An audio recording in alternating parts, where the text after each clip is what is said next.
Suffered a family bereavement this week, so will not be with us today. I'm sure the whole House will wish to send him and his family our deepest condolences. Can we also pause to think about those communities, including those in my own area in the Scottish borders, which have been devastated by the recent storms? I know that emergency services, council and power company workers are supporting them as best they can. Lastly, Mr Speaker, can I wish you a happy Burns Night, which will be celebrated around the world tomorrow. Excellent. Response to the Honourable Lady's question. The ongoing situation with the Post Office and Horizon is clearly a very serious issue. We need to ensure that all sub-postmasters wrongly prosecuted finally get justice, no matter where they reside in the UK. I can assure the Honourable Lady that my officials are working at pace with the Office of the Advocate General and other key UK Government departments to consider the issues around wrongful convictions. Very good. Thank you, Mr Speaker. In Scotland, these prosecutions were carried out by the Crown Office and the Procurator Fiscal. Ministers in Crown were made aware of concerns around potentially unsafe prosecutions in 2013. Can the Minister tell the House why it took so long for the prosecutions to be halted and previous convictions to be reviewed? Mr Speaker, the Horizon scandal is one of the greatest miscarriages of justice in this country's history, with hundreds of people having their lives ruined and reputations dragged through the mud. The Prime Minister has announced new laws that will be brought forward to make sure that those wrongly convicted are exonerated and swiftly compensated here in England. Now, as the Honourable Lady will know, administration of justice is a devolved matter, but the UK Government is in contact with the Scottish Government to explore the most effective way to exonerate and compensate those innocent people. Shadow Minister Michael. Thank you, Mr Speaker. And can I pass the thoughts of these benches to the Secretary of State at this difficult time and join him with his comments about all those affected by flooding as well. The scandal of the unjustified prosecution of sub-postmasters, the length and breadth of this country is almost beyond words, and although it shouldn't have taken a TV drama to get actions, it is good that those found guilty in England will now have their convictions quashed. But meanwhile, in Scotland, we're no clearer on how those wrongly convicted will get justice. The First Minister initially claimed he would be happy for this Parliament to legislate for every victim across the UK, but his Lord Advocate has then said that she doesn't support blanket exonerations. So, can I ask the Minister, what is he doing to ensure that those who were wrongly convicted in Scotland finally get the justice they deserve? Mr Speaker, officials from the UK Government are working with their counterparts from the various devolved administrations, including the Scottish Government, to fully understand the legislative options that are available across the respective jurisdictions. I'd like to reassure the Honourable Member that it remains a priority for all concerned to ensure that those sub-postmasters receive justice and the compensation to which they are entitled as quickly as possible, irrespective of where they live in the United Kingdom. Alexander Stafford. Please, sir. Minister. Mr Speaker, oil and gas is and will remain a vital sector for the UK. The UK Government is committed to supporting this industry. That is why last week I attended the Grangemouth Future Industries Board with other UK and Scottish Government ministers on the transformation of the Grangemouth oil refinery. The introduction of the Offshore Petroleum Licensing Bill demonstrates our ongoing investment in this industry. Alexander Stafford. Thank you very much, sir. My right honourable friend knows that Scotland has the potential to be one of the world's most advanced producers of hydrogen, and oil and gas companies play an important role in this transition. What is his department doing to support oil and gas companies who employ a huge number of people in Scotland and in my own seat of Rother Valley in building their hydrogen production, transmission and use capabilities to ramp up the production of hydrogen so we can get more of this low-carbon energy we so need? Minister. Grateful to my honourable friend for that question. We anticipate that by 2030 the UK's growing hydrogen sector could support more than 12,000 jobs and unlock £11 billion worth in private investment. Our hydrogen production delivery roadmap sets out proposals for annual hydrogen allocation rounds from the year 2025 to 2030, helping to provide certainty for the industry. In December, we announced the results of hydrogen allocation round 1, with Scotland fielding 2 successful projects. Oswald. Mr Speaker.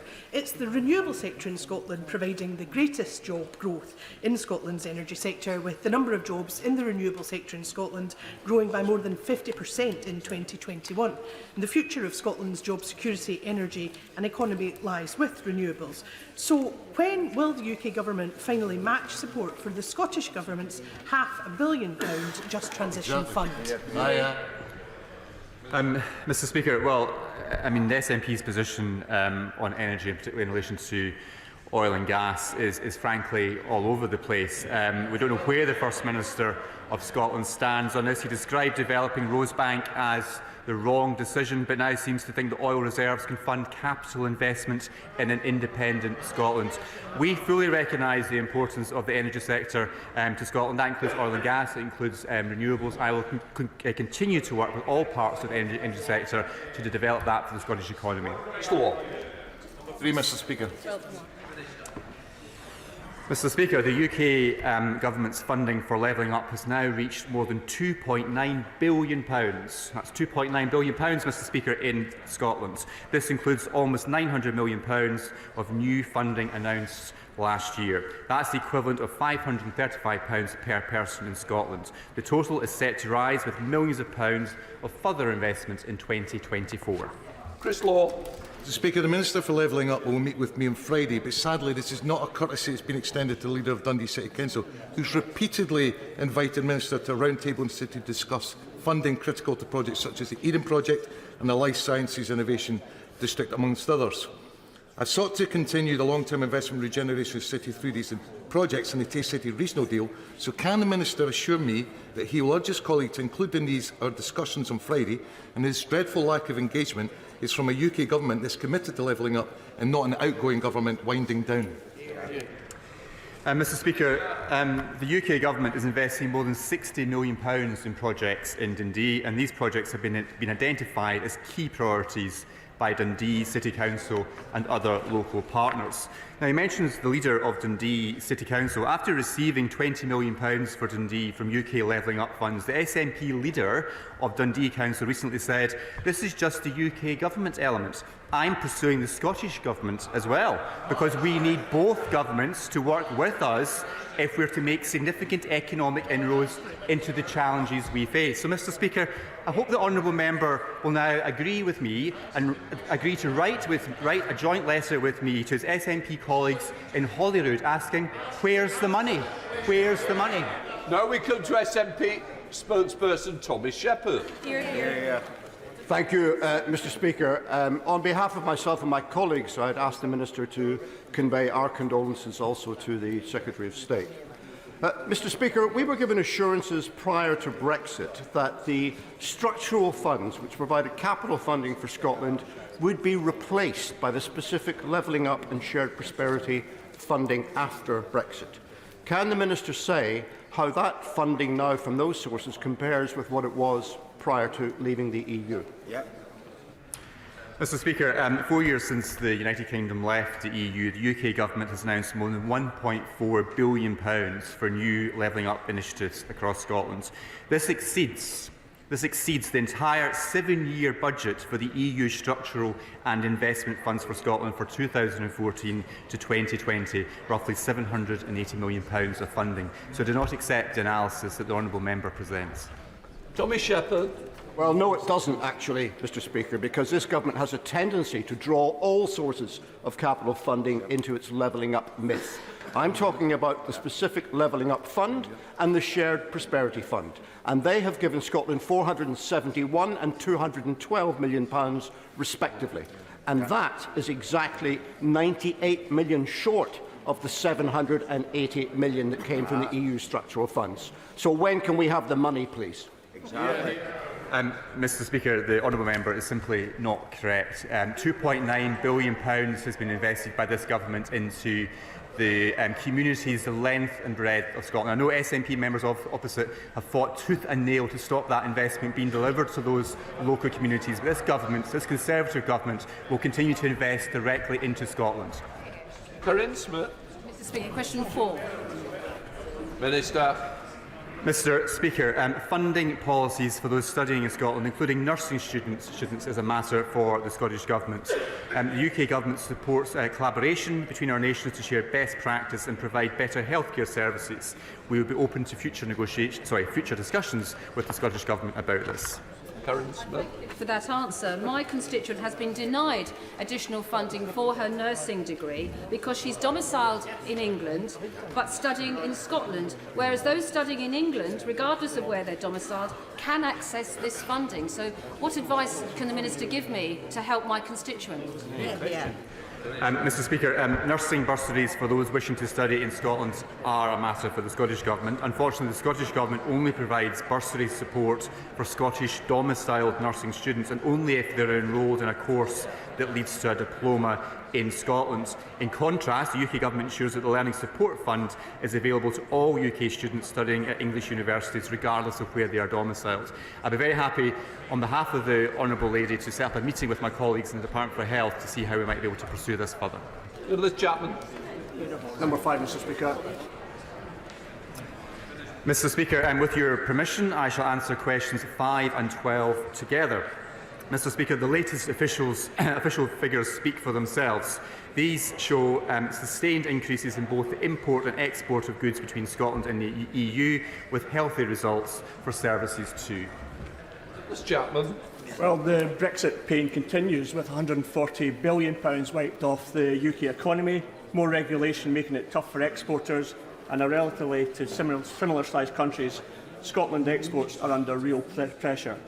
Two themes in their First Minister's industrial strategy were to become an independent nation and to rejoin the EU. All the evidence points that that is the correct course of action, doesn't it? No, it does not, Mr Speaker. Scotland continues to punch above its weight, both in exports and goods and services and foreign direct investment. Mr Speaker, trade is now well above pre-Brexit levels.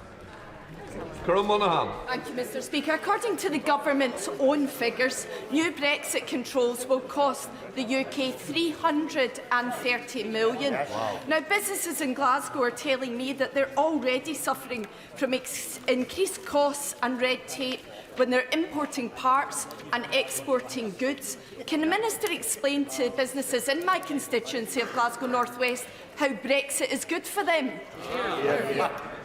Mr Speaker, the Honourable Lady and the SNP really do have a brass neck speaking about business costs when it comes to their own policy of bringing a hard border at Berwick next to my own constituency. That would risk thousands of jobs and force thousands of companies out of business. It would be the most damaging and reckless economic step. We will work through any short-term issues, but the answer is not the long-term decline as proposed by the SNP. Kerry McCarthy. The former Right Honourable Member for Kingswood and Government Net Zero Star said that what business... Sorry, 6. Yeah, sorry. Mr Speaker, supporting economic growth in Scotland remains a core priority for the Scotland Office. We are focused on long-term economic growth, generating more jobs and boosting business investment. This is exemplified by investment of up to £372 million in the Scottish Free Port and Investment Zones programme. This is on top of our £1.5 billion worth of investment into growth deals across the whole of Scotland. As I was saying, the former Right Honourable Member for Kingswood and Government Net Zero Star said that what businesses and investors need from the government is certainty, clarity, consistency and continuity. Never has this been more true than in Scotland, where there is huge potential for businesses and communities to flourish as a result of the green transition. But they're not getting the certainty, clarity, consistency and continuity that they need from this government, are they? Mr Speaker, I don't accept that analysis. The UK has a world-leading ambition to deploy up to 50 gigawatts of offshore wind by 2030, for example, with up to 5 gigawatts coming from floating offshore wind. Offshore wind provides secure, domestically generated electricity and will play a key role in decarbonising the UK power system by 2035, achieving net zero by 2050. So I do not share the Honourable Lady's analysis of this government's focus in this area. Kevin Foster. Thank you, Mr. Speaker. Does the Minister share my frustration that whilst his department's working to support the Scottish economy, the SNP is hitting it with higher taxes and not supporting vital sectors like hospitality and tourism in the way that's happening in England? Mr. Speaker, my honourable friend is absolutely right. Sadly, the SNP's sole focus seems to be independence, referendums and making Scotland the highest tax part of the United Kingdom. I can see this every day of the week in my own constituency as people are finding it increasingly difficult to justify remaining in Scotland when they're paying so much more tax compared to the rest of the UK by getting less good public services. We now go to Shadow Secretary of State Ian Murray. Thank you, Mr. Speaker. Can I start by joining the Minister and passing on our condolences to the Secretary of State for the bereavement and his family. Can I also wish everyone a happy Burns Day for tomorrow and thank our wonderful Ayrshire musicians who are in the gallery who treated us to some entertainment last night. Mr. Speaker, since this government has been in power, working people have paid on average 10 pence in the pound more in tax. The supposed party of low tax has created the highest tax burden on working people in 70 years, and it makes this the biggest tax-raising parliament since records began. In Scotland, the SNP has looked at this tax burden and said, hold my beer, as everyone earning more than 28,000 pays even more tax than they do in England. What impact does the Minister think this historically high tax burden has on the Scottish economy?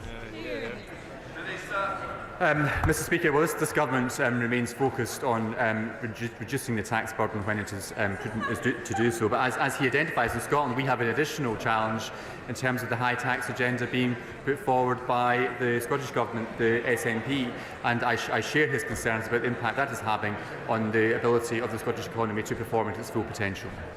Ian Murray. Mr. Speaker, the Minister seems to think that picking your pocket of £10 and giving you £2 back is something to be grateful for. The fact is that working people all across the country and in Scotland are paying for the Tories crashing the economy. Mr. Speaker, we know that the Barnett formula results in an additional £19 billion of public spending into Scotland's economy. But last week, the national newspaper reported that the SNP was being encouraged by their sister party in Wales to join the campaign to ditch the funding formula. 16 years of SNP government has left Scotland's public finances with a £1 billion black hole. We're in the middle of the worst cost of living crisis in generations, yet historically high taxes are already being imposed on working people to pay for this. Losing the Barnett formula would devastate Scotland's public finances and the economy like nothing we've seen before. Will the Minister join me in demanding that the SNP rule out this policy to bin the Barnett formula? Mr. Speaker, the biggest enemy of the Barnett formula and the biggest enemy of devolution in Scotland is the SNP. They want to rip up the devolution settlement and they want to stop the Barnett formula, which results in millions of pounds of extra investment going into Scotland each year. This government, this party remains absolutely committed to devolution and that Barnett formula and more investment into Scotland. Gregory Campbell. Number 7. Mr. Speaker, the United Kingdom Government has taken action to make trade between Scotland and Northern Ireland easier. The UK Government is also committed to providing funding to deliver targeted improvements to the A75 road. This will provide better links between Cairn and Ryan ferry terminals serving Northern Ireland and South West Scotland, benefiting businesses on both sides of the North Channel. Gregory Campbell. Thank you, Mr. Speaker. I appreciate the reply the Minister has given us. He will understand, like many do, that the economic powerhouse of the United Kingdom is usually centred in the southeast of England and thus to the detriment of the southwest of Scotland and Northern Ireland. Will he do more to ensure that that small 12-mile stretch of water between Scotland and Northern Ireland is bridged in business terms by greater cooperation and expansion opportunities for people on either side of that 12-mile stretch?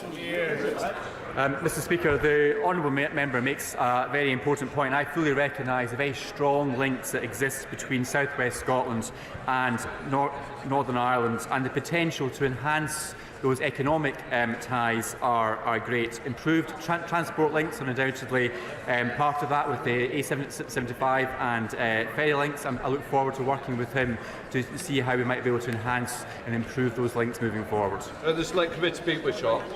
Speaker, Scottish businesses would give their right arm to have the arrangements that Northern Irish businesses have with their access to the single market and all the competitive advantages that brings. The Prime Minister's described Northern Ireland as one of the world's most exciting economic zones. Does he agree with that? And what's he doing to ensure that Scotland gets the same arrangements? Mr Speaker, well, I thought the honourable member was going to stand up to tell me how great the House of Lords was now, a bit like his honourable friends, the member for Ross, Skye and Lochaber, in a sort of preemptive job application. Mr Speaker, Scotland is not Northern Ireland and does not share the land border with an EU country. It's disappointing that the SNP is seeking to play party politics with the situation in Northern Ireland. Northern Ireland, as the SNP well knows, has a unique place in the United Kingdom, and we will protect that. Alan Smith. Number 8, sir. Mr Speaker, the UK Government works tirelessly to promote Scottish interests around the world through our extensive diplomatic network, forging business links and generating trade and investments. Our response to the Scottish Affairs Committee's recent inquiry into Scotland's international position highlights the extensive efforts we undertake to achieve this. Alan Smith.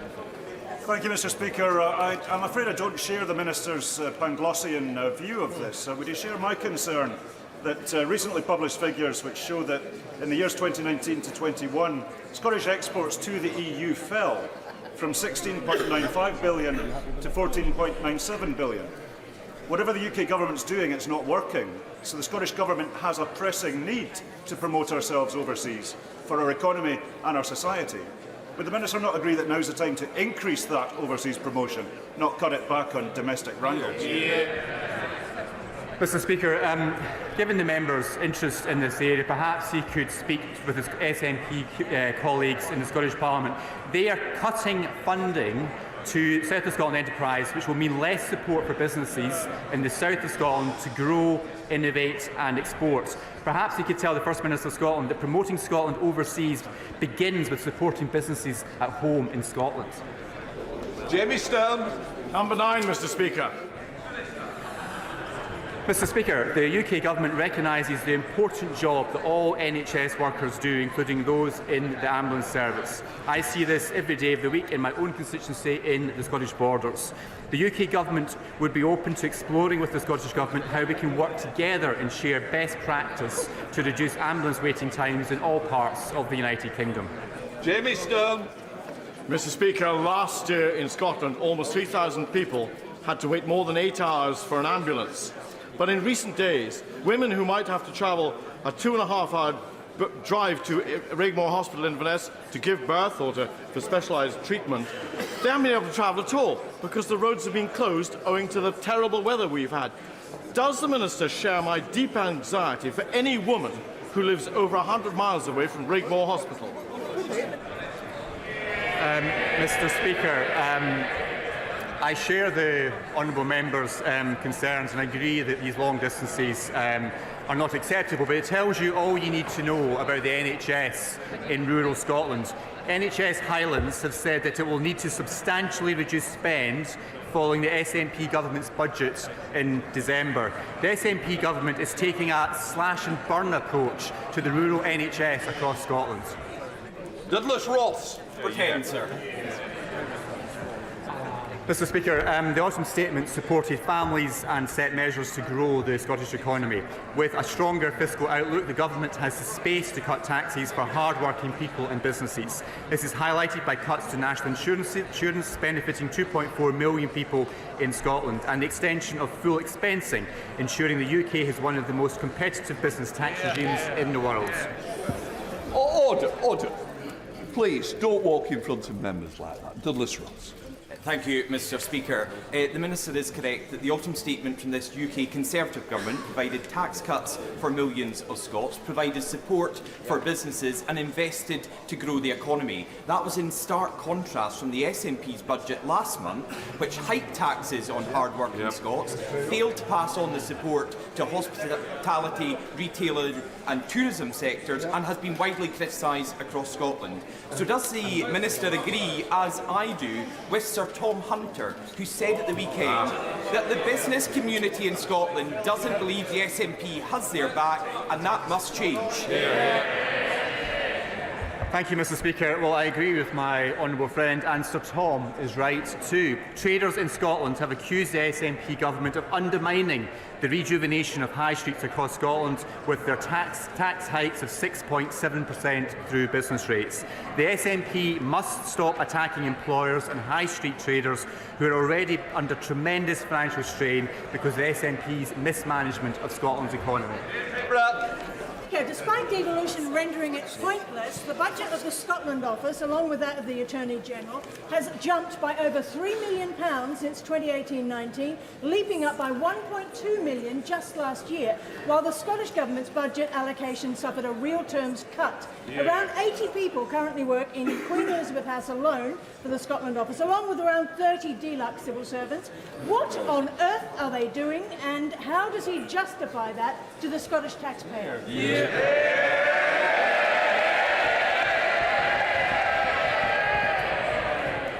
Mr. Speaker, the team at the Scotland Office, both in Dover House and in Queen Elizabeth House in Edinburgh, are doing a tremendous job supporting Scotland across the United Kingdom and around the world. I'd be very happy to welcome the Honourable Lady to join me to meet some of them so you can understand more clearly the important work that they do on our behalf across the UK. That completes Scottish questions. We now come to the Prime Minister, but I just want to announce to the House we are joined today by the President of the Chamber of Deputies of Parliament of the Czech Republic. Welcome. We now come to Prime Minister's questions. Richard Thompson. Number one, Mr. Speaker. Mr. Speaker, I know that members from across the House will want to join me in offering our best wishes to His Majesty the King and Her Royal Highness the Princess of Wales. Mr. Speaker, this morning I had meetings with ministerial colleagues and others. In addition to my duties in this House, this afternoon I shall be meeting the extraordinary 100-year-old Holocaust survivor, Lily Ebert. Lily promised that if she survived Auschwitz, she would tell the world the truth of what happened. Never has such a promise been so profoundly fulfilled. And as we prepare to mark Holocaust Memorial Day on Saturday, I'm sure the whole House will join me in reaffirming our promise to Lily that we will never forget the Holocaust and we will carry forward her life's work for generations to come. Richard Thompson. Thank you, Mr. Speaker, and can I echo the Prime Minister's comments on World Holocaust Day? My constituents, like all of our constituents, rely on the Royal Mail to deliver important items of mail and packages and for people to run their businesses. So they'll be very alarmed to learn of proposals from Ofcom that Royal Mail might be allowed to cut the number of days that they might be able to, that they will provide that service. Can the Prime Minister give a commitment to me here today that under his watch there will be no reduction in postal services provided by the Royal Mail in Scotland or anywhere else?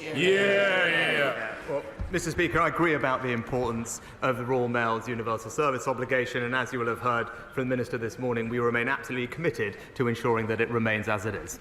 Paul Holmes. Thank you, Mr. Speaker. The Lib Dem-run council in Eastleigh has just received a report from their external auditors warning of the possibility of fraud and ignoring whistleblowers who try to warn them.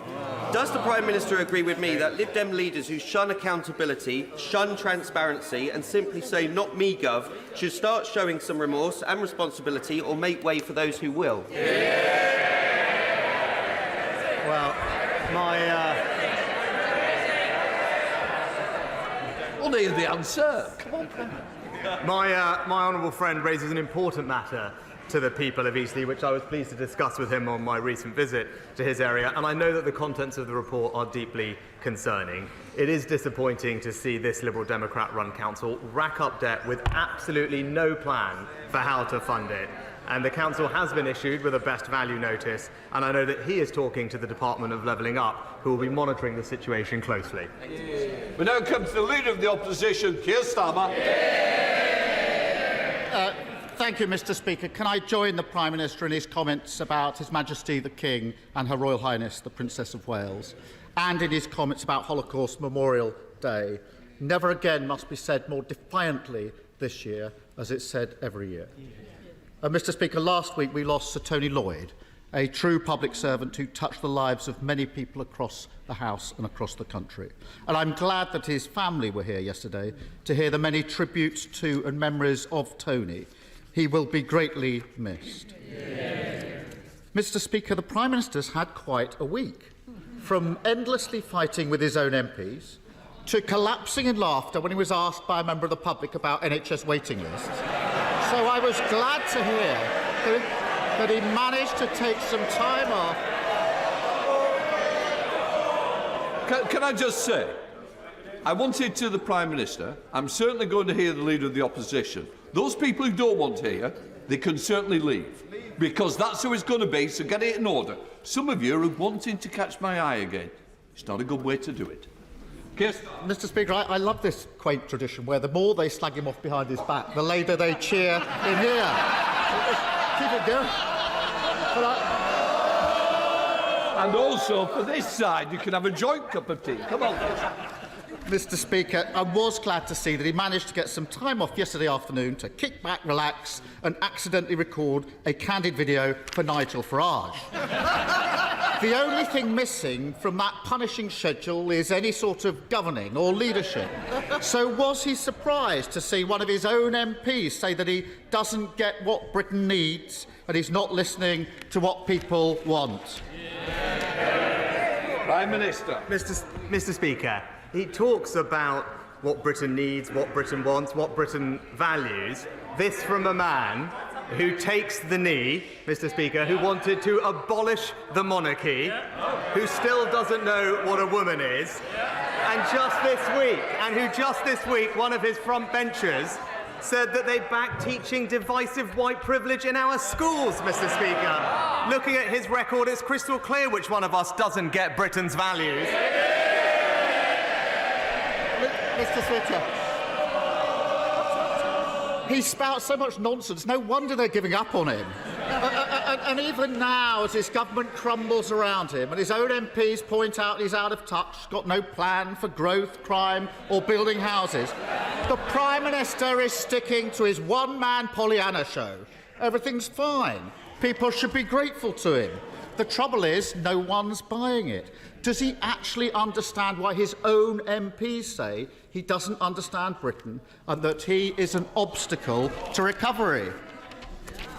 Prime Minister. Again, Mr. Speaker, he calls it nonsense, but these are his positions, Mr. Speaker. Right? And he doesn't want to talk about it, but this is the facts. He chose to represent a now proscribed terrorist group, Mr. Speaker. He chose to campaign against the deportation of foreign national offenders, Mr. Speaker, just like he chose to serve the Right Honourable Member for Islington North, Mr. Speaker. That's his record, those are his values, and that is exactly how he should be judged. Mr. Speaker, in 2008, I was the Director of Public Prosecution, putting terrorists and murderers in jail. He was making millions betting on the misery of working people during the financial crisis. And we've seen this story time and time again with this lot. Party first, country second, safely ensconced in Westminster, they get down to the real business of fighting each other to death. The country forced to endure their division and chaos, the longest episode of EastEnders ever put to film. Meanwhile, this week we discover that Britain is going to be the only major economy that no longer makes its own steel.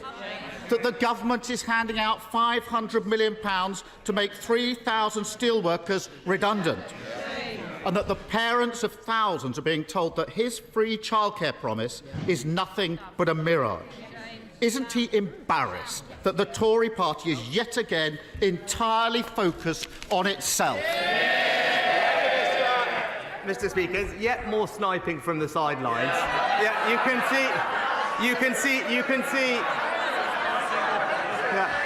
can see exactly why Hizb ut-Tahrir hired him in the first place. But he wants to talk about these things. Even his own party are now realising that he simply doesn't have a plan for this country, Mr. Speaker. The member for Dagenham and Raynham said it's difficult to identify the purpose of his leadership. And long-time celebrity backer Steve Coogan recently said he licks his finger, sticks it in the air, and just sees which way the wind is blowing. Even Labour Party know, Mr. Speaker, he's not a leader, he is a human weather vane. It's not the sidelines, it's behind him that the fire's coming in, Mr. Speaker. And he can try and blame the Labour Party all he wants. The difference is, I've changed my party, he's bullied by his party. And has he found the time in his busy schedule to work out why thousands of parents are being told by their nurseries that they won't get free childcare that he promised them? Prime Minister. Well, Mr. Speaker, let's see what his party is offering the country. Right, so we all know, Mr. Speaker, he doesn't have many ideas for our country. I'm going to hear the Prime Minister. Well, he doesn't have many, but one thing we do know, Mr. Speaker, is that... You don't want to push it, do you? No. We do know that he's committed to his 2030 decarbonisation promise, Mr. Speaker, which they say will cost £28 billion. But I was reading about it this week. He says he's changed the party. One of his team called it an albatross hanging around their neck. That might have been the Shadow Chancellor, maybe, Mr. Speaker. But he said they're doubling down on it. All this ahead of a crunch meeting, we're told this week, for them to work out how they're going to pay for it. I can save them some time because we all know the answer. Higher taxes for the British people. Mr. Speaker, there's only one party that crashed the economy. They're sitting right there, right there.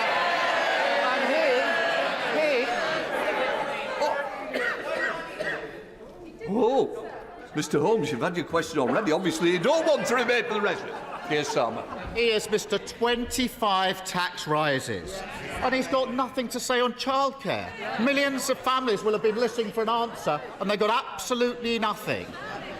He announced that scheme a year ago, claiming it would get 60,000 parents back into work. Only on Monday of this week did he notice there were some, in his words, practical issues with that. 8 weeks before its launch, parents can't budget, plan for work or make arrangements with their employers. And the Prime Minister's response is to say it's all fine, it's the fault of the Labour Party. Is this merely a practical issue, or is it yet another example of him simply not understanding how life works for other people? Mr. Speaker, we're delivering the biggest ever expansion of childcare in this country's history, Mr. Speaker. But while millions of parents will benefit from that, again, it's right that he should come clean with them about the cost that his plans will impose on all of them. He goes on and on about the Green Promise, Mr. Speaker. He says he wants to keep it. But he doesn't have a plan to pay for it. What he's really saying is he'll scrap the borrowing associated, but he wants to keep the £28 billion of spending. So, for all those working families who are benefiting from our free childcare, he should come clean with them now. Why doesn't he come clean with them now? Come clean with them now and just be clear. His plans mean back to square one and higher taxes for British people. Mr. Speaker, making steelworkers redundant and failing to provide childcare is not a plan, Prime Minister. It's a farce. It's a farce. And he may soon discover that with childcare, there's an IT problem. Nurseries haven't got the spaces. They haven't got the staff. There's a black hole in their budget, and it's 8 weeks to go. That isn't a plan. And families across the country, well, they can laugh all they like. Families are making plans now. They laugh at it, of course they do. Families are struggling with a cost of living crisis, trying to work out the household budget, balancing spiralling mortgages, prices and eye-watering bills. And then at the last minute, they're thrown into chaos because their nursery says they can't deliver the free childcare he promised. Now, he calls that a practical issue. but I preferred the honesty of whichever of his colleagues briefed to the Times that it was, and I quote, a complete shit show. Who was it who briefed that to the Times? Hands up. Will the Prime Minister finally realise... I'll decide how long the question goes. Those who wish not to hear it, I've told you the answer, and I'll help you on the way. Keir Starmer. When will the Prime Minister finally realise that the biggest practical issue facing Britain is the constant farcical incompetence of the government that he leads? Mr. Speaker, another week with no ideas, absolutely no ideas as country, and absolutely no plan. He talked about the cost of living, Mr. Speaker, he talked about the economy, but he never actually brings it up, and we all know why, Mr. Speaker, because things are improving and we are making progress. Wages now rising, Mr. Speaker, debt on track to be reduced, and inflation more than halved from 11% to 4%, because he actually knows that our plan is working and that his £28 billion tax grab will take Britain back to square one. And that, Mr. Speaker, is the choice. It's back to square one and higher taxes with him, or a plan that's delivering a brighter future with the Conservatives.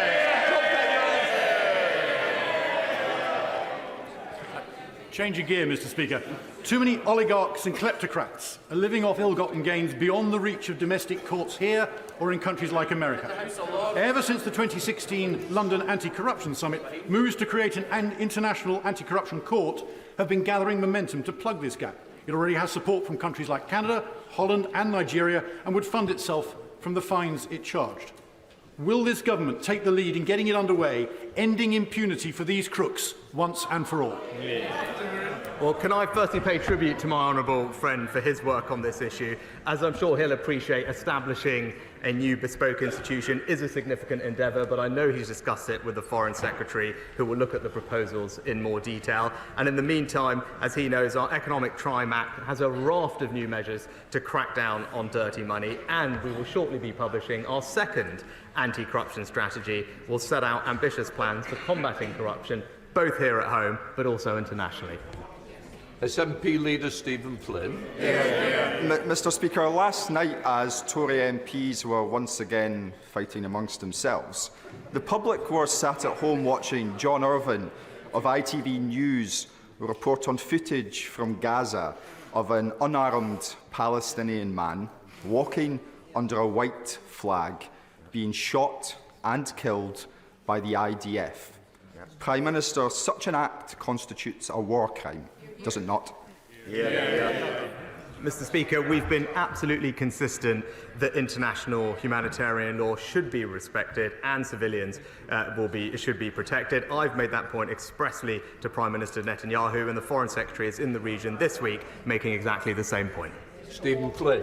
Mr. Speaker, I don't think it's unreasonable to expect the Prime Minister of the United Kingdom to rise to that dispatch box and tell the people of these Isles and elsewhere that shooting an unarmed man walking under a white flag is a war crime.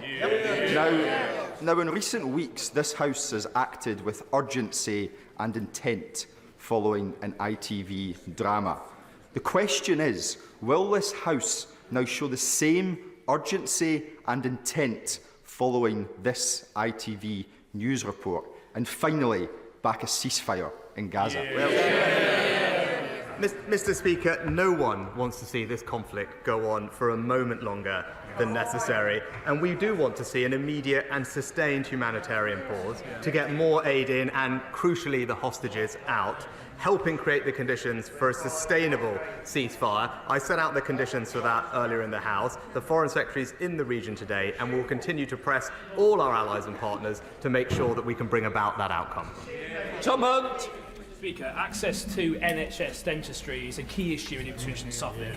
Locally, actually, we've done something about it. And the University of Suffolk and the local NHS deserve great credit for establishing a new dental centre, which is going to carry 18,000 hours a year of NHS dental appointments. However, a source of great frustration for myself and a number of constituents is that many people who train to be a dentist at university for 5 years and have their training heavily subsidised can immediately go private or actually go abroad without giving anything back to the NHS. It seems wrong to me. Would the Prime Minister support with you of many of my constituents that for say 5 years they work in the NHS, they give something back, and this will make a huge contribution to this problem?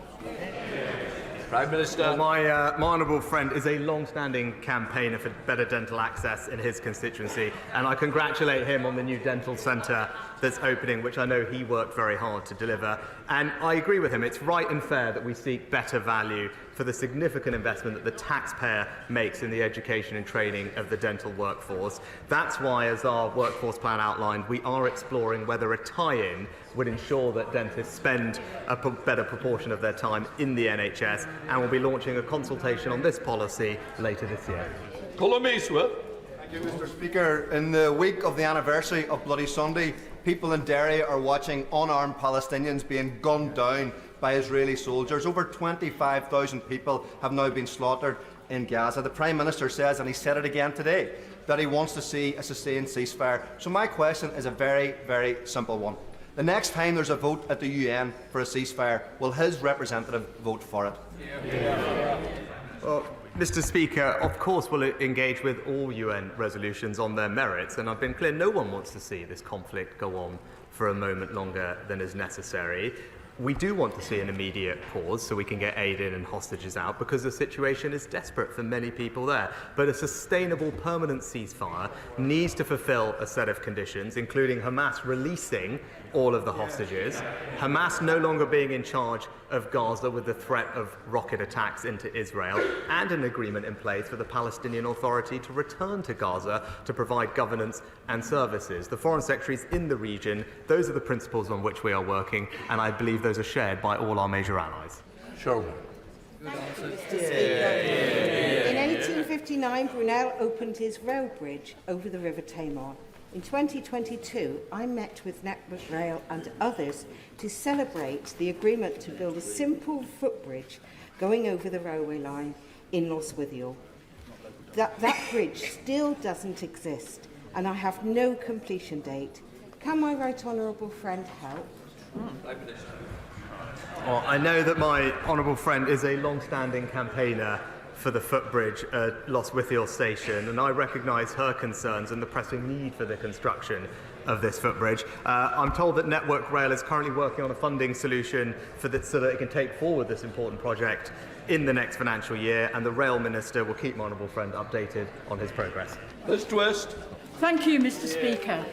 A report released yesterday by the Joseph Rowntree Foundation found that 1 in 4 people in the North East are living in poverty, with the child poverty rate for every local authority in the region higher than the UK average. Too many of our people are being hard hit. Now, the Prime Minister says that his plan is beginning to work. So can I ask the Prime Minister, where does rising child poverty fit in his plan? Well, in fact, Mr. Speaker, the plan is working because poverty is falling in our country. Since 2010, there are 1.7 million fewer people in poverty, including hundreds of thousands of children. Of course, there's more to do. There's always more to do to make sure children don't grow up in poverty, but that absolutely wouldn't be helped by Labour's £28 billion tax grab on their parents, which would take money out of their families' bank accounts. James Sunderland. Mr. Speaker, Bracknell Forest is a place of aspiration, opportunity and enterprise. Business occupancy rates and employment figures are thankfully high. Footfall at the Lexicon shopping centre is up and wages are up, but the cost of living continues to bite across the UK. What more can be done to put more money in people's pockets? Well, it's great to see, thanks to my honourable friend, that Bracknell Forest is thriving, with people in work up, footfall in the town centre up, and as he knows, almost 100% of his schools now good or outstanding. But he's right that we must do more to relieve the burden on working people, Mr. Speaker, which is why we cut taxes for tens of millions of people in work earlier this year, worth on average £450. And we've got to stick to the plan for lower taxes, a strong economy and a brighter future for the people of Bracknell Forest, and absolutely not risk going back to square one with the Labour Party. Debbie Abrahams. Mr. Speaker, if everyone had the same good health as the least deprived 10% of the population, in England there would have been a million fewer deaths between 2012 and 2019, and 28,000 fewer deaths in the first year of COVID. These inequalities are not inevitable. Does the Prime Minister think that cuts in social security to 85,000 low-income households, including people in low-paid work in my constituency, will help or to address these health inequalities? Well, I can assure the Honourable Lady that we are committed to caring for society's most vulnerable, and that's why almost 20 million families will see their benefit payments increase this April, which will bring our total support over these few years to around £3,700 per UK household. The Department for Work and Pensions is looking very closely at how it can target its services precisely on the most vulnerable customers, and I know the Honourable Lady spoke to the DWP Permanent Secretary at length about this when he appeared before this Select Committee earlier this month, and I can assure her that he will be writing to the committee on exactly this subject shortly. Jonathan Lord. The post office scandal has affected so many people, including my constituent, Seema Misra, a sub-postmaster from West Byfleet with an outstanding record of service to her community, who was wrongfully convicted in 2010 of stealing £75,000 and was sentenced to prison on her first son's birthday and whilst pregnant with her second son. Does the Prime Minister agree with me, and more importantly with Seema Misra herself, who is in the gallery today with her husband Devinder, that she is due a full apology from the Post Office, a full apology from Fujitsu, and proper compensation as a matter of urgency? And I know my honourable friend has been a great support to his constituents over all the years and has fought relentlessly for the truth to come out. As I've said, the Horizon scandal is one of the greatest miscarriages of justice in our nation's history. We will introduce, as I said a few weeks ago, primary legislation within weeks to ensure that all convictions that were based on erroneous Horizon evidence are quashed, that will clear people's names, deliver justice and ensure swifter access to compensation. Innocent people, like my honourable friend's constituents, have waited far too long, and I'm determined that they receive compensation as swiftly as possible. We have a clear moral duty to right these wrongs, and that is exactly what we will do. Thank you, Mr. Speaker. In 2021, 3,527 food parcels were given out by Bulwell and Bestwood Food Bank. Last year, that number exploded to 6,500, with nearly half going to children. The food bank's now having to buy food to supplement donations, which can only be sustained for a short period. Rather than pretending that things are getting better, will the Prime Minister apologise for the daily chaos in government, which is leaving widespread destitution unaddressed? Well, Mr. Speaker, I don't want to see anyone reliant on food banks, but while they're in place, I have nothing but praise and thanks for the people who run them. But it is wrong to say that we aren't making progress. When I came into this job, inflation was running at 11%. That is the single biggest impact on families' cost of living. And now, thanks to the efforts of this government, most of them opposed by his party, inflation has now been more than halved at 4%, and we're combining that with significant tax cuts to put more money in people's bank accounts at the end of every month. That's the right way to go about supporting people, combined with our extensive cost of living support for the most vulnerable, and all the statistics show that that support has helped, has made a difference, and that's what you get with responsible management of the British economy. Thank you, Mr. Speaker. In November, I held an adjournment debate on the South Fylde line and the need for a passing loop to double its hourly service and increase resilience against delays and cancellations, which again cause misery for travellers over Christmas. The assurances I received from the Rail Minister built on the positivity generated by the reallocation of HS2 funds. Since then, progress has been desperately slow, and my efforts to advance this critical piece of infrastructure for the people of Fylde has been frustrated. Will the Prime Minister meet with me to discuss how the government can help to get the South Fylde line back on track? Prime Minister. My honourable friend is correct that local transport projects are and must be prioritised, and every region of our country will have more transport investment as a result of the decision that we made on HS2. Now, work is underway to consider potential upgrades to the West Coast Main Line, including improvements at Preston Station, which may support additional local services from South Fylde. I know the Rail Minister is carefully considering these options as we speak, and will update my honourable friend in due course. Leila Moran. Thank you, Mr. Speaker. Thames Water are a shambles. In the recent flooding in Oxfordshire, they were dumping sewage from 270 sites along the Thames in 1 week. There was waste backing up into people's homes because of drains that they had not unblocked, and they couldn't even refill their own reservoir because the rivers were too dirty. But rather than offer a rebate for this shoddy service, they are intending to put bills up for everyone by 60%. So will the Prime Minister explain to my constituents why they are being asked to foot the bill for Thames Water's gross incompetence?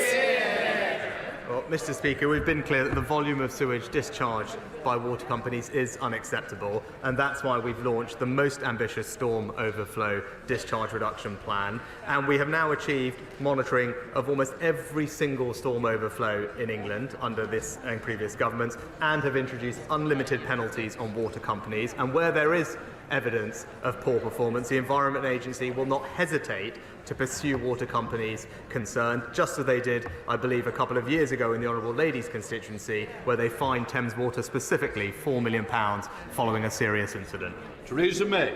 Thank you, Mr. Speaker. Yesterday, the Honourable Member for Knowsley and I published our report on TIDE, type 1 diabetes and disordered eating, a condition estimated to affect over a quarter of type 1 diabetics in the UK. It is life-shortening, life-threatening, and can lead to death. I'm pleased to say that Hampshire Integrated Care Board have already responded positively to the report. Will my right honourable friend ensure that the government not only looks seriously at the recommendations we have put forward, but acts on those recommendations, which would improve lives, and save money for the NHS? Can I start by thanking my right honourable friend and indeed the right honourable member for Knowsley for their important work on this issue. Of course, I know both of them speak from personal experience, and as she says, it is important that people get the treatment they need. The Health Secretary will of course consider the report, and the NHS has already been piloting services to support those with this condition, as she's aware of, and I understand that the NHS is also now expanding pilot sites to every region of the country so that even more people can benefit from the appropriate integrated care. Adam Kaiser. Mr. Speaker, we entered 2024 with starvation and famine as acute as ever across the globe, much of it caused by the climate crisis. Yet at present, the world's worst hunger crisis is in Gaza, created by Israel's ongoing siege. The Integrated Food Security Phase classification has found that of 600,000 people facing starvation globally, 95% of them are in Gaza. Mr. Speaker, starvation used as a weapon of war is a war crime. The Israeli government has the power to end this starvation crisis by ending the siege of Gaza and opening all crossings. Does it not, Prime Minister? Mr. Speaker, I've been absolutely clear that we are incredibly concerned about the devastating impact of the situation in Gaza on citizens. That's why we have tripled our humanitarian aid for this financial year to the region, and, as I said in the statement yesterday, are working with partners such as Jordan and the United States to open up new aid corridors so we can increase the supply of aid getting in to those who desperately need it. Miriam Cates. Thank you, Mr. Speaker. This morning, the press reported the tragic case of a 14-year-old girl who took her own life following horrific social media bullying, including on TikTok and Snapchat. Since 2010, across the English-speaking world, there's been a marked increase in poor teen mental health, teen suicide attempts, and children addicted to pornography. The United Kingdom has a strong tradition of legislating to protect children from serious threats to their safety and welfare. So does my right honourable friend agree with me that it's time to consider banning social media and perhaps even smartphones for under-16s? Well, Mr. Speaker, my honourable friend is absolutely right to highlight the impact of what happens online on our children, and that's why our Online Safety Act tackles both criminal activity online and protects children from harmful or inappropriate content such as bullying or the promotion of self-harm, accessing pornography and also exposure to eating disorders. Ofcom are now rightly developing and consulting on the guidance and the codes of practices for how those platforms will meet their duties, and if they don't clean up their act, then Ofcom will be able to impose fines of up to 10% of global turnover on the social media firms. Mr. Speaker, recently released documents reveal that the Foreign Office had serious concerns about Israel's compliance with international humanitarian law and its ongoing assault on Gaza. This assessment was hidden from Parliament, whilst the Prime Minister boldly stated his confidence in Israel's respect for international law. Since then, the scale of Israel's war crimes in Gaza have been revealed to the world thanks to South Africa's case to the ICJ. Therefore, is it now not the time for the Prime Minister to admit that he has the blood of thousands of innocent people on his hands, and for him to commit to demanding an immediate ceasefire and an ending of UK's arms trade with Israel? Mr. Speaker, that's the face of the changed Labour Party.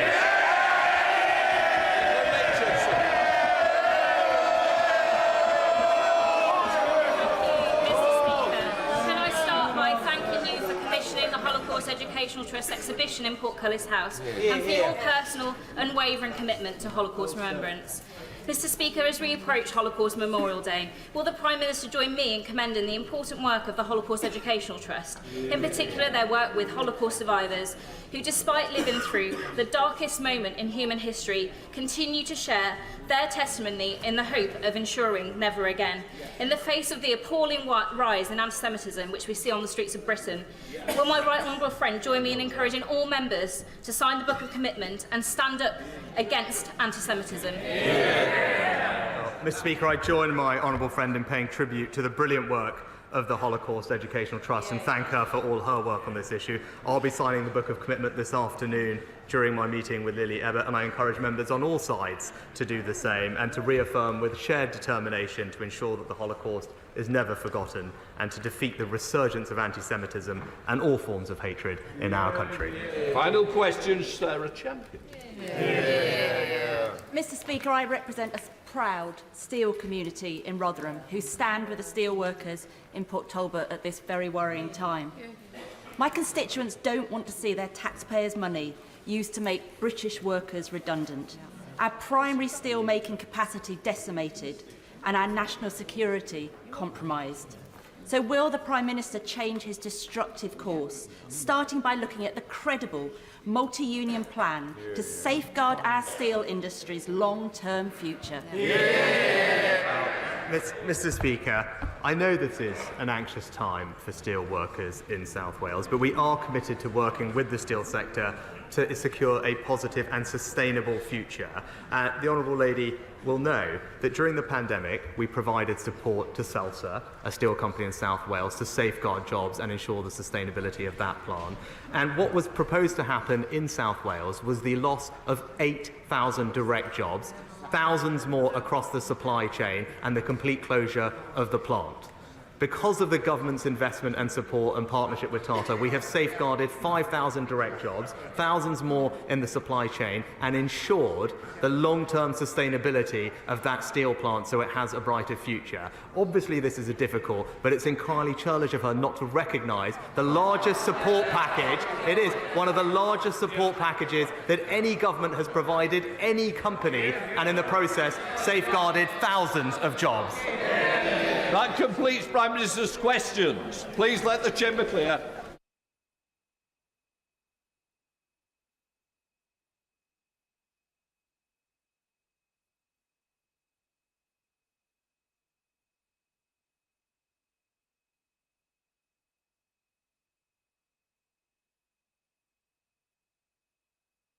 Quietly, please.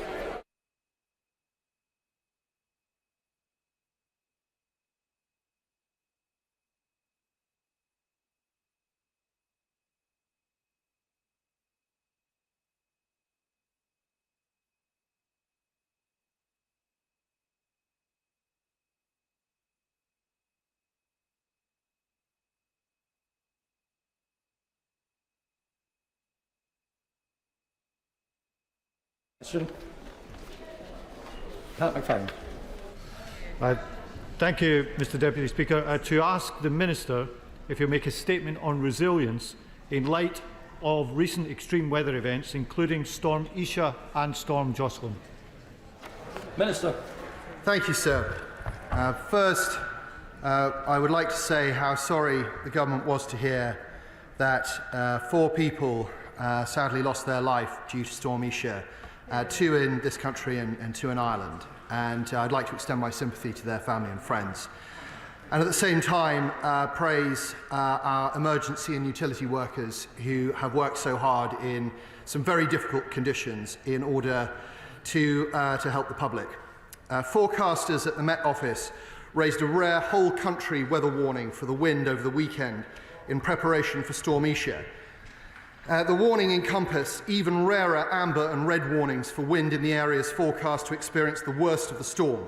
Indeed, wind gusts reached a peak of 99 miles per hour in Northumberland and 124 miles an hour across the Cairngorms. Although the storm had the potential to be extremely destructive, the vast majority of the transport and power infrastructure stood up well and recovered quickly. And that's a credit to the resilience of our critical infrastructure and the response capabilities of our operational partners on the ground. Storm Isha was closely followed by Storm Jocelyn, which reached a peak of 97 miles an hour, which I'm informed was the 10th named storm to impact our country this season. Again, the impacts from Jocelyn in England were less than feared, though operational partners were working around the clock to clear any disruption on our transport and power networks. The forecasting capabilities of our experts in the Met Office and the accuracy and speed at which they can warn and inform the public of incoming severe weather events does, in no doubt, save lives and protect our homes and businesses. My officials and those across government, working hard last week and over the weekend to coordinate the extensive preparation and mitigation measures being taken across the government. The fact that no escalation to a Cobra-level response was required for either storm is testament to our effective response structures at local and national levels. I'm very grateful for the response from colleagues in the devolved administrations and also local resilience forums around the country. Our local authority and agency partners kept public services running and reacted to any local issues that emerged. So we are adapting to weather events not previously experienced in our country, and events such as these come with increasing frequency and severity. The UK is driving forward cross-government action to respond to climate risks and their impacts on our economy and way of life. Our 3rd National Adaptation Programme, published in July last year, sets out an ambitious 5-year programme of work driven by 3 themes: action, information and coordination. We are ensuring a more integrated approach to climate adaptation over the next 5 years through stronger governance, engagement and coordinated policy making. As part of this, we've established the right governance structures not only to monitor progress, but to tackle strategic cross-cutting challenges which will drive the UK's resilience to climate change. This is all in line with the government's broader strategy as set out in the resilience framework, which committed us to strengthening the links between our understanding of the risks that the UK faces and the action we take to prevent those risks from materialising. We must continue to drive forward these initiatives that help us curb the impacts of climate change and at the same time build systems that help us withstand extreme events as they arise. Shadow Minister, Pat McFadden. Thank you, Mr Deputy Speaker, and I'd like to thank the Minister for his response. Recent days have seen the UK battered by 2 severe storms, first Storm Isha and then Storm Jocelyn. This is the 10th named storm of the winter. And Liz Bentley, the Chief Executive of the Royal Meteorological Society, has said that these storms are some of the worst in the last 10 years. Our constituents around the country have been hit by widespread damage, flooding, power outages, cancellation of flights, ferries and trains. And in the most tragic circumstances, a reported 4 people have lost their lives. I want to pay tribute to the emergency service workers, electrical engineers and other response teams who've been working to help people restore power and get transport moving, often at risk to themselves in very severe conditions. We owe them all a debt of thanks. Now, of course, ministers can't control the weather. Indeed, the ex-ministers on the benches opposite can't even control themselves. But the greater regularity and severity of extreme weather demands a response from government. So let me ask the Minister, in terms of resilience, given the frequency of extreme weather events, why doesn't the government have a standing flood resilience task force as part of the COBRA system with a specific responsibility to build up long-term protection? Local resilience forums have been neglected since the passing of the Civil Contingencies Act under the Labour government. What more can ministers do to revive them and make sure they're properly supported? And last week, the Public Accounts Committee said that the flood protection budget put in place has been underused since it was announced and is now expected to cover 40% fewer properties than was first claimed. This leaves over 200,000 homes vulnerable to flooding. What is the government's plan for them? Jocelyn may be the latest storm, but it won't be the last. And the very least that the public has a right to expect is that the government understands this and is focused on the job and not whatever is the latest episode in the Tory psychodrama that has distracted governance of the country for far too long. Well, I thank the honourable gentleman for his warm words about our emergency services and utility workers. And on his specific point about flooding, he'll have heard DEFRA, who are responsible for this, comment earlier in the week that flooding resilience in England is priority for DEFRA as part of a whole society approach to resilience outlined in the UK Government Resilience Framework. For example, the government is investing a record £5.2 billion in the Flood and Coastal Erosion Risk Management Capital Programme.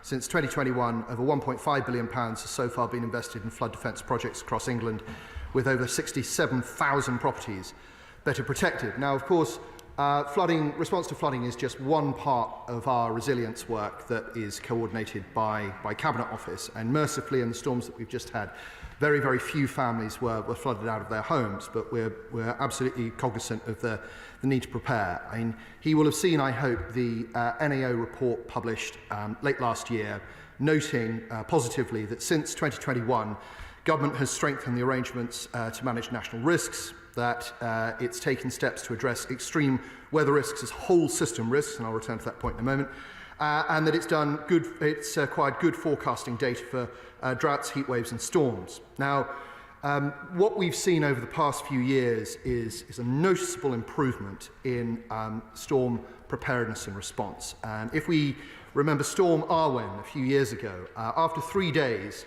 there were still about 40,000 people without power. Now, these storms that we've just had, which are very powerful, about 400,000 people lost 400,000 people lost power to their homes, but 99% of them had power restored within 24 hours. And that is as a result of the planning and preparedness that this government has put in place.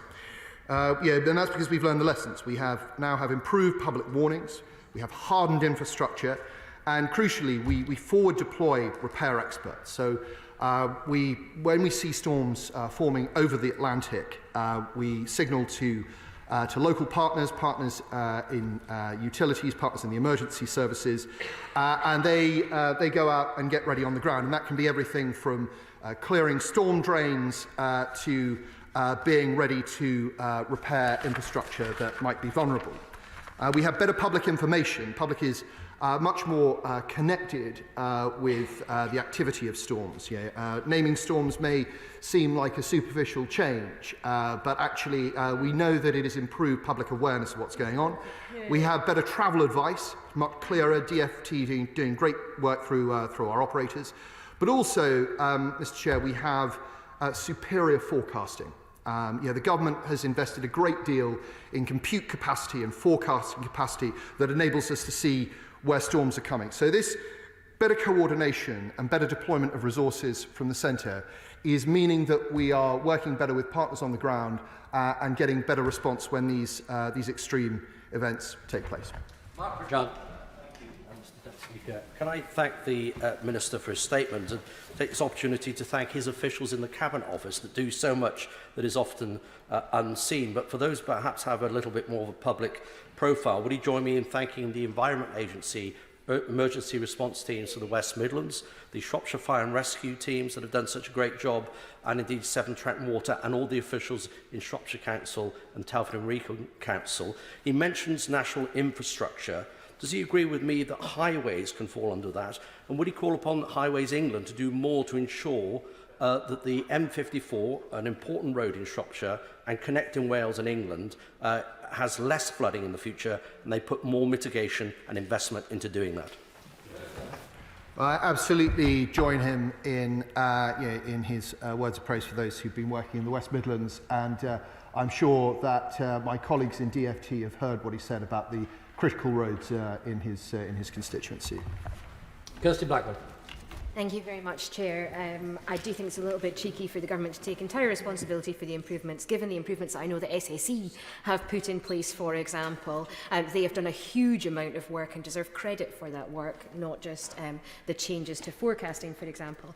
I'd like to thank the resilience partnerships that are in place, the emergency services, the energy companies, and also all of those individuals that stepped up to help and assist others in their local communities. It truly was a community effort and people came together. I do wish the government would take climate change more seriously, given the incredible amount of extreme weather events that we are seeing right now. It is important for the government to both talk the talk and walk the walk when it comes to climate change, and they should be leading from the front in developing, for example, a strategy that will help to ensure that we are resilient in the face of climate adaptation and the changes that are happening, and also to put the funding in place to ensure that that strategy can be delivered. Would they also consider that in terms of some of the changes that are required, the Scottish Government does need funding for resilience? If we do have a situation where there's a massive geographical disparity in some of the weather events that are happening, particularly Arwen, for example, then Barnet may not be the appropriate method in order to fund some of these things, and it might be sensible for the government to consider with the upcoming budget process ensuring that the resilience funding is spread to the areas which are most likely to be hardest hit, rather than having Scotland just have a percentage share based on our population numbers, a percentage share based on the likelihood of extreme climate events, particularly when it comes to resilience, would be most welcome. Well, it's a classic question from the SNP, isn't it? Didn't listen to what I previously said, and it asked for more money. And I have to say that the central government's absolutely not taking all of the credit for everything that's happened. Yeah, as she'll have heard me say just now, it's our partnership with people who work in emergency services, local government, utilities companies, and so on that have made these changes possible. On climate change, I'm sure she'll be pleased to discover that that since peak CO2 emission in the mid-70s, the UK government, by its actions, has helped reduce CO2 emissions by more than 50%, more than any other G7 country. So we absolutely take these things seriously, and we will continue to do so. Dr. Neil Hudson. Thank you, Mr Deputy Speaker. Can I thank the Minister for his statement and the Government for their clear actions to strengthen our nation's resilience. As these extreme storms again unleash damage right across the UK, will my honourable friend join me in sending our thoughts to the people affected, homes, businesses, farms, and in paying tribute to the Environment Agency staff, emergency services, local authorities, electricity companies and volunteer groups like the Appleby Emergency Response Group in my constituency, who do so much to help people and communities through the trauma and aftermath of storms and severe floods.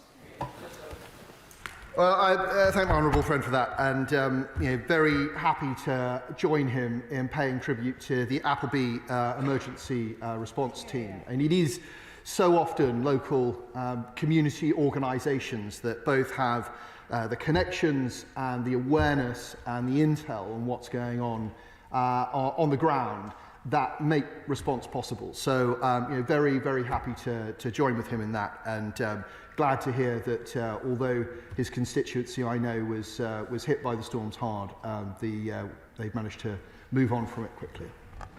Karen Smith. Speaker. My friend from the front bench from Wolverhampton South East asked the Minister about why the government had neglected local resilience forums and the Civil Contingencies Act legislation, most notably in COVID when that was bypassed. So can I re-ask that question? What now lessons has the government learnt from COVID and these issues in order to give greater sustainability to those local resilience forums that need to protect us? Well, we have obviously learnt a great many lessons from COVID, and there's been, as the Honourable Lady I'm sure will be aware from the documentation that the government's published over the past couple of years, been a great deal of activity to improve our resilience and our response to emergencies. And my colleague, Deputy Prime Minister, gave a statement to that effect in this House in December. The Cabinet Office assigns ownership of acute national risks to lead government departments across risk identification and risk assessment, prevention, resilience, preparation, emergency response and recovery. Though the lead government departments may change between these phases, the impact changes and different competencies are required. But the UK has adopted a bottom-up approach to manage emergencies, as most emergencies affect local areas. We have local responders, such as the police, fire and ambulance services, which manage them without direct involvement from the government. Response to larger scale emergencies is then led by lead government departments, and it's only in the most serious cases that is escalated to Cabinet Office briefing rooms, known as COBRA, which brings in senior ministers from across government. But as the Honourable Lady will have heard me say, it's very much a partnership between centre and locality, and we're starting to see the benefits of that. Heather Wheeler. Thank you very much, Mr Deputy Speaker. Can I ask my honourable friend to congratulate the good people of Repton and the other villages that came together to help with all the flooding that was going on, and particularly having follow-up meetings now to get more flood wardens across South Derbyshire. The flooding in South Derbyshire, I've never seen anything like it. And we need to get the Environment Agency to move on with plans for holding ponds further up the Trent and the Derwent to stop the runoff from the fields that we've had this time round. And anything that my honourable friend can do to help me get those projects actually spades in the ground, I've been much appreciated. Thanks, sir. And I very much hear what my honourable friend is saying, and I know that my colleagues in DEFRA will have heard likewise, and she will have heard what I had to say earlier about their position on flooding. In this instance, we, in terms of alerts, normal flood warnings were operated. We didn't use the national alert because it didn't reach the threshold, and our local partners didn't ask us to use it. But from what we can see at this stage, that local system worked well and helped protect people and, where possible, property. Thank you very much, Mr Deputy Speaker. The consistent floods, the consistent storms that we've had this winter have meant that our communities have felt more consistently battered by flooding and winds than perhaps ever before. And sadly, as he mentioned, this past weekend, lives were lost. There are also tens of thousands of houses and businesses without power. Transport links were halted. My own constituency of Edinburgh, there were no flights out of the airport, there were no trains going anywhere, roads, bridges were closed. Thousands of homes were flooded. And yet, the National Audit Office has warned that the government has not set a long-term target for the level of flood resilience it expects to achieve, and there are no concrete plans beyond 2026. That could mean that any investment is misplaced and isn't actually efficient or protects homes sufficiently. So does the Minister see that this could be a lack of foresight, and will the government commit to reversing current cuts to flood protection and do more to ensure that investment is effective?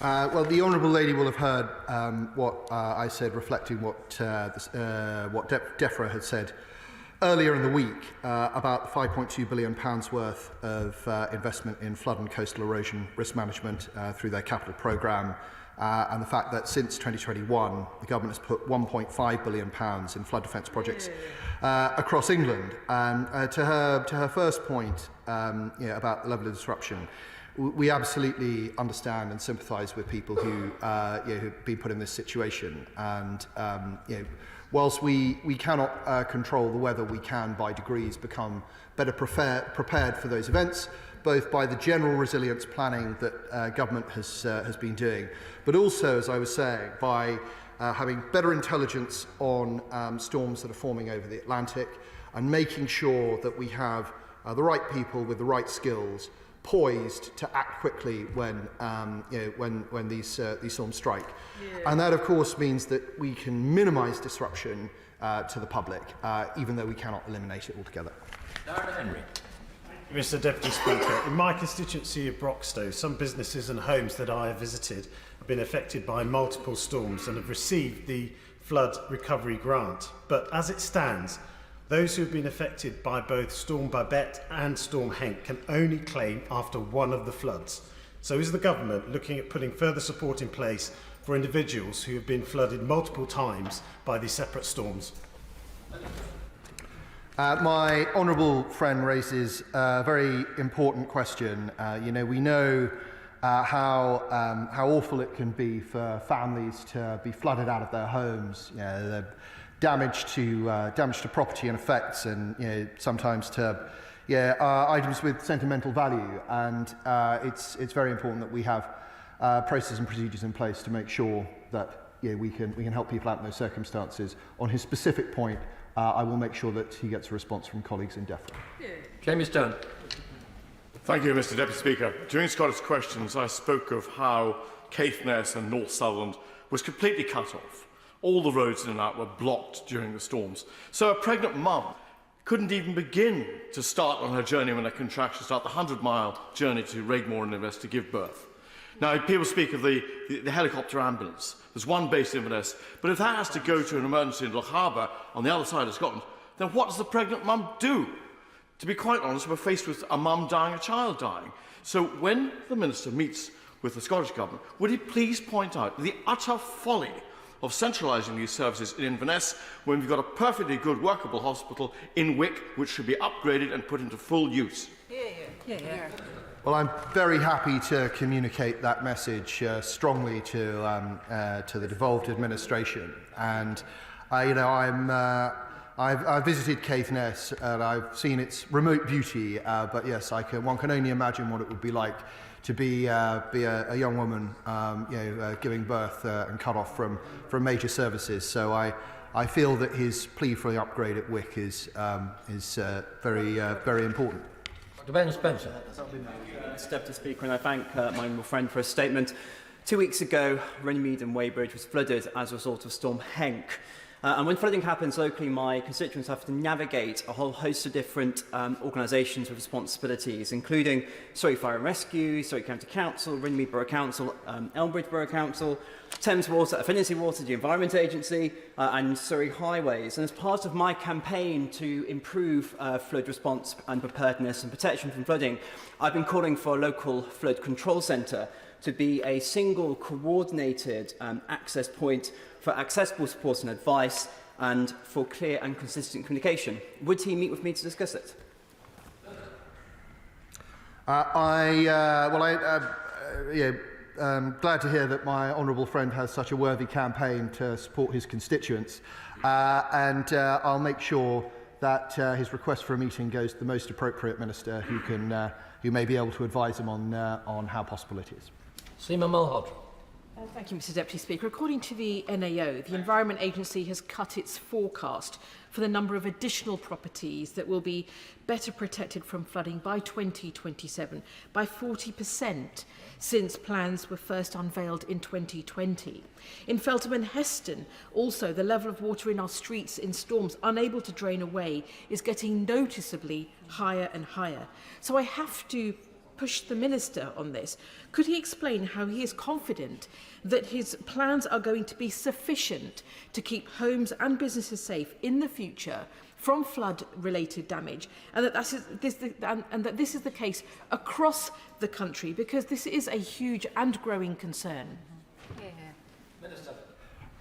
Well, I thank the honourable lady for her question, and she'll have heard me say a moment ago that the NAO was pleased that the government was taking steps to address extreme weather as part of a whole system approach, and that whole system approach can have real advantages when floods are coming. For example, to be able to send out emergency workers, appropriately trained emergency workers, to clear storm drains and make sure that anything that might make the floods worse are cleared out of the way. She'll also have heard me say that DEFRA has committed a great deal of money to improving flood defences over the past 3 or 4 years, and that we have tens of thousands of homes better protected as a result. We're absolutely not complacent, and we're always looking at ways in which we can improve that. Kent Malthouse. Thank you, sir. Can I welcome the Minister's statement and also the excellent work by the team at the Cabinet Office, who I know work extremely hard on these problems. As he will know, my constituency is home to some of our most precious chalk streams and winterbournes, and I'm sure he's aware that levels in the Bourne Valley and to the west of Andover in villages there are extremely perilously even high. this is particularly important because he will understand the ecological importance of these rivers and the risk of dilution, if you like, or overwhelming of the sewage system and leaking into the chalk streams. The Environment Agency and Southern Water are doing great work. There's a huge pumping operation underway to avoid that calamity. However, further significant rainfall may overwhelm the entire system. So when the Minister comes to the post-match analysis, once the weather calms down, we'll give consideration to putting special priority on identifying work that is required in those areas that are of particular ecological sensitivity. There has been significant work up and down my constituency over the last 10 years by the Flood Resilience Group, by the Southern Water and the EA, and indeed riparian owners, but more could still be done, and it needs a certain amount of concentration. Well, I thank my right honourable friend for his observations. I know as a former resident of 70 Whitehall, he understands these problems in great depth. And I also know that the chalk streams of Hampshire have no finer defender than his right honourable self. But the point he makes is a serious one about ecological sensitivity. And it's quite right that we pay attention not only to the immediate threats to life or to property, but also to our natural environment, because, as we know, if we don't do that, the damage can be irreparable and long-lasting. Leila Moran. Speaker, there was barely a part of Oxford West and Abingdon that wasn't affected by floods recently, but Abingdon remains unprotected. In 2007, we were promised a plan, and that plan was cut because of a lack of resources for the EA. But it's not just the River Thames, it's also the runoff from the new developments coming off the huge numbers of houses that have been built. So what is the Cabinet Office doing to connect DEFRA with the Department for Levelling Up so that the developers who have promised to clear the culverts actually have that enforced by the local authorities? Thank the honourable lady for her question. And as she will have heard me say earlier, the Cabinet Office has a coordinating role which brings together lead government departments and local responders, and so it would be under that guise that different government departments would meet and discuss issues of the sort that she describes. Alistair Carmichael. Mr Deputy Speaker, even by the standards of what we are accustomed to in the Northern Isles, the last few days and the week, in fact, have been exceptionally disruptive.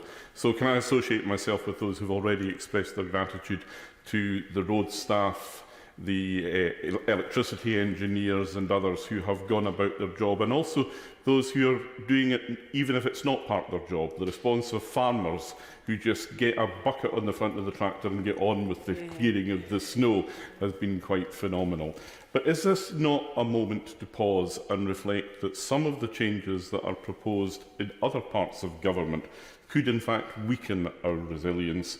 The switch off of the copper wire network for telephones, the idea of increasing the response time for the search and rescue helicopter provided by the Coast Guard from 15 to 60 minutes. These are all things which will leave us in a worse position in the future if they are allowed to happen. Can the Cabinet Office do something to make sure they don't? I thank the honourable gentleman for his question, and I've landed at Tingwall Airport in a storm in the summer, and that was frightening enough for me. And, so one can only imagine what it felt like in the Shetlands over the past week or so. So my sympathies with his constituents. To his point about general resilience, the government, as I say, is trying to take a whole system approach to really understand exactly how we can work with those who are responsible as emergency responders, but also responsible for our national infrastructure. And as I say, I know that we are making progress, but there are obviously always areas in which we can do more work. Wendy Chamberlain. Thank you, Mr Deputy Speaker. As both the Minister and the Shadow Minister pointed out, this is the latest in a series of storms that we faced. And back in October, St Andrews Harbour was significantly damaged as a result of the sea surges following Storm Babette. Now, it's run by a trust that dates from James VI of Scotland's granting of the land to the people of the town. But as a result of the Community Ownership Fund that the Government has run, and other funds generally, more and more of our assets are being owned and run by local communities who, when faced with this kind of disaster, have no source of funding in order to be able to access support. So does the Government agree that they should be looking at ensuring that there is funding in place? Because for St Andrews Harbour, it's a working harbour, it's facing £3 million of costs, and without those repairs being made, there's the risk to other parts of the town being affected in future.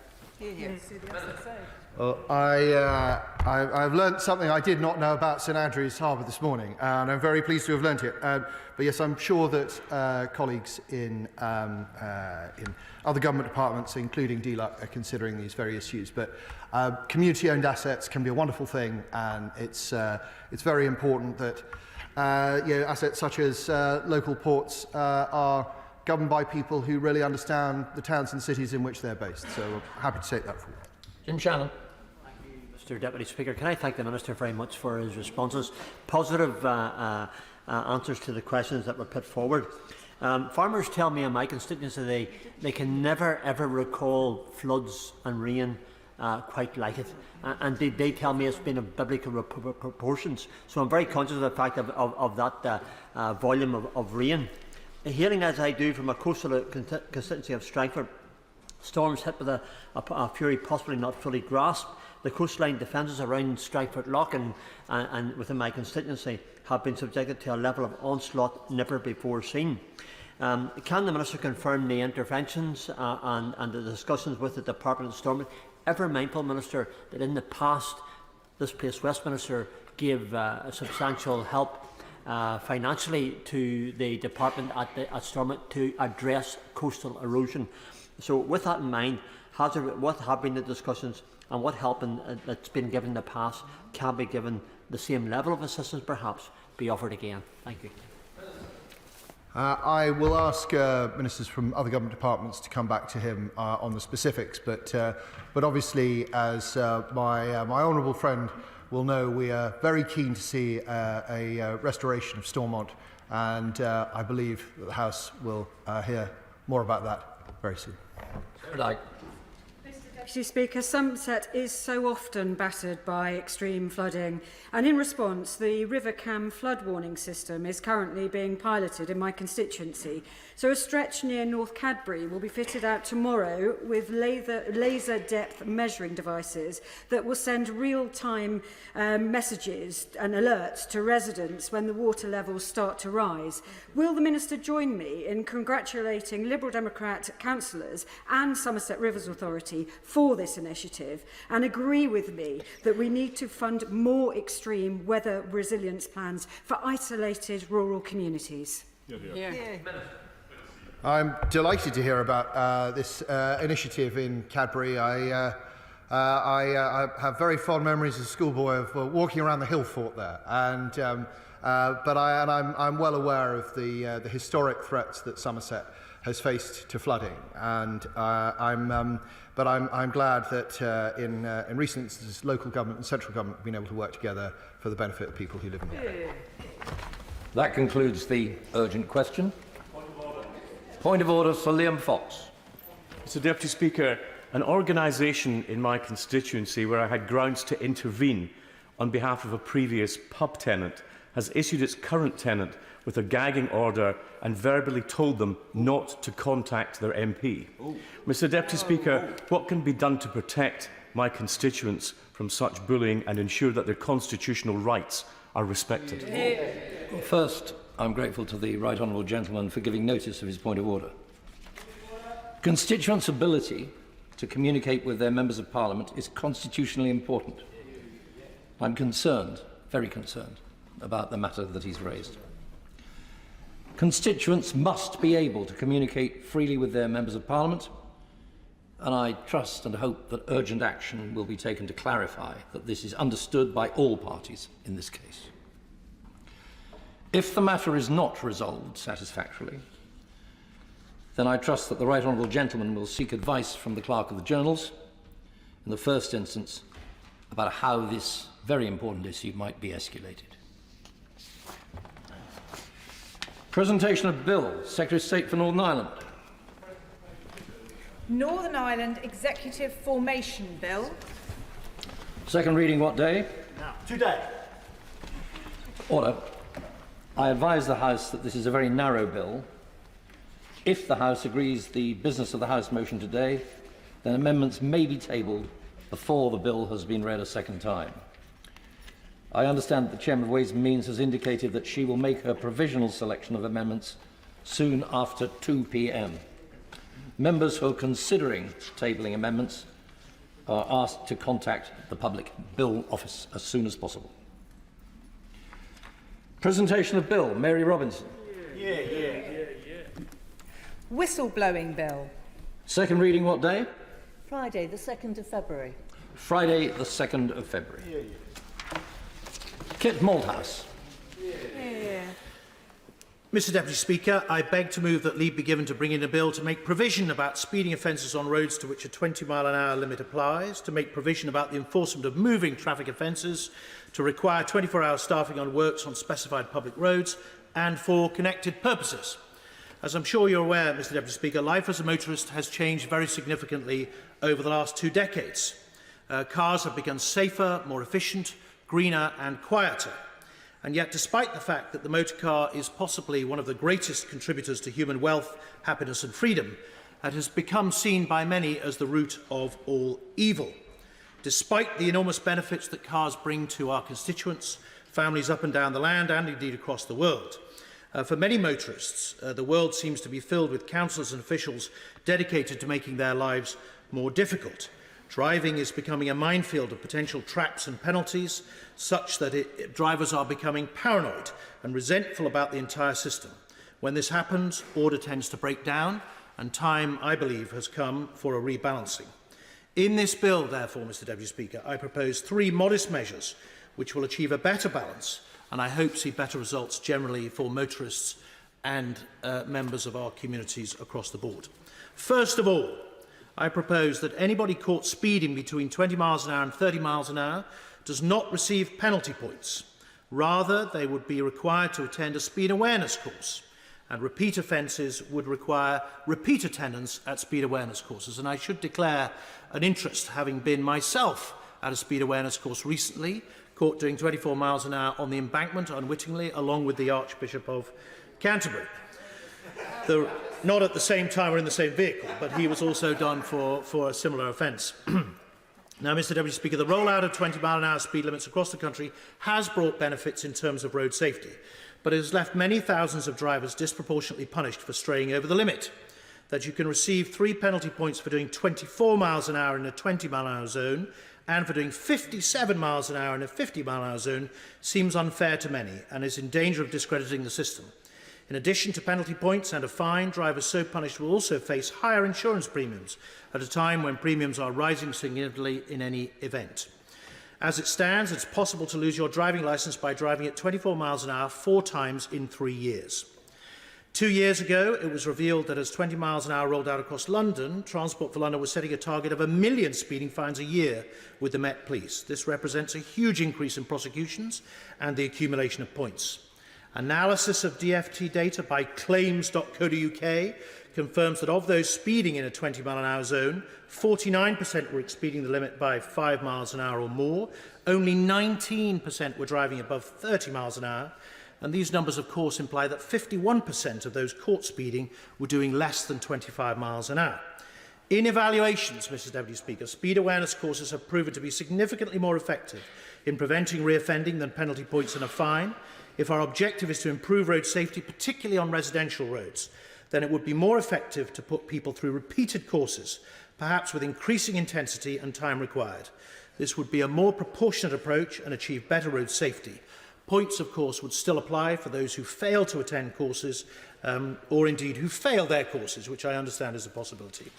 The second element of the bill, Mr Deputy Speaker, is for non-speeding traffic offences enforced by a local council or body other than the police. A first offence in these circumstances, in my view, at a particular location, should result in a warning letter rather than a fine. A subsequent offence at the same location would attract a fine in the normal manner. Now, over the last few years, we've seen a significant increase in the number of traffic enforcement cameras operated by local authorities. In London alone, over nearly 3.2 million tickets were issued in 22-23, extracting something like £200 million from motorists. The number of councils approved by the government to operate enforcement this way has increased steadily. There are regular reports in the media of the earnings of particular cameras. The most successful in Birmingham pulls in apparently £10,000 a day from drivers straying into a bus lane. A number of councils who have introduced enforcement cameras have started with a grace period, during which erring drivers have been issued with a warning letter for their first offence at a particular location, recognising that a sudden change may not be immediately appreciated by many. In Liverpool, the city of my birth, when cameras were brought in at one particular location, 1,400 drivers were caught out within the first 24 hours. Happily, they all received a warning letter first. This is a good and civilised principle and maintains public support for the enforcement system. It recognises that the vast majority of drivers will have made a genuine error, will learn their lesson and won't make the same mistake again. This very British sense of giving people the benefit of the doubt should continue, and this bill would make it a permanent feature. Anyone who commits a moving traffic offence, caught in the yellow box, stray in a bus lane, turn left when you shouldn't, enforced by a local authority with a camera for the first time at a particular location, would only receive a warning letter. Subsequent offences at the same location would attract a fine in the normal manner. And finally, Mr Deputy Speaker, the third element of my bill is that it says that any roadworks on an A road should not be left unattended at any time. Now, the government, as we all know as members of Parliament travelling around our constituencies and to and from London, has struggled to control and minimise disruptive roadworks. Anyone who drives in any major city, in fact, will tell you that unannounced roadworks with poor traffic management and inconsiderate positioning is a source of huge delay and aggravation. Even more so when those works are seemingly abandoned and lifeless, sometimes for days. Even in the last few days, Hyde Park Corner, one of the busiest junctions in the capital, has been beset with works and temporary traffic lights with not a soul in sight after 5 p.m. There is at the moment a polite government consultation out at the moment on increasing fines and tinkering a bit with the current system. My right honourable friend, the member for Rayleigh and Wickford, introduced the 10-minute rule bill last year with imaginative and more radical measures to address the same problem. His Can the Cones campaign hit the mark with many. But my proposal, Mr Deputy Speaker, is simpler and would simply require contractors to ensure that no roadworks on any A road can ever be left unattended.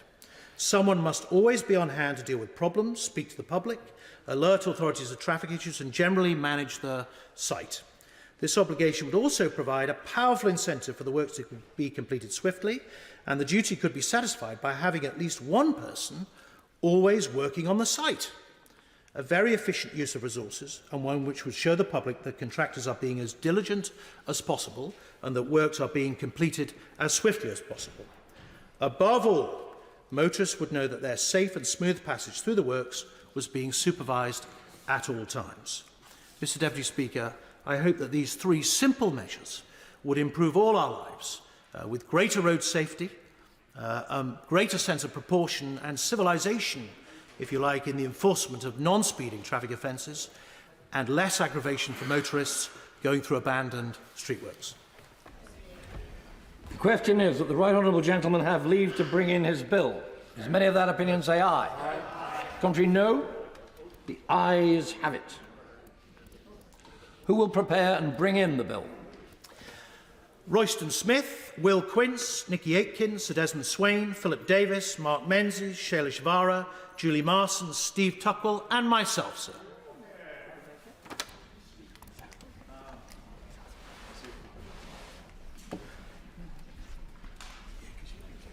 Kit Malthouse.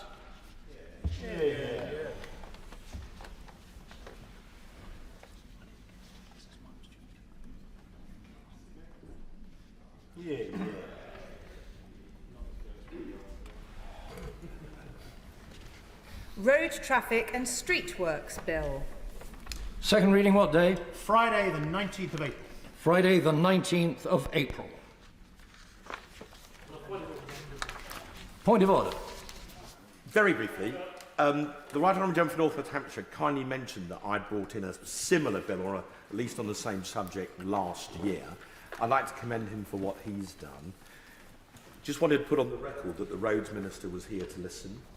And perhaps if the Right Honourable Gentleman for North Hampshire or I, between us, put in for an adjournment debate to give the Roads Minister an opportunity to reply on this subject, perhaps the Chair might be prepared in due course to look favourably on such a request. And the Right Honourable Gentleman has been here long enough to know how to apply for an adjournment debate. However, it's just possible that he might find favour with Mr. Speaker, as he would probably find favour with me on this subject. Other than that, I don't think it's a matter for the Chair. We now come to the motion relating to the Northern Ireland Executive Formation Bill. Business of the House. Minister to move. I beg to move. The question is, as on the order paper. As many of that opinion say aye. Aye. Contrary, no. The ayes have it. Amendments of the... I beg your pardon. Amendments, new clauses, new schedules for Committee of the Whole House may now be tabled by members at the opposition side of the table of the House. I understand that the Chairman of Ways and Means has indicated that she will make provisional selection, as I said earlier, of all those amendments tabled at or soon after 2 p.m. If any amendments are tabled and then selected by the Chairman of Ways and Means, an amendment paper for the Committee of the Whole House will be circulated as soon as possible.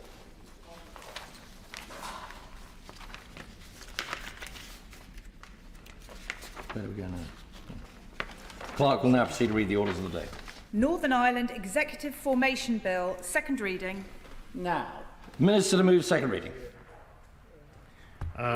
Thank you very much, Mr. Deputy Speaker. I beg to move that the bill now be read a second time. And it is a very short and I'd like to think perfectly formed bill. And I'd like to thank all those who have helped expedite this simple but important piece of legislation to this point. As Secretary for Northern Ireland, my focus has always been on facilitating the return of devolved institutions and upholding the Belfast Good Friday Agreement in all its strands. This bill is no different and hopefully plays a part in that. The UK government believes in the agreement. It believes in devolution. It believes in localism, and it strongly believes in power sharing. That is why I am today legislating to retrospectively extend the executive formation period to the 8th of February this year, 2024. The people of Northern Ireland deserve and elect locally elected decision makers and want them to address the issues that matter to them. This very short extension provided for by the legislation will create the legal means to allow the Northern Ireland Assembly to sit and get the executive up and running as soon as possible. Importantly, a restored executive will have access to the significant financial package I announced before Christmas, worth over £3.3 billion, to secure and transform Northern Ireland's public services. Ministers will be empowered to immediately begin working to address the needs of local people and unleash Northern Ireland's full and amazing potential. And this bill helps deliver that outcome and support the return of devolved governance to the citizens of Northern Ireland. And, Mr. Deputy Speaker, for now, on that note, I conclude my remarks and I commend the bill to the House. The question is the bill be now read a second time. Hilary Benn. Thank you very much indeed, Mr. Deputy Speaker. Another year and another bill to postpone the Northern Ireland Assembly elections. Mind you, it is worth noting that the last time we did this, something quite significant happened 5 days later when the Windsor Framework negotiations were concluded. So let us live in a state of hope, tempered, as always, by experience. Can I begin by thanking the Secretary of State for introducing the bill in such a timely fashion? We support it. I have met no one who thinks that holding elections now would help resolve the difficulties that Northern Ireland's politics are currently in. But while we may be in agreement about the need for this bill, I don't think we should let this moment pass without acknowledging that the Assembly elected, 20 months ago, has still not yet been able to meet. And in any other democracy, anywhere in the world, that would be a cause of anger, not to say uproar, because the very essence of a democratic election is that the representative body should be able to meet and do its job. And I would just observe that Northern Ireland surely cannot continue to be the only place where this does not happen. I'm grateful to the Secretary of State for the discussions that we have had between us. It is a pleasure to do business with him.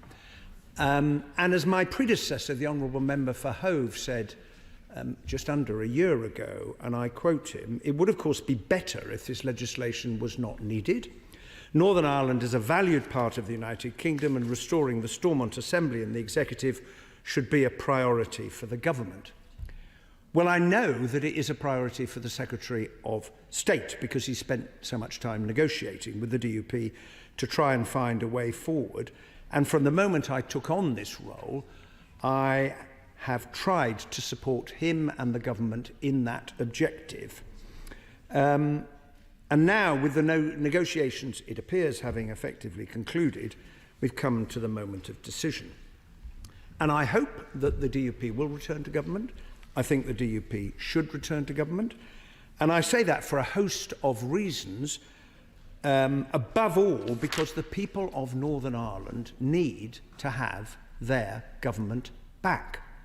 The consequences of having no government for almost 2 years this time around, and of course previously for almost 3 years when Sinn Féin walked out of the institutions, are very serious for the people of Northern Ireland. As we know, the Assembly can't even elect a Speaker, so it can't meet. Difficult decisions are not being taken. The public finances are in a parlous state. When the flood struck last year and affected so many businesses and homes, there was no government in Stormont for people to turn to for help. None. Will my honourable friend give way? Of course I will give way. When I was at home over Christmas, I took my uncle to the Cancer Specialist Centre at Belfast City Hospital. It was a very humbling experience to see the care and the dedication provided by the staff there in what is a world-leading facility. But the stresses and the strains were very clear, a lack of funding and a lack of direction, because when institutions and systems fail, people suffer.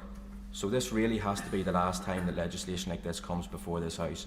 Get it back up and running, or the Secretary of State with the Irish Government should find something else to sort it out. Well, I agree with my honourable friend that this is the moment to get the institutions back up and running, and I wish the person he referred to all the best with their treatment. The civil servants, of course, are left to make decisions that really ought to be made by elected representatives. And the case of public sector pay, for example, with some workers not having had a pay rise for almost 3 years. It should hardly bear repetition. No decisions have been taken because there isn't enough money in the budget to do so. Now, that's why there was such a large strike last week, and I see that there's likely to be further industrial action coming towards us. And I think everyone now recognises, including the government, that that is not a sustainable position, and the proof on the government side is that in announcing the financial package, it identified money for public sector pay, although it is not currently being released until such time as the executive is restored. Now, if I may be really frank, I understand why the Secretary of State took that decision initially, but I must say to him that I think in relation to public sector pay, that moment has now passed, and that's why I called on him last week to release that part of the budget package so that the disputes can be settled, workers can get their pay increases, and public services can try to address the many, many challenges they face. I will, of course, give way. Thank you for giving way, and he's making a very important point, because, of course, many public sector pay awards have been made, nearly 50 over the last year. And the only reason why the current one is not being made is because the Secretary of State is holding teachers, nurses, etc. as pawns in the game which he is playing and the efforts he's trying to make to force us into a position to make a decision that he wants us to make and we don't wish to make. Well, the honourable gentleman links the pay question to the stance that he takes in relation to the current difference of view that the DUP has with the Windsor Framework and the Protocol. I would say to him in return, it is equally true that if the DUP were to go back into government, then public sector workers would get their pay increase. And that's why I said a moment ago that I hope very much that that will be the case. Now, turning to the substance, I will, of course. I thank the Shadow Minister for giving way. Shadow Minister, I'm aware from back home from the papers, from the TV correspondence, from media statements made by those in unions. They say very clearly, and I quote them, that the problem here doesn't lie with the politicians, with respect, it lies with the Secretary of State for Northern Ireland, who has control of the monies. He, in his own right, as Secretary of State for Northern Ireland, could settle these claims for those in education, those in health and elsewhere. The monies are there. The unions say, let the Secretary of State do it. Has he heard the same story as I've heard? I've heard it in the news and the media. Well, I have indeed heard the unions making precisely that point. And I've set out to the House today why I understood initially why the Secretary of State took that approach, but I do think that public sector workers should not continue to be held hostage to the failure thus far, and I hope that it will change very soon to solve this problem, which is why I am calling on the Secretary of State to release the funds now. Now, we need to be honest about how we got to the deadlock that the government's been grappling with, as indeed has the Right Honourable Gentleman for Lagan Valley as leader of his party. One of the many, many consequences of leaving the EU was that a decision had to be taken about what to do about trade across the border between Northern Ireland and the Republic, given that everyone agreed that the border had to remain open. There were not many things that everyone agreed on when it came to Brexit, but that was one of them. And everyone agreed that the EU needed to be sure that goods crossing that border complied with the rules of their single market. There was no escaping this. And the government decided that the answer would be the Northern Ireland Protocol. Now, before I occupied this role, I was one of many people who argued that the implementation of the protocol would not work as originally intended in Northern Ireland, including for reasons that many in the unionist community had pointed out. And in fairness to Maros Sefcovic, he understood what the problems were and changed the EU's approach. And that is why I genuinely believe that the Windsor Framework represents a significant step forward. It's why we on this side of the chamber voted for it. Now, of course, detailed implementation will need to be worked through. That is another reason why the executive needs to return. But most businesses tell me that the Green Lane is working reasonably well. And as I said last week, the framework is here to stay.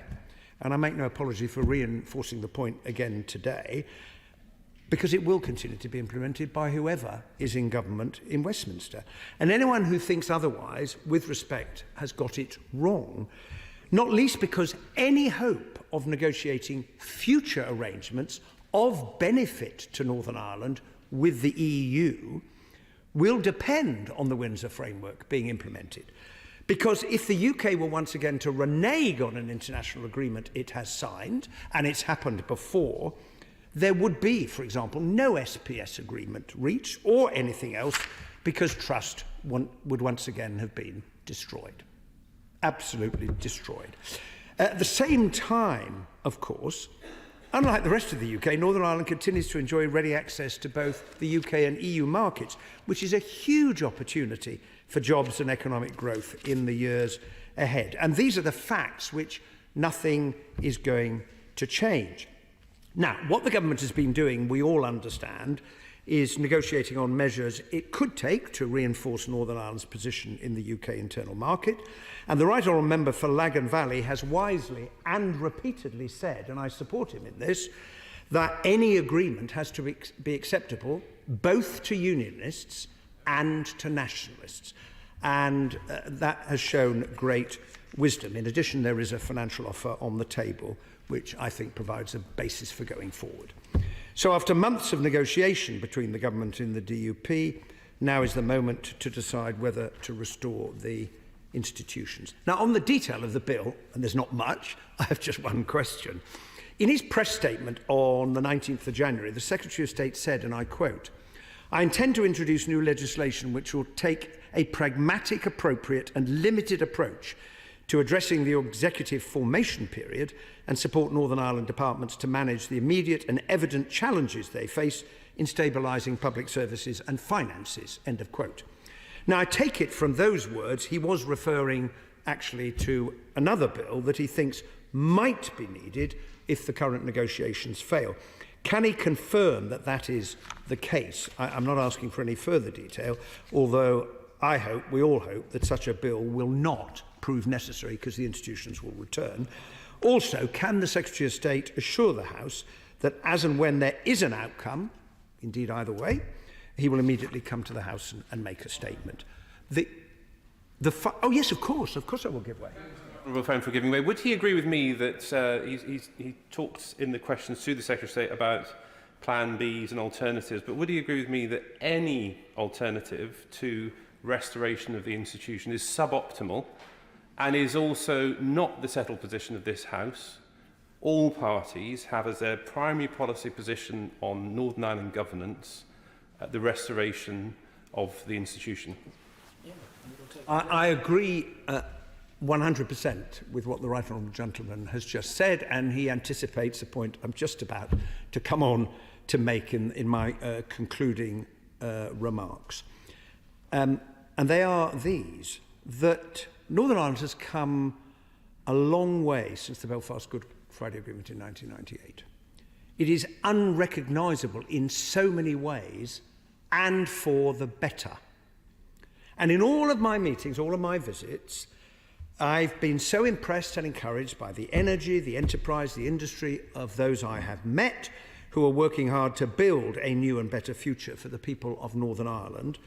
And that really matters when we know that families in Northern Ireland, for example, have the lowest disposable incomes in the United Kingdom. And the longer there is no functional devolved government, the harder it will be for those businesses to seize the opportunities that are available anyway, including because of access to the EU market, because businesses that are thinking of investing don't like uncertainty. They want stability. They want to know there is a government in place. And so the absence of a government undermines the bright future that otherwise faces the people of Northern Ireland. And the basis of power sharing, which was at the heart of the Good Friday Agreement, including devolved government, was essential to the making of progress. And of course, although there have been bumps and difficulties along the way and periods of no government, a generation on from 1998, I simply want to echo the point the right honourable gentleman has already made, that we cannot give up on devolved government. It is what we believe in this House. And it is the responsibility that all of us take on when we stand for elected office. We can't really have a system where any of us chooses to put conditions on the basis of which, if they're not met, we're not going to take part. That is not how a democracy works. As I'm fond of saying, we have to deal with the world as it is as we seek to change it into the world we would wish it to be.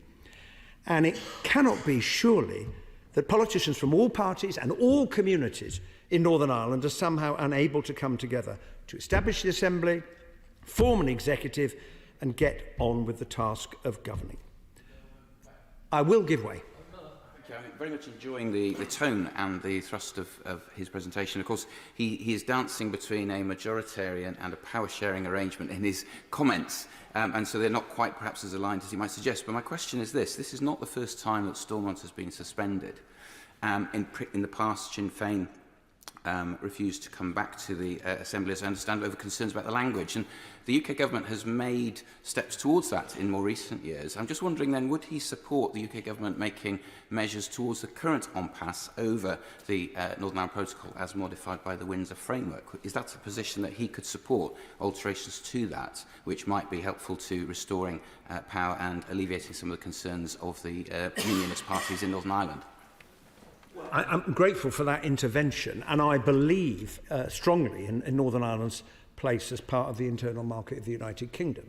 And I've made clear repeatedly since I took up this position that I will support any measures that reinforce that, make that clear, but are also consistent with the international commitments the government has signed up to. If I could just pick it up on what he said initially, I'm not arguing at all for a majoritarian position. I'm not.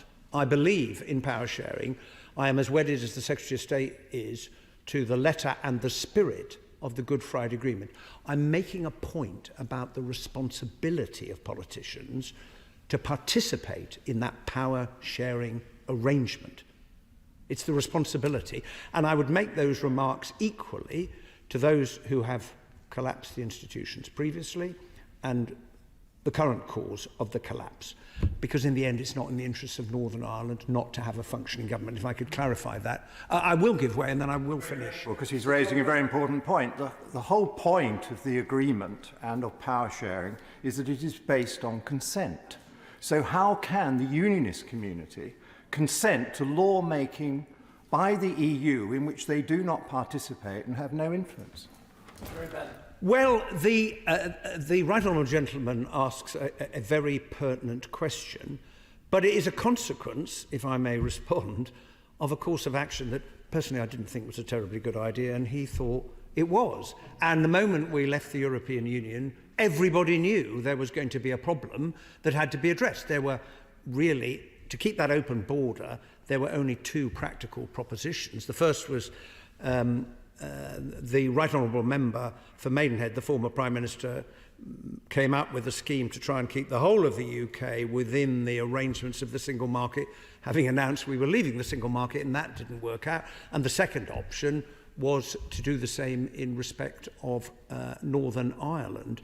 So it is where we are. And the government eventually negotiated the Windsor Framework, which is an important step forward. These things are going to have to be worked through. The question is whether the operation of the green lane, because that is really what we're talking about. Everybody agrees with the red lane. If goods are coming into Northern Ireland to then head off to the Republic, well, of course they should be checked. And that's what the red lane is for. So what we're debating is the operation of the green lane.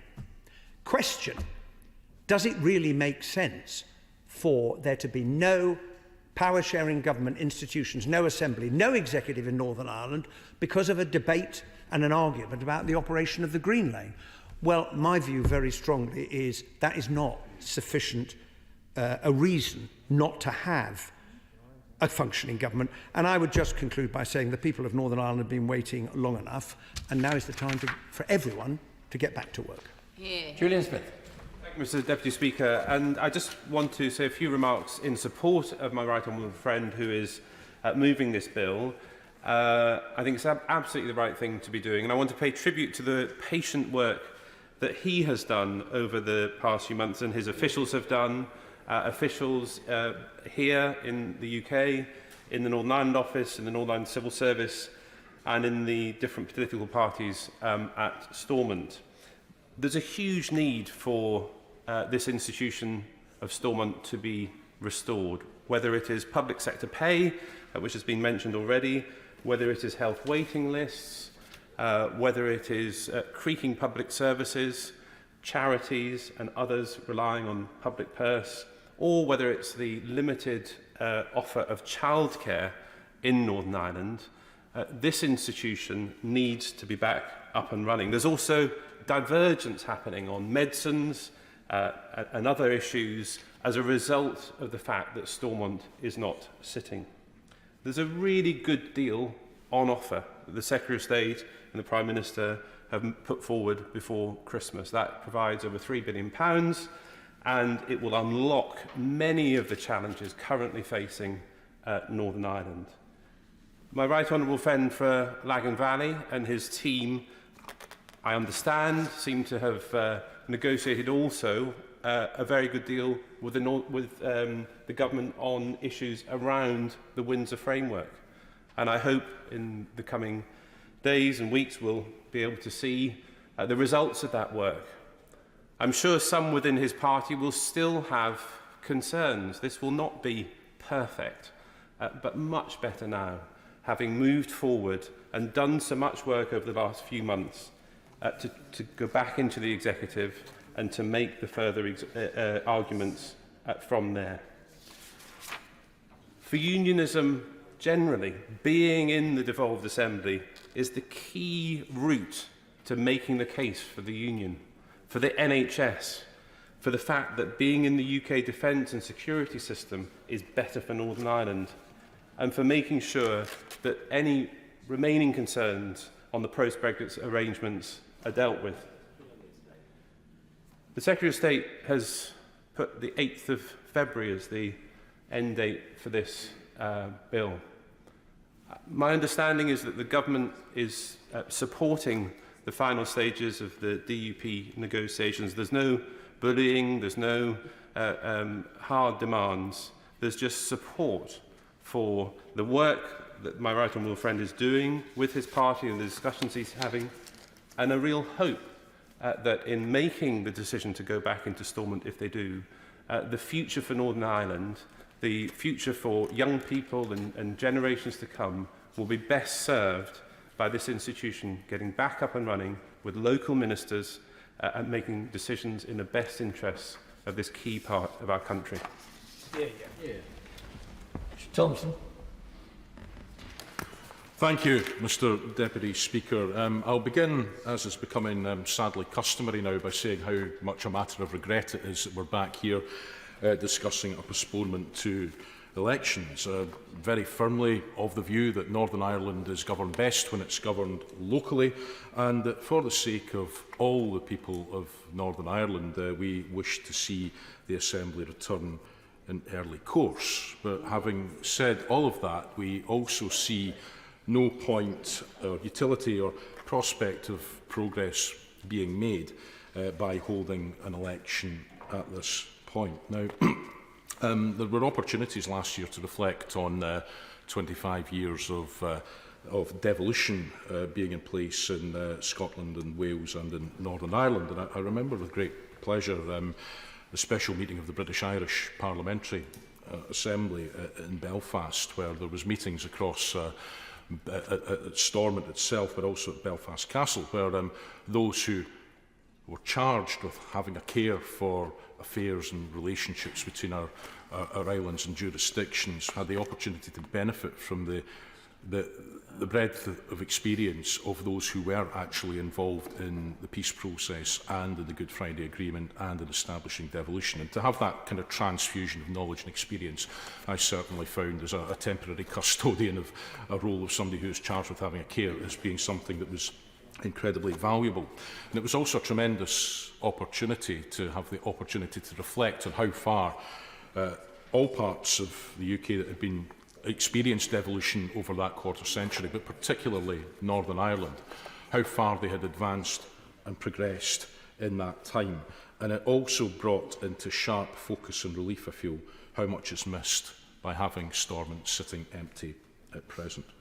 So I would share very much the words of the Shadow Secretary of State when he speaks about hope here but being tempered by expectation.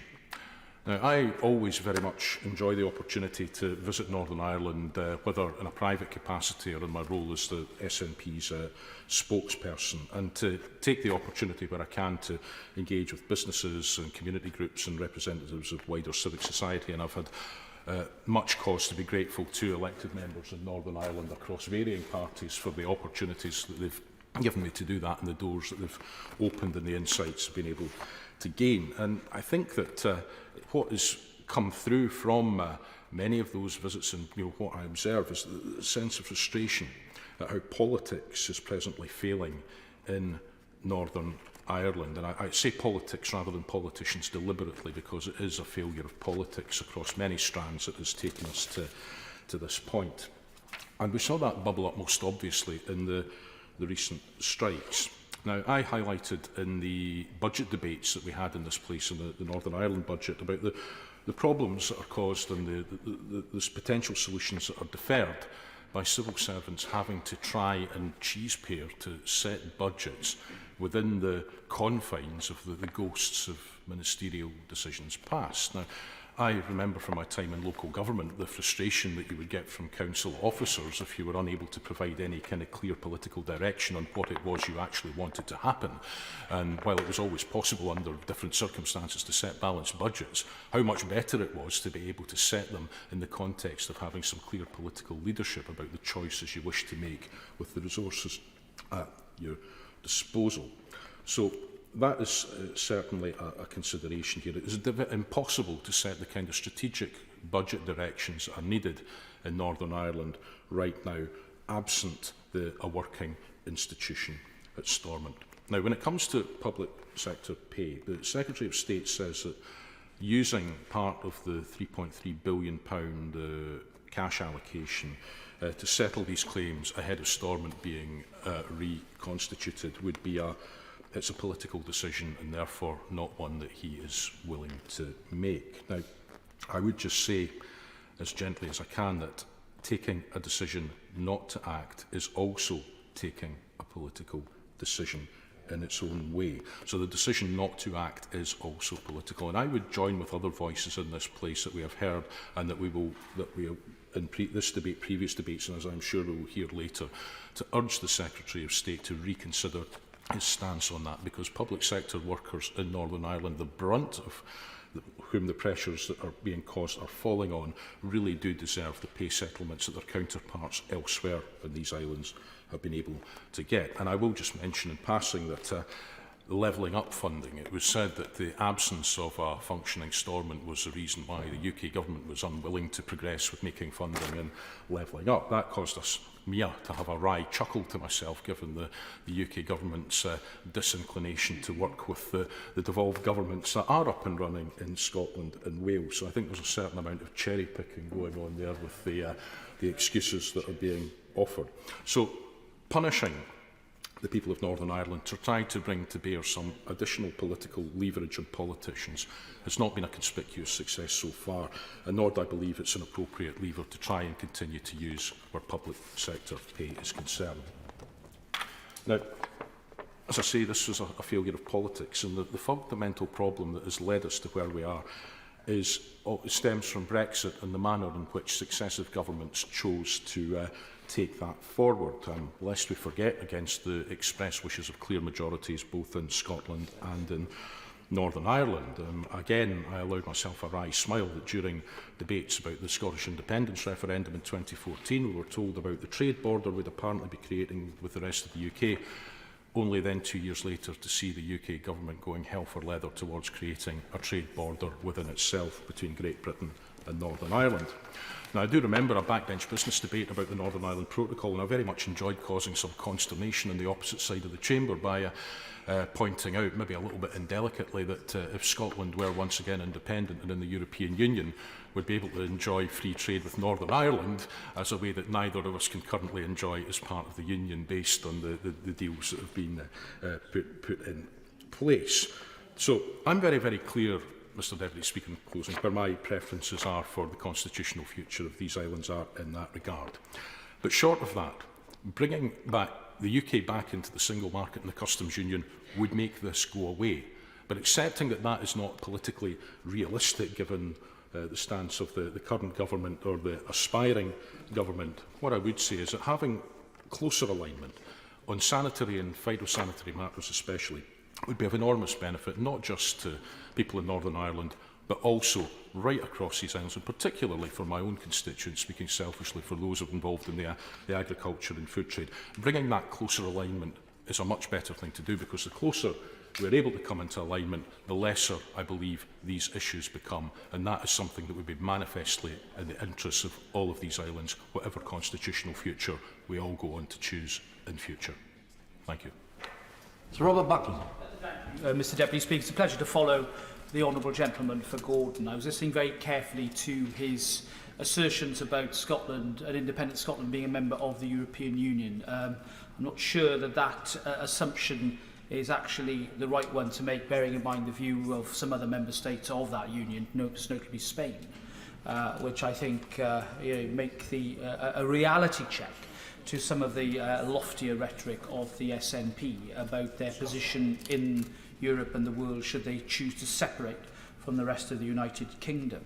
I make that point because I think it was inevitable that the consequences of Brexit meant that an arrangement with regard to the hard border, or the border between Northern Ireland and the Republic, was always going to be a difficult one. I certainly bear the scars on my back, having been involved as a law officer right through that process, and indeed helping to put together the Malthouse Compromise. Anybody remember that? Back in the early part of 2018. And I know colleagues from the DUP will remember that time very well indeed. And we tried to work together to get somewhere which would satisfy everybody. Now, as the Right Honourable Gentleman Member for Leeds Central said, we have to work in the world as it is, not as the world that we would like it to be. And in these current circumstances, Mr Deputy Speaker, it does seem to me that one way that we can actually find out about aspects of the operation of the Windsor Framework is for the Executive to be able to carry that out and to see its operation, to see how the Green Lane works. And if there are operational problems, then let's deal with them. Because I'm as anxious as anybody to make sure that businesses and individuals and everybody who wants to trade in Northern Ireland and through Northern Ireland is able to do so in as free and uninhibited a way as possible. I don't want to see Northern Ireland being cast adrift from the rest of our United Kingdom in that way at all. And I'll give way to the Honourable Gentleman. Or given way, and he makes reference to Northern Ireland being set adrift from the rest of the United Kingdom.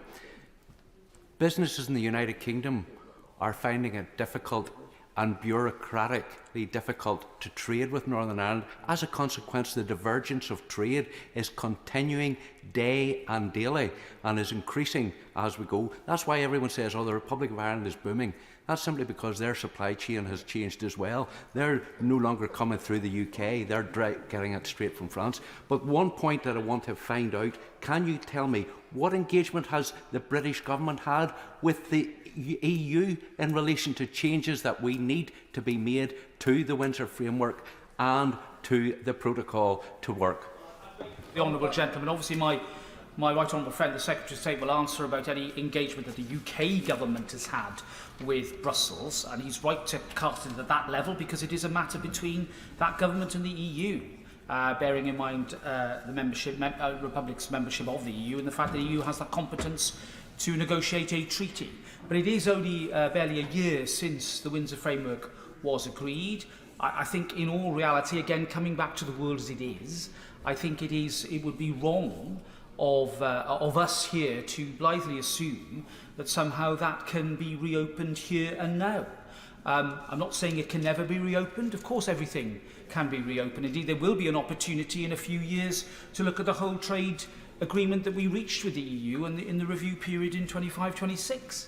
But the point I'm making, Mr Deputy Speaker, is that unless we see a functioning executive being able to, and as it will have responsibility for the operational aspects of Windsor, to identify the problems, to highlight them, to raise them with the UK government and indeed at an appropriate level, then I don't think we're going to move this process on in the way that I know honourable and right honourable members opposite want to see happen, as do I. I've said it many times that the UK Internal Markets Act that we debated long and hard back in 2020 when I was Lord Chancellor contains some measures in it that have been helpful and are now on the statute book, but there was more that I think in that bill, putting aside the notwithstanding clause, there was more that was intended to be done legislatively to help cement the place of Northern Ireland in our UK internal market.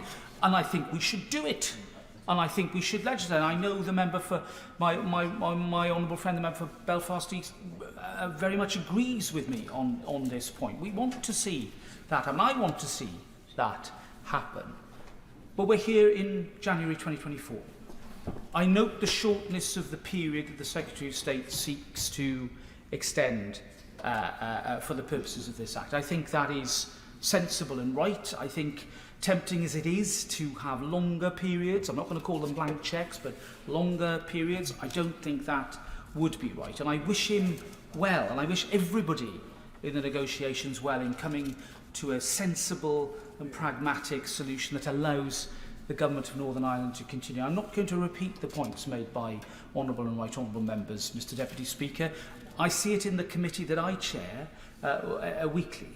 We still have that inability to plan ahead, or the institutions of Northern Ireland have that inability to plan ahead in a multi-year way to provide the level of public service that I know they want to do, but which they just cannot, bearing in mind the constraints that we have to operate under.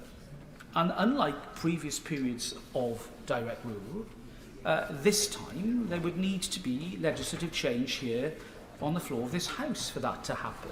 And I think it's been made very clear by the leaderships in both the main parties that that is not the policy of the British government. Now, that's the world as it is, I'm afraid, not as the world as necessary some would like it to be. And I certainly do not want to see a situation where there is an imbalance again within our UK constitution that will only lead to more tension being stoked within the communities of Northern Ireland rather than less. And therefore it seems to me that the most, and I will give way in a moment, the most obvious way forward now does have to be the restoration of the executive. And I'll give way to my honourable friend. Thank the honourable member for giving way. There's been much use of this phrase, the world as it is, in this debate so far. I think it is actually helpful. We must be pragmatic about it. And I just wonder whether it's the intention of his committee and their work to include looking at Northern Ireland as it is now, for example, levels of inward investment, or how business has responded to that 12 months in which the Windsor Framework has been in place.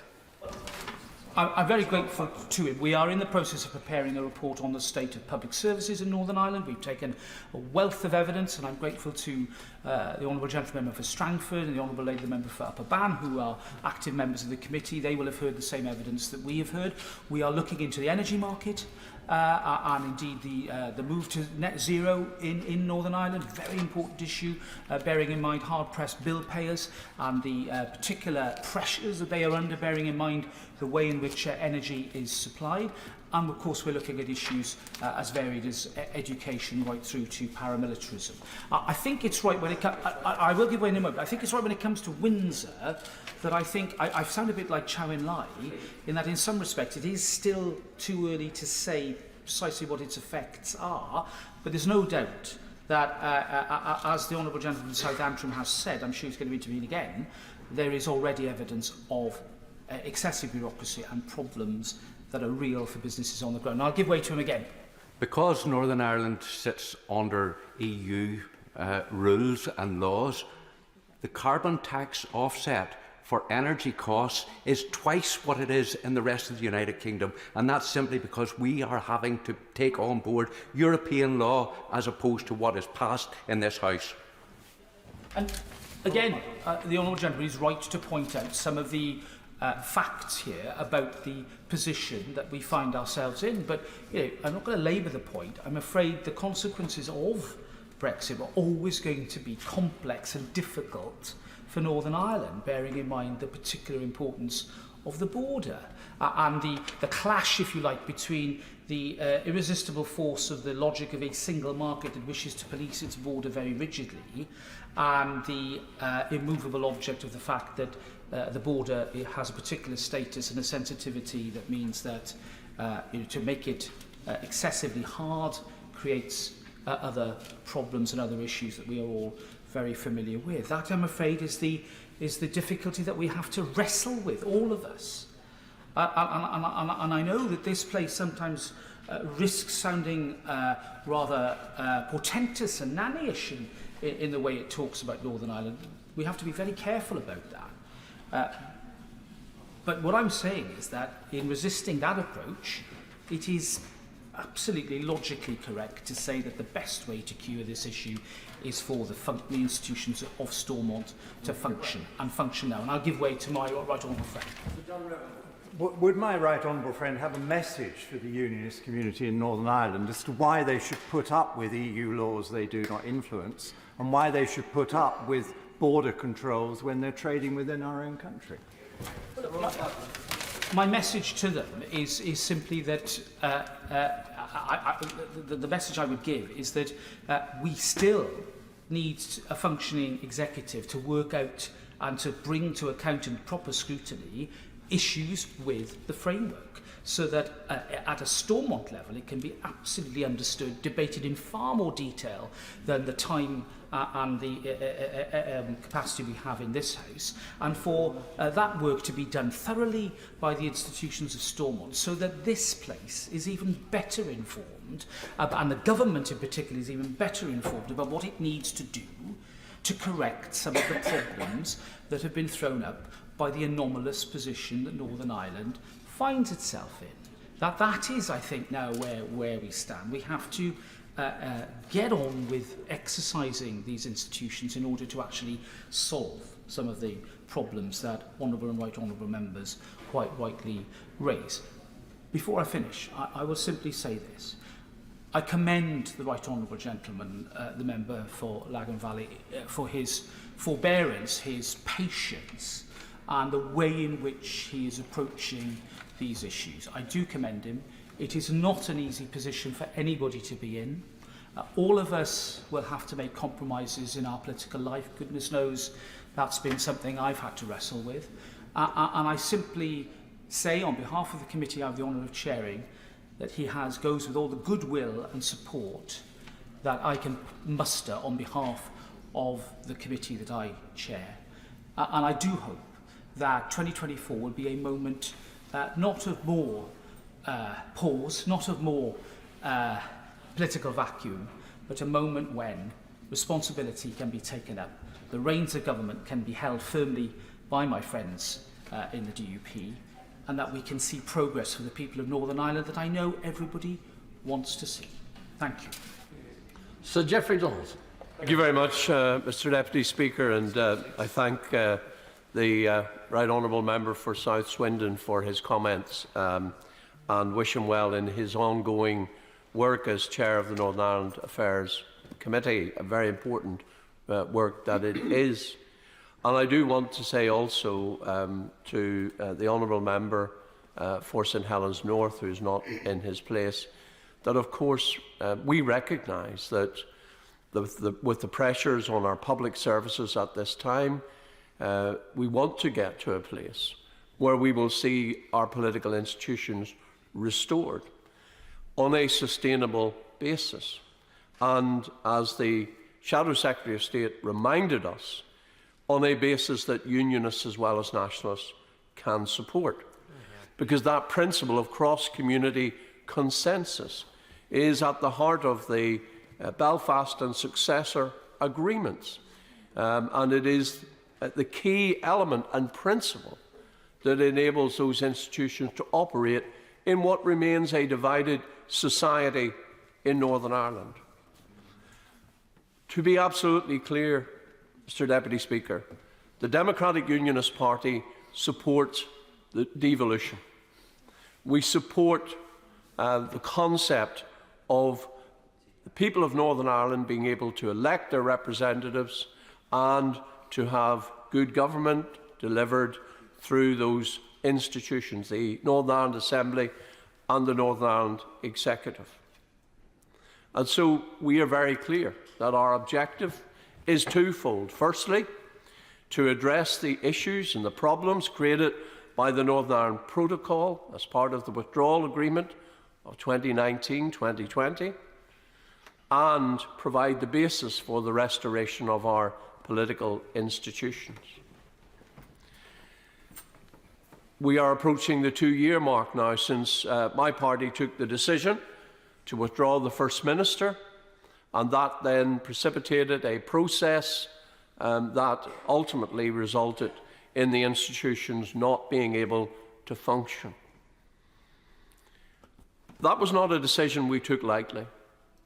And for months in advance of that decision, I made clear, my party made clear, we wanted to see a negotiating process underway between the government of the United Kingdom and the European Union to address the very real problems created by the protocol.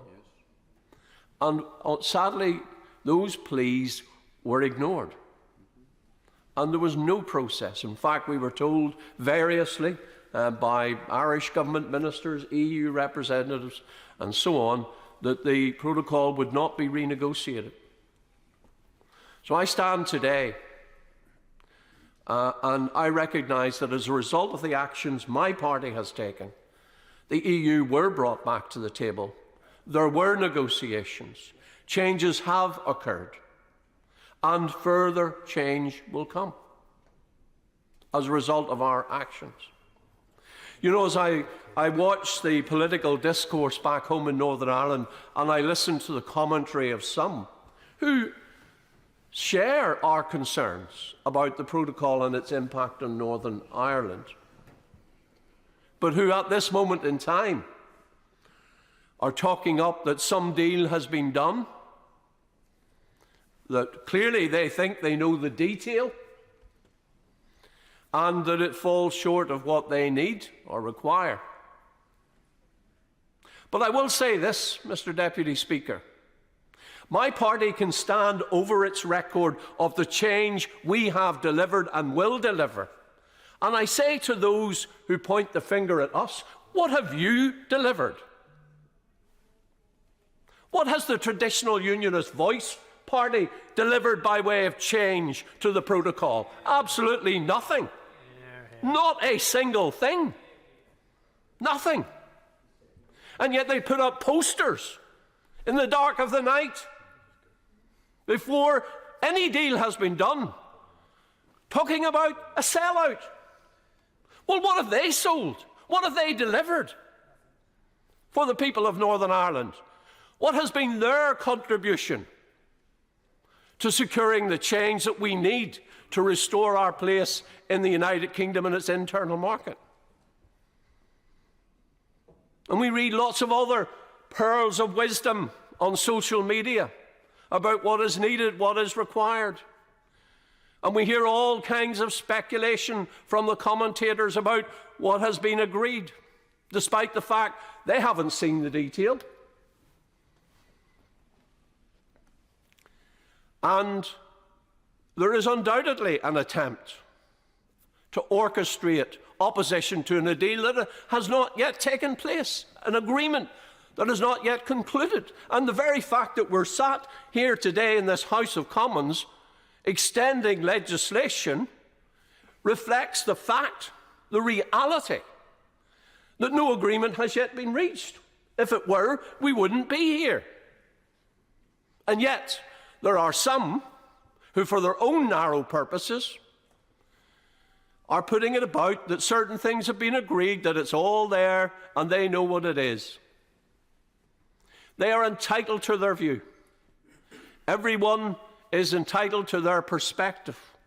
But I say this: wait until an agreement is reached before you make your final verdict. Assess the progress that has been made before you reach your conclusion. But I suspect what is going on is not about that.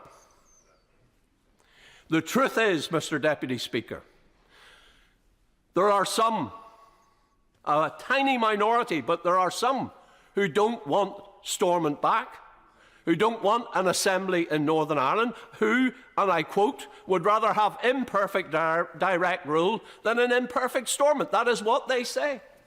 And yet they're the same people who berate the government of the United Kingdom and this Parliament for selling them out constantly, who constantly point the finger at the United Kingdom government and say, you've sold us short, you've betrayed us, you've let us down, and yet they want to hand all the power back to that government.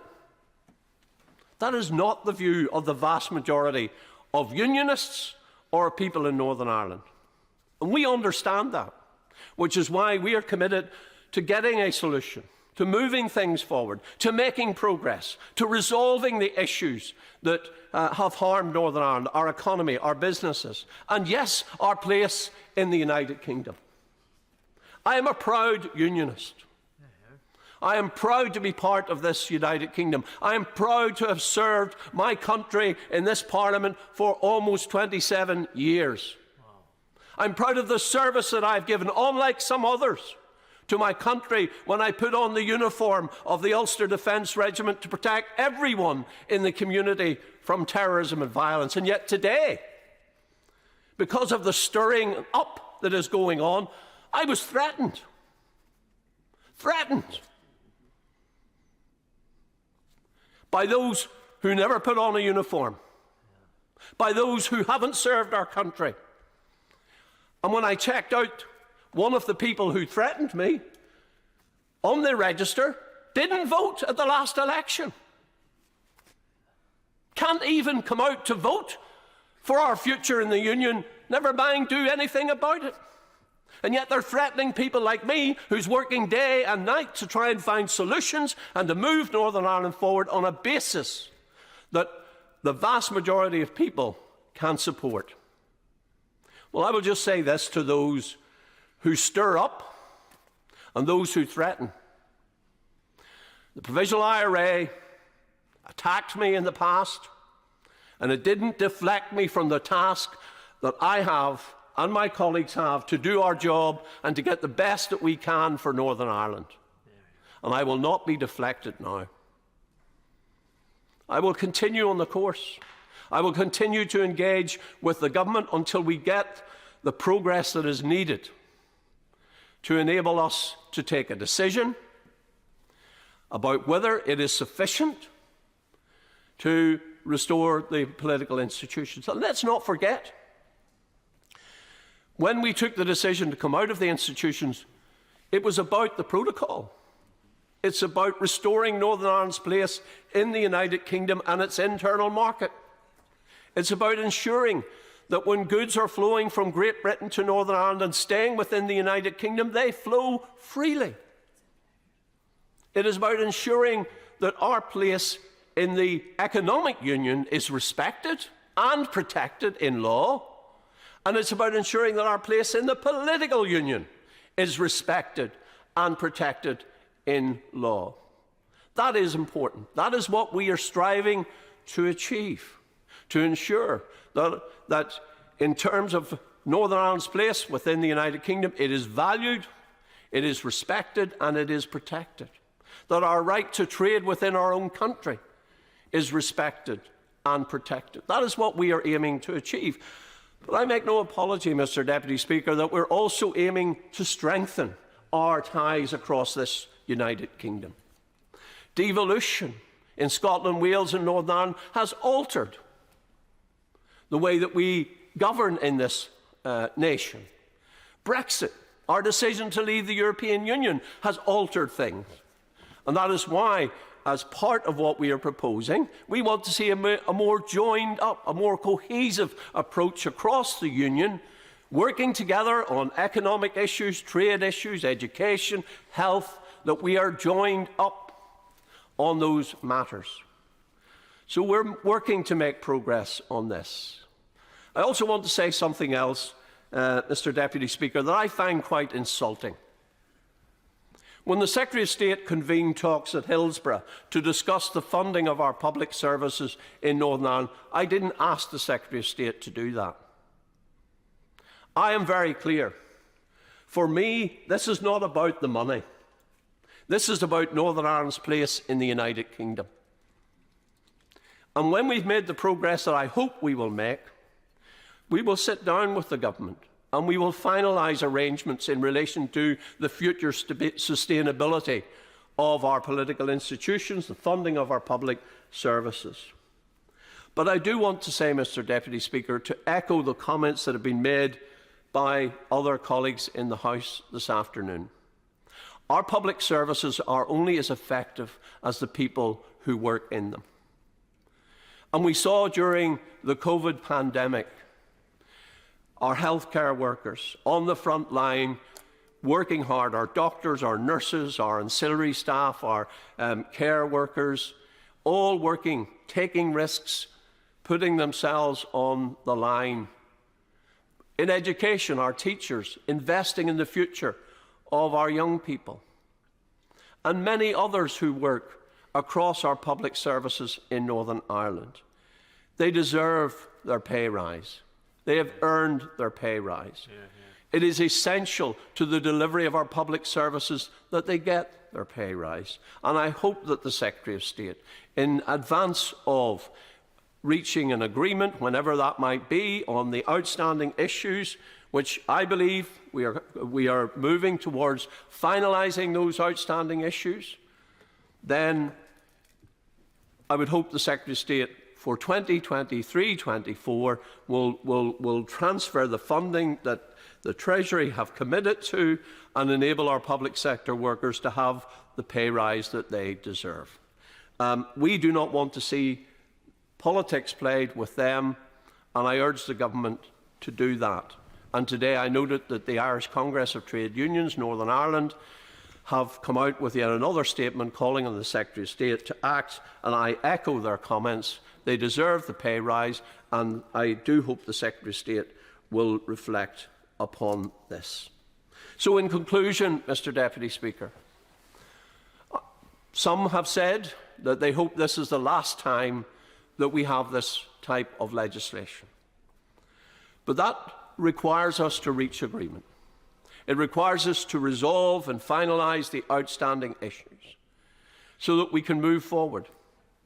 We can assess the progress that has been made, and we can take decisions around the restoration of our political institutions if that is the way we are to go. But I am clear, my colleagues are clear. This is not about any price. We have fought hard and will continue to fight hard to get the outcomes that we need for everyone in Northern Ireland, to restore that cross-community consensus that is essential for the proper functioning of our devolved institutions in Northern Ireland. We will work at that. And I simply say to my fellow unionists in Northern Ireland, whatever their political persuasion or background, the notion that a unionism that turns in on itself is a unionism that can deliver for Northern Ireland, to make Northern Ireland work, to secure the union for the future, is not the way to go. It is not the way to go. We will provide the leadership that is required, because that is what is necessary to make Northern Ireland work, to ensure that our place in the Union is valued, is respected and protected in law and in practice, to remove the barriers to trade that enable us to trade in both directions with the rest of the United Kingdom, to ensure that our Union is stronger and that Northern Ireland's place within it is both respected and protected. That's what we're aiming to achieve. We will assess the outcome against our 7 tests that we have set out very clearly, determine the progress that's been made, and make our decisions based upon these matters. We will do so rationally and clearly recognising that we are the custodians of Northern Ireland's place within the United Kingdom. On our shoulders rests a huge responsibility.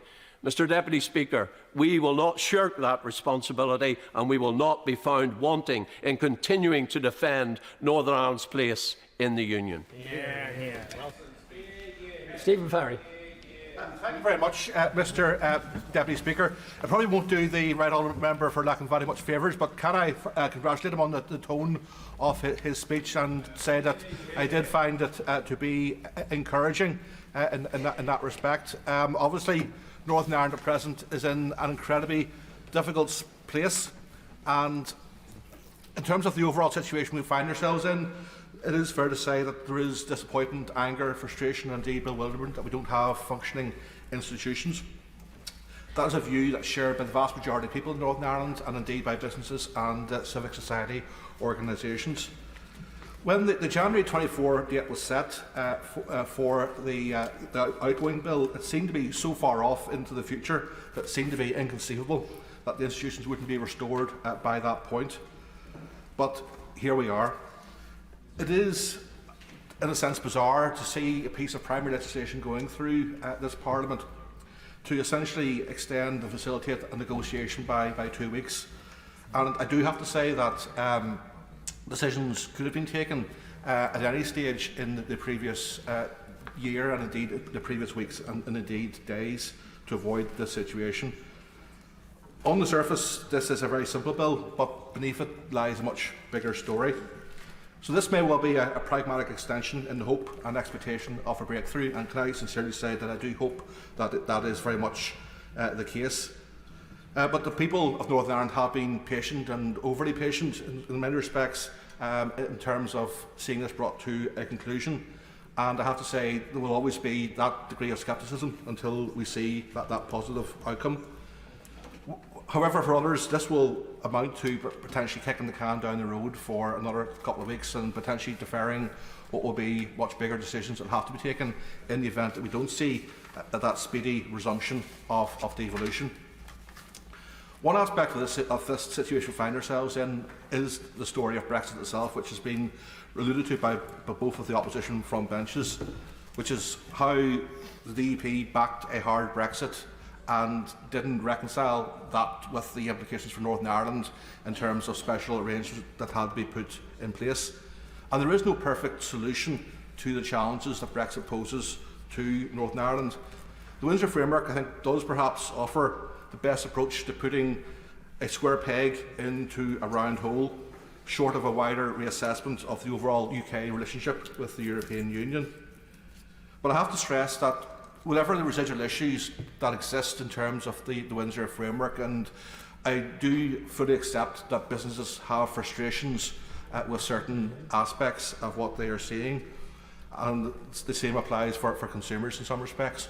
All of those pale into insignificance from the absence of not having functioning institutions and the ability to take decisions around health, education, our economy and protecting our environment. And we are seeing real consequences as well, again, which has been touched upon by the chair of the committee, in terms of wider trust and confidence in politics itself in Northern Ireland. Politics isn't working, and that's a very dangerous place to find ourselves in. And it's not simply a case that issues are being parked for the eventual resumption of the Assembly to pick up where we left off. Every day this impasse goes on, more and more damage has been done to Northern Ireland's public services, and we're losing economic opportunities. I don't want to get into too much politics today. There's been a lot of that, but I do nevertheless have a responsibility to say that there are other options that we have to consider in this respect. The DUP have been allowed to essentially hold the process to ransom with impunity over the past 12 months in terms of blocking the executive. And while I understand the point about cross-community confidence in any executive, what we're seeing in terms of the blocking of the functioning of an executive, it actually goes against 75% of the people of Northern Ireland. And there's a world of difference between checks and balances around individual decision-making within the institutions and a party pulling them down and stopping them from functioning whatsoever and having no government at all. And the fact that we have to legislate for direct rule in the event that that is indeed where we end up, and I stress again that I hope we don't find ourselves in that situation, shows that previous legislators didn't envisage a situation in which the Assembly would not be functioning. The space for negotiations around the Windsor Framework are, of course, narrow. We have to be realistic that the Windsor Framework is an agreement between the UK and the European Union, and there will be consequences from unpicking that or doing so unilaterally. Equally, we can't unpick the Good Friday Agreement. So the space within that is narrow and essentially is around implementation. But I do want to again stress from my own party's point of view that we will be open-minded in terms of any solution that comes forward in this respect. For us, the key element is that Northern Ireland maintains the dual market access to both the UK internal market and to the wider European market. Outside of that red line, we are open-minded If checks across the Irish Sea can be reduced or eliminated in some cases, we're all for that. None of us want to see those, but at the same time we recognise that due to the fact that Northern Ireland does have those special arrangements, and there's a good reason for that, that there may well need to be some degree of checks across the Irish Sea. And Northern Ireland's always had those throughout its entire history, right back to the foundation of the state in the early 1920s. And they were accepted with pragmatism for very good reasons, and I would certainly urge that is the case today. I also want to touch upon the financial package that the Secretary of State has referred to, and again put on record my party's thanks to him and his wider team in the Northern Ireland office, and also the Treasury for putting that together. This is a bigger financial package than we have seen in terms of previous breakdowns of devolution. But I have to say at the same time, it is somewhat of a glass half full. This will buy some time for a restored executive, for perhaps a couple of years in terms of stabilisation. But there's still a much bigger conversation that we have to have in conjunction potentially with the next spending review around a proper fiscal floor for Northern Ireland. And I appreciate that there's reasons why this current government can't go down that particular avenue in terms of their wider spending commitments and the Prime Minister's five commitments. But I think it's important that we do stress that point, that there's still that wider discussion that does need to take place. Again, I would join with colleagues from Northern Ireland in stressing that we would like to see the Secretary of State moving ahead with the public sector pay issue. This isn't something that's having any leverage whatsoever in terms of the negotiations. The money is there, the money should be released. But equally, we have to be frank as well, that while we all may wish to dump on the Secretary of State and put pressure on him, and he is a player in this regard, I have to say to my colleagues beneath me that equally, if they return to the Executive tomorrow or in the next week or whatever, that is actually going to be still a quicker and smoother way of releasing those resources. So there's two ways in which we can address the rightful claims of public sector workers, either through the action of the Secretary of State or a speedy resumption of devolution. In the event that we don't see an outcome in the next couple of weeks, we do have to look at other alternatives. Perhaps those are a debate for another day, but there are two directions of travel. And for me and my party, reform is the key way forward. The Good Friday Agreement was never meant to be set in stone. It was always envisaged that it would evolve with circumstances and changing demographics. Indeed, many of the architects of the agreement, people no less than Senator George Mitchell himself, have recognised that review and evolution would be important. So reform either is important to facilitate restoration, or if we get restoration, to learn the lessons of instability, lack of cohesion, unfairness over the past 25 years, and to prevent a further collapse from happening. But the principles of the agreement remain sound, structures remain sound, that set of relationships across these islands, they remain sound. And perhaps I would conclude with this point. I think it was the Shadow Secretary of State made the point that all the parties in Northern Ireland are committed to devolution. Reform of the agreement keeps devolution alive. If we end up with what is the presumed default of going for direct rule, we're moving outside of the Good Friday Agreement. It may well be the pragmatic solution in the circumstances that we find ourselves in, because Northern Ireland has to be governed and public services have to be funded. But nonetheless, we have to recognise that is a big step away from devolution. So reform is consistent with the agreement, direct rule isn't. However, and I think it's a point to stress to those people who are again opposing a deal and the way forward, in the event that we don't get restoration and we end up with direct rule, that direct rule will have to have an Irish dimension to it. Now, that Irish dimension will be consultative. It will build upon existing structures within the agreement. We have to recognise that direct rule, in terms of a divided, diverse Northern Ireland, will be controversial, and they have to recognise that in terms of our governance and put in place mechanisms that balance that out. Accept the constitutional that is the reality, and I say to my colleague from Northern Ireland who's muttering from a secondary place, and I'm happy to take intervention from him on this point, that the principle of consent remains in place. However, the principle of an Irish dimension has been established for quite some time, going back to the Anglo-Irish Agreement. Of course, the Good Friday Agreement acted to take much of that away, but that is the direction of travel. And for those people who are arguing against progress in Northern Ireland and saying we have a comfort blanket of direct rule to fall back upon, they need to think very carefully about what they're actually calling for, because what I'm setting out is not what I want to see. It's not definitely what they want to see, but that is the trajectory that they will find themselves on if we don't see a speedy restoration of Northern Ireland. Thank you.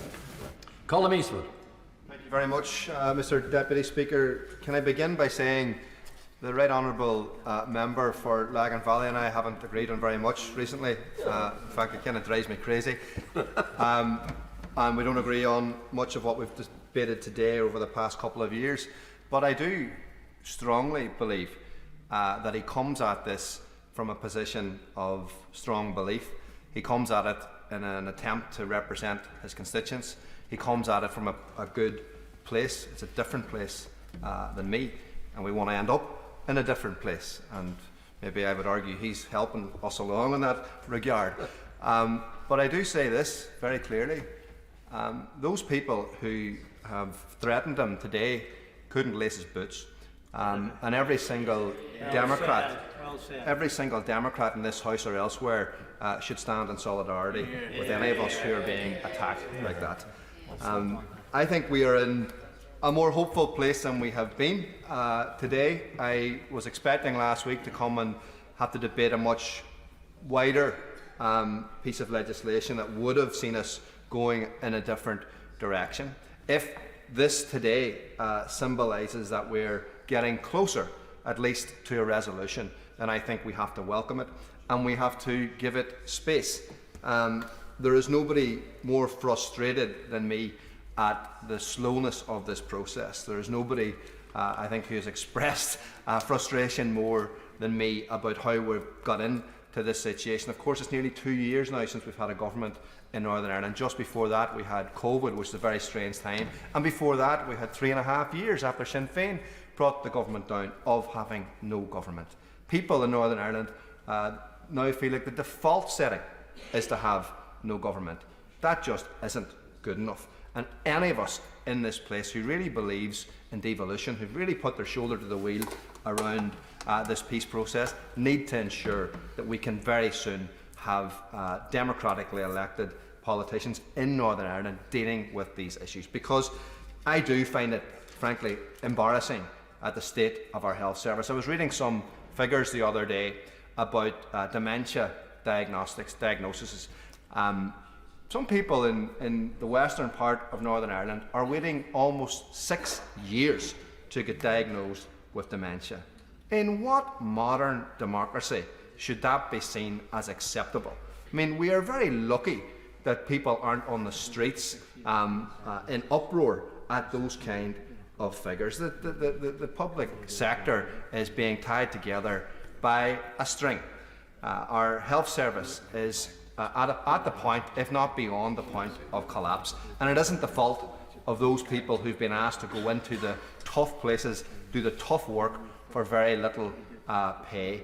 And we had an amendment to this bill, and we understand the bill is very narrow in scope today, calling on the Secretary of State to pay those workers. There were 175,000 people in the cold and the snow on picket lines last week across Northern Ireland. Now, I think people will know my preference is that the DUP go back into government as soon as possible, that we have democratically elected people making those decisions and we get that money into people's pockets. But I am absolutely furious that those ordinary workers have been used as a political pawn because of our political failure. It is absolutely unacceptable. Those people need their pay rise today. They're the people holding this thing together. They're the people who we've asked to go and do the tough things for very little reward. There is no excuse anymore for that money not getting paid. And if there's a technical reason for it, I'll come back tomorrow and we can debate a budget bill if the Secretary of State wants about getting money into those people's pockets. There is no technical reason as to why those people cannot get paid.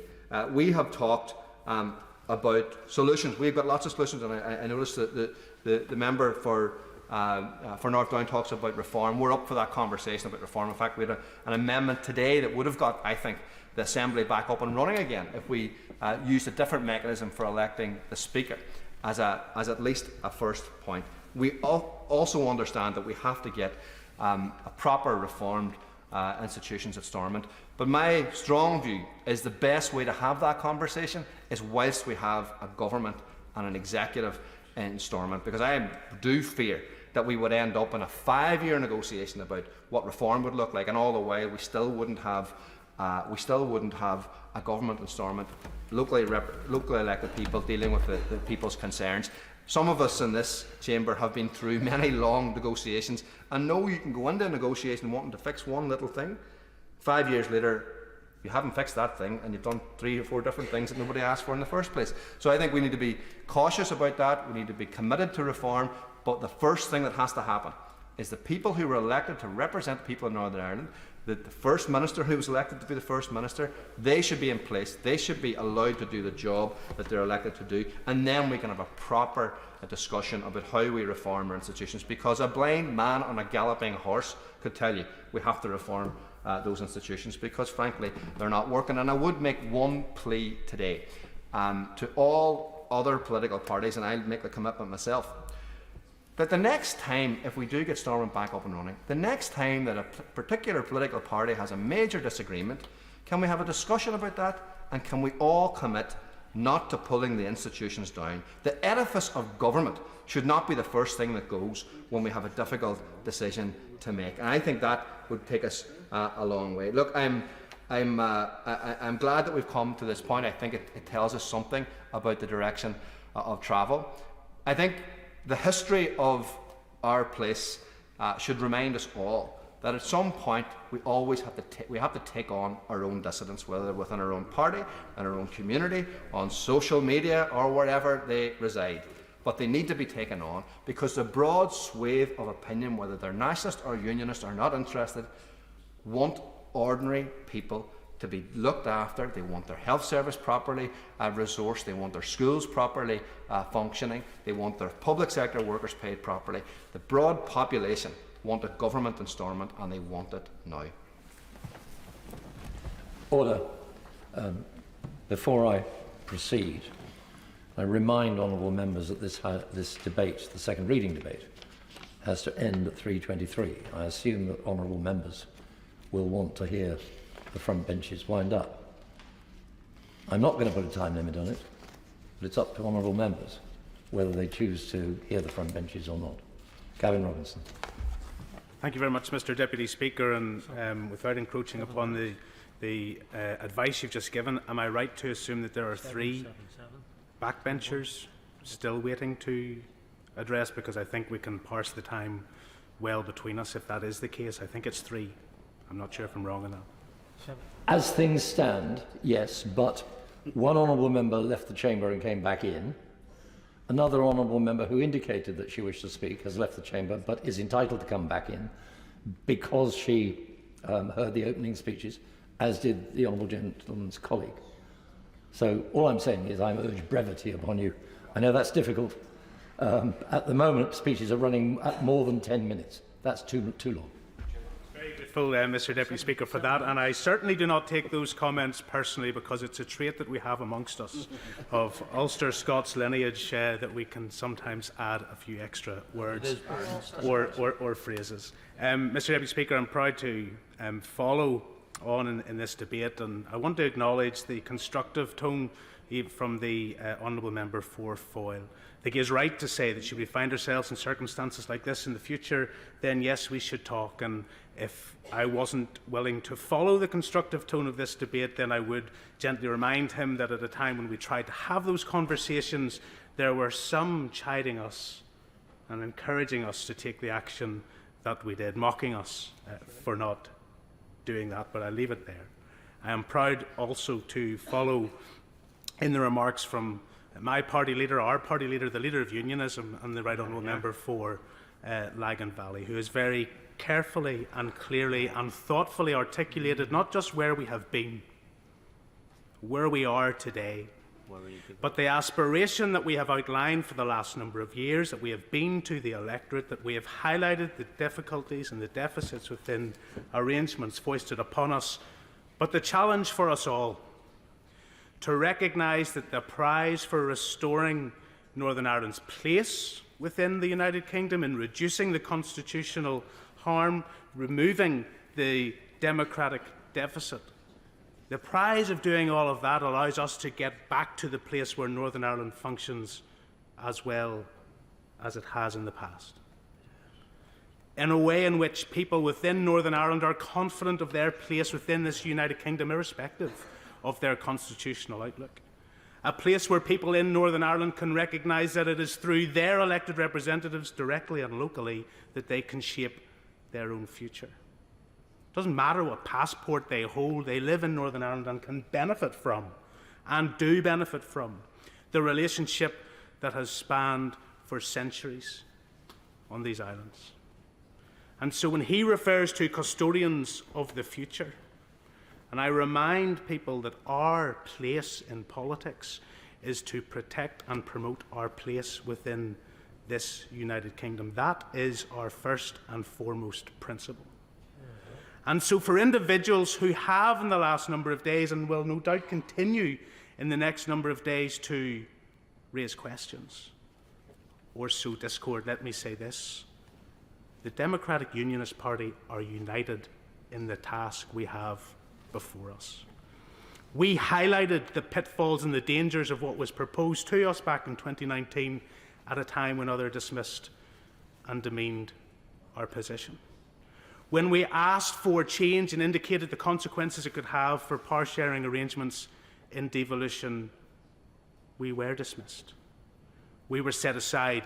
Yet through our actions, when changes were delivered in the Windsor framework, what we were told were mythical unicorns suddenly became something far from rigorous implementation, but changes which recognised the problems and brought solutions. And the very same people who ridiculed and dismissed at that stage turned round and said, well, of course, this is all sensible, this is pragmatic, and we should move forward.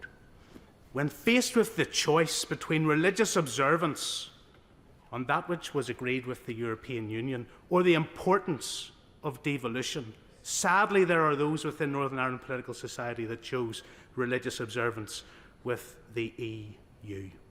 They lost sight of the prize of power sharing in Northern Ireland, where communities with different aspirations could work collectively together. That's where we find ourselves, Deputy Speaker. And the Secretary of State and I have been engaged, as he has with a number of colleagues, over a considerable period of time. And I commend him for a number of things, but in delivering a speech which had fewer words than the bill before us today, I think was a remarkable achievement. But he didn't have many choices that were workable other than to present the bill today. Of course, he could have brought forward legislation that would have addressed a budget for next year. He could have brought forward legislation that assumed powers from Stormont to here in Westminster. And he could have brought forward legislation that would have set a regional rate of around 15%. And I think it's fair in the context of this debate to recognise that he may still need to bring forward such legislation. But whilst others speculate about the intention of this short bill, and I have my own views on it and what it should have been, I think it's a recognition that there is still work to be done, and a recognition that there is a commitment to do that work. And I can't say, Mr. Deputy Speaker, where it will end. I know where I think it should end. I can't say what the ultimate outcome will be. But what I see and read and hear in papers at home bears no resemblance to reality. We are at one in our position. We have stood together through worse times than this. Anybody who thinks they're going to come at one member of our party over the coming days and weeks comes at us all. Comes at us all. and comes at us all for their nefarious ends, not our collective future. And the choices will become stark. But let's make a choice on the basis of where we are, not where others who don't wish anything to work think it is. That's a challenge for us, Mr. Deputy Speaker. That's a challenge for the people of Northern Ireland. That's a challenge for the people that we represent. There is nothing in standing in the position that I do today, 9 years as an elected representative in this House, 14 years as an elected representative, somebody who's lived in Northern Ireland benefiting longer from periods of peace than of troubled times. There is nothing that will shake our resolve to get this right. And I say that only with this in mind, that the Secretary of State has taken the choice available to him today in proceeding with this bill, and it does not end today. It cannot end today, and our commitment for the future needs to be emboldened further still. Sammy Wilson. Thank you, Mr. Deputy Speaker. I'm not too sure why we have the bill in its form today that we have, and the suggestion we could have further legislation on the 8th of February.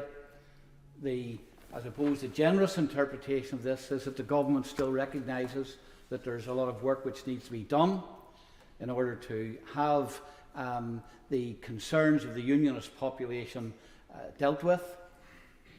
The other interpretation is that this is an attempt to put short-term pressure on the party which I belong to come to an agreement on the basis of terms which are unacceptable.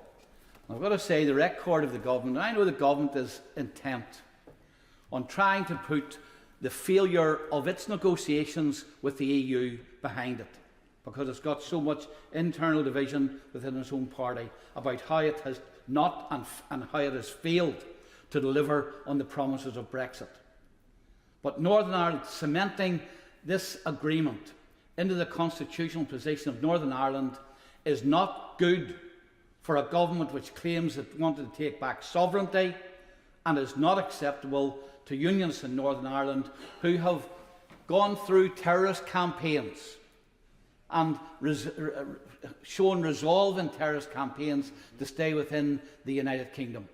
And we've had all of the kinds of pressures put on us. We've had the threats. We've even heard some more of those threats today about if you don't go down the route of getting a resolution here, then we will have to re-examine the Belfast Agreement.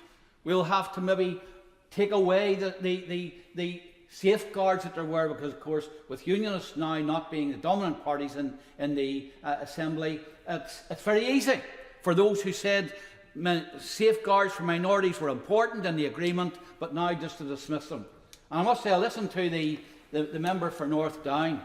It's little wonder that many people in North Down regard him now as the Sinn Féin cuckoo in the constituency nest in North Down, because he talks so much and argues so many times like he was coming from a Sinn Féin position rather than from the position of a constituency which is predominantly unionist. But we've had the threats. Oh, there might be a change in the agreement. Take away the consensus. We might have direct rule that involves the Irish Republic, even though there's no provision for that in the Good Friday Agreement. And of course, the Secretary of State has sought in times, or through surrogates.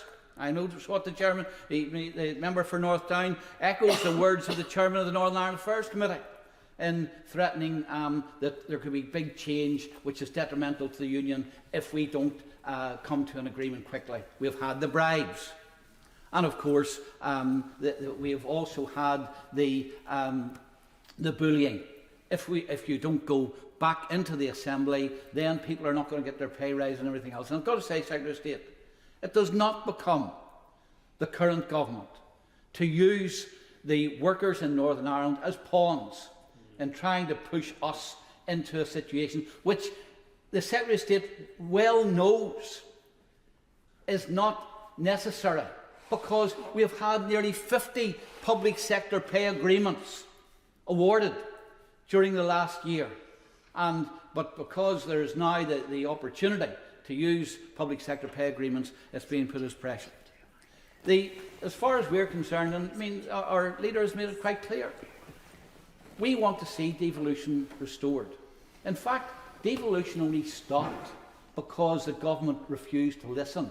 And furthermore, not only did the government refuse to listen, but the government expected unionists to stay in positions in Northern Ireland where they would have to implement the very thing which we believe is destructive of our economy and will destroy the union as well. That was, you know, it was an act of last resort. But nevertheless, the government must be aware that unless the economic impact of the border in the Irish Sea is removed, and I know that the shadow Northern Ireland spokesman said today, well, sure, the red lane, if you have the red lane, that's only for goods moving into the Republic, and surely that gives the integrity of the UK internal market. That's not true. There are many businesses in Northern Ireland, until they show where their goods have gone, and will have to use the red lane. I spoke to a businessman this morning in the constituency of my friend for Strangford, who told me that he had a consignment of goods came in this week where he had 151 individual items for which he had to identify the country of origin, changing product codes, weights, and a whole range of information. A small businessman. And he said, look, and he sent me the message from a major supplier in Manchester where he bought 10% of his goods, who finally said to him, I can't trade with you anymore, it is not worth my while, given the amount of paperwork. None of his goods. He operates in Newton Arts. None of his goods sell in the Irish Republic, but yet he's subject to all these. And of course, given that, he has to look for new supply chains. And as has been pointed out here many times before, the Irish government are not behind the door in exploiting that. Absolutely. In fact, he tells me that on a regular basis, Irish officials from the trade body in the Irish Republic ring him up and say, why don't you buy from such and such suppliers in the Republic? No wonder we've had the 50% trade diversion that we've seen already as a result of this. So economically it's working, it's hurting us. And of course in the long term, constitutionally, it hurts as well, because the application of EU law in Northern Ireland, and we've seen it in the last week, when it comes to animal safety standards, can't apply in Northern Ireland, even though the law passes through here. When it comes to the regulations regarding illegal immigration, can't apply to Northern Ireland, and the danger of a passport control arrangement having to be put in Northern Ireland if we become a magnet for illegal immigration. And we even now have bills passing through here which extend to Northern Ireland but can't apply to Northern Ireland. Now, we cannot tolerate that. And unless those issues are dealt with, and the Secretary of State knows this well, unless those issues are dealt with, how could any unionist expect to accept that trade between the country we belong to continues to be disrupted, businesses hurt by it, and in the long term our constitutional arrangements and divergence occurs between ourselves and the country to which we belong? That's the challenge. I think that my honourable friend has indicated he's prepared to work at resolving that challenge. He has resolved to work at it, and he has indicated he takes personal abuse for working at it. That's a job which politicians now find themselves in Northern Ireland. But I say to this government, we did not create this problem. The government created this problem. And the government cannot allow courageous people, such as the member for Lagan Valley, to hang out to dry because they're not prepared to take on their masters in the EU. I'd be grateful if the honourable gentleman could try to confine his remarks to 5 minutes. Jim Shannon. Thank you very much, Mr Deputy Speaker, and I'll certainly do my best. I have to put on record my concerns, Mr Deputy Speaker, on behalf of the people that I represent, because the correspondence that I've had over the last few days, the emails this morning, the text messages, all are clear on where we are. They're concerned as unionists about where we are with the protocol. They're concerned where we are in relation to, and my other friend for East Anglia referred to one of my constituents in ours, and he sent me through the text message this morning. He ordered 300 items from one wholesaler in Manchester, and the level of bureaucracy that he goes through, and each one of those items, not just them all collectively, each one of those items concerns me. They say the point is the pressure. Now, I have many constituents tell me what the point is. What's the point? Some may say, well, I can tell you, they're telling me what the point is. They say the point is to pressurise the DUP to give up and go back in. The point is to strong arm the unionist people by withholding the necessary money that the Secretary of State has power to allocate but won't. And I have the greatest respect for the Secretary of State. He knows that, and I try to be always courteous in my dealings with everyone. But I can understand why some constituents believe this as they see government here legislate for something as non-urgent as RSE in schools, and yet won't give the pay raises to the public sector workers. The unions want it. The £3.3 billion is there. The 600 million that is necessary for the wage increases are there. I would suggest, Mr Deputy Speaker, that the Secretary of State allocate that money immediately. However, I feel that what perhaps is not understood is the mindset of the Northern Ireland people. As a people who were bombed and attacked by the IRA Nazis over 30 years, we are not easily pressurised, we are not easily cowed. And when it comes to the protection of that which my family and many other families shed their blood for, we will not be easily blackmailed either. As for all those people who gave their life for Queen and country as it was then and King and country as it is now, who died for freedom, for liberty and for democracy, that is what my constituents would like me to make clear today. As a representative, I want to be clear on that as well. I'm given to understand that progress has been made, and I welcome that, because we do want to see a progress made in a constructive way, but I understand we're not there yet, maybe far from it perhaps, but there has been progress. This is understandable. Again, I come back to having an issue with the way in which my constituents are feeling due to how this has been handled. Instead, I've been anxious to hear the detail of how far things have moved and what has been achieved. The result of the seeming blackmail is a distrust. The feeling that the DUP actually have held the line to do their best for the nation, when in fact is that I do believe we are heading towards something which secures, hopefully constitutionally and also practically on the ground, something that allows our traders to stop having to fill in reams of unnecessary paperwork and operate within the UK as normal. Under the winter framework, our shopkeepers continue to have sign-off on the TSS declaration for within UK, yet when they purchase goods from the Republic, there is no paperwork. So you can understand why we're just a little bit less British in Northern Ireland and what you are in Wales, Scotland, or indeed in England. The assumption is, from an All-Ireland point of view, when in reality the presumption should be UK focused. We want to be UK focused. We want to continue buying where we did in the past, where that trader from Newton Ayres and Bangor, the two shops that he has. And I think it's really important that our traders are paying the accountants, and it has to be stated, and spending money and time and man hours to do something which simply should and needs not to be done. One ridiculous example among many is pet treats. Deemed it not safe to sell in Northern Ireland, but yet you can cross the ferry into Scotland to my neighbour constituents, they're safe there. And yet now, before they took Northern Ireland Protocol, they were also safe. We're working towards something that allows the health service the ability to secure the same medications as NHS England, something that enables vets to access anything needed for the animals without additional cost for paperwork or different sources. Again, this reaffirms our place within the United Kingdom of Great Britain and Northern Ireland, and stops reunification through the back door. These are the things that DUP, my party, led very ably by the member for Lagan Valley, have been working towards, and the undoubted changes that have been secured will not be easily trusted by the unionist people, not because the DUP attempt to pull the wool over people's eyes, but because the unionist people that we support and support us believe the media hype and the actions of government which appear to underline that hype.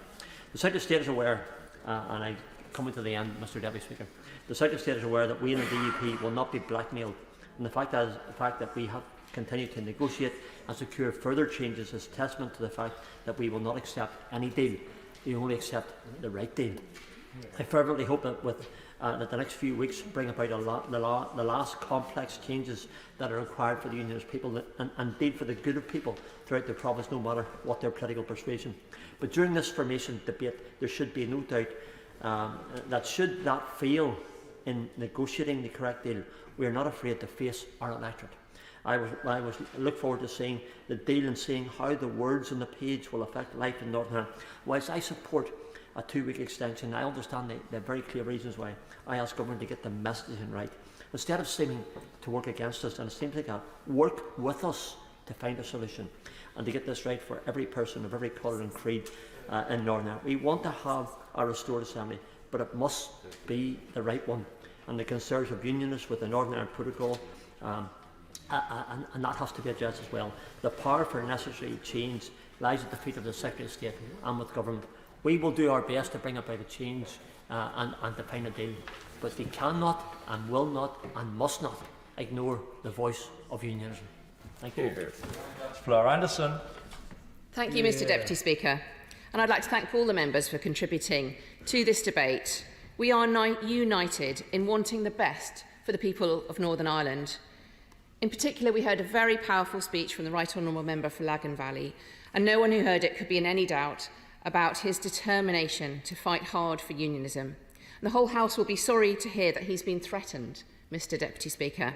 Anyone trying to bully him clearly doesn't know him. As the Secretary of State has outlined, Labour supports this bill, and we support the ongoing efforts to restore the executive as soon as possible.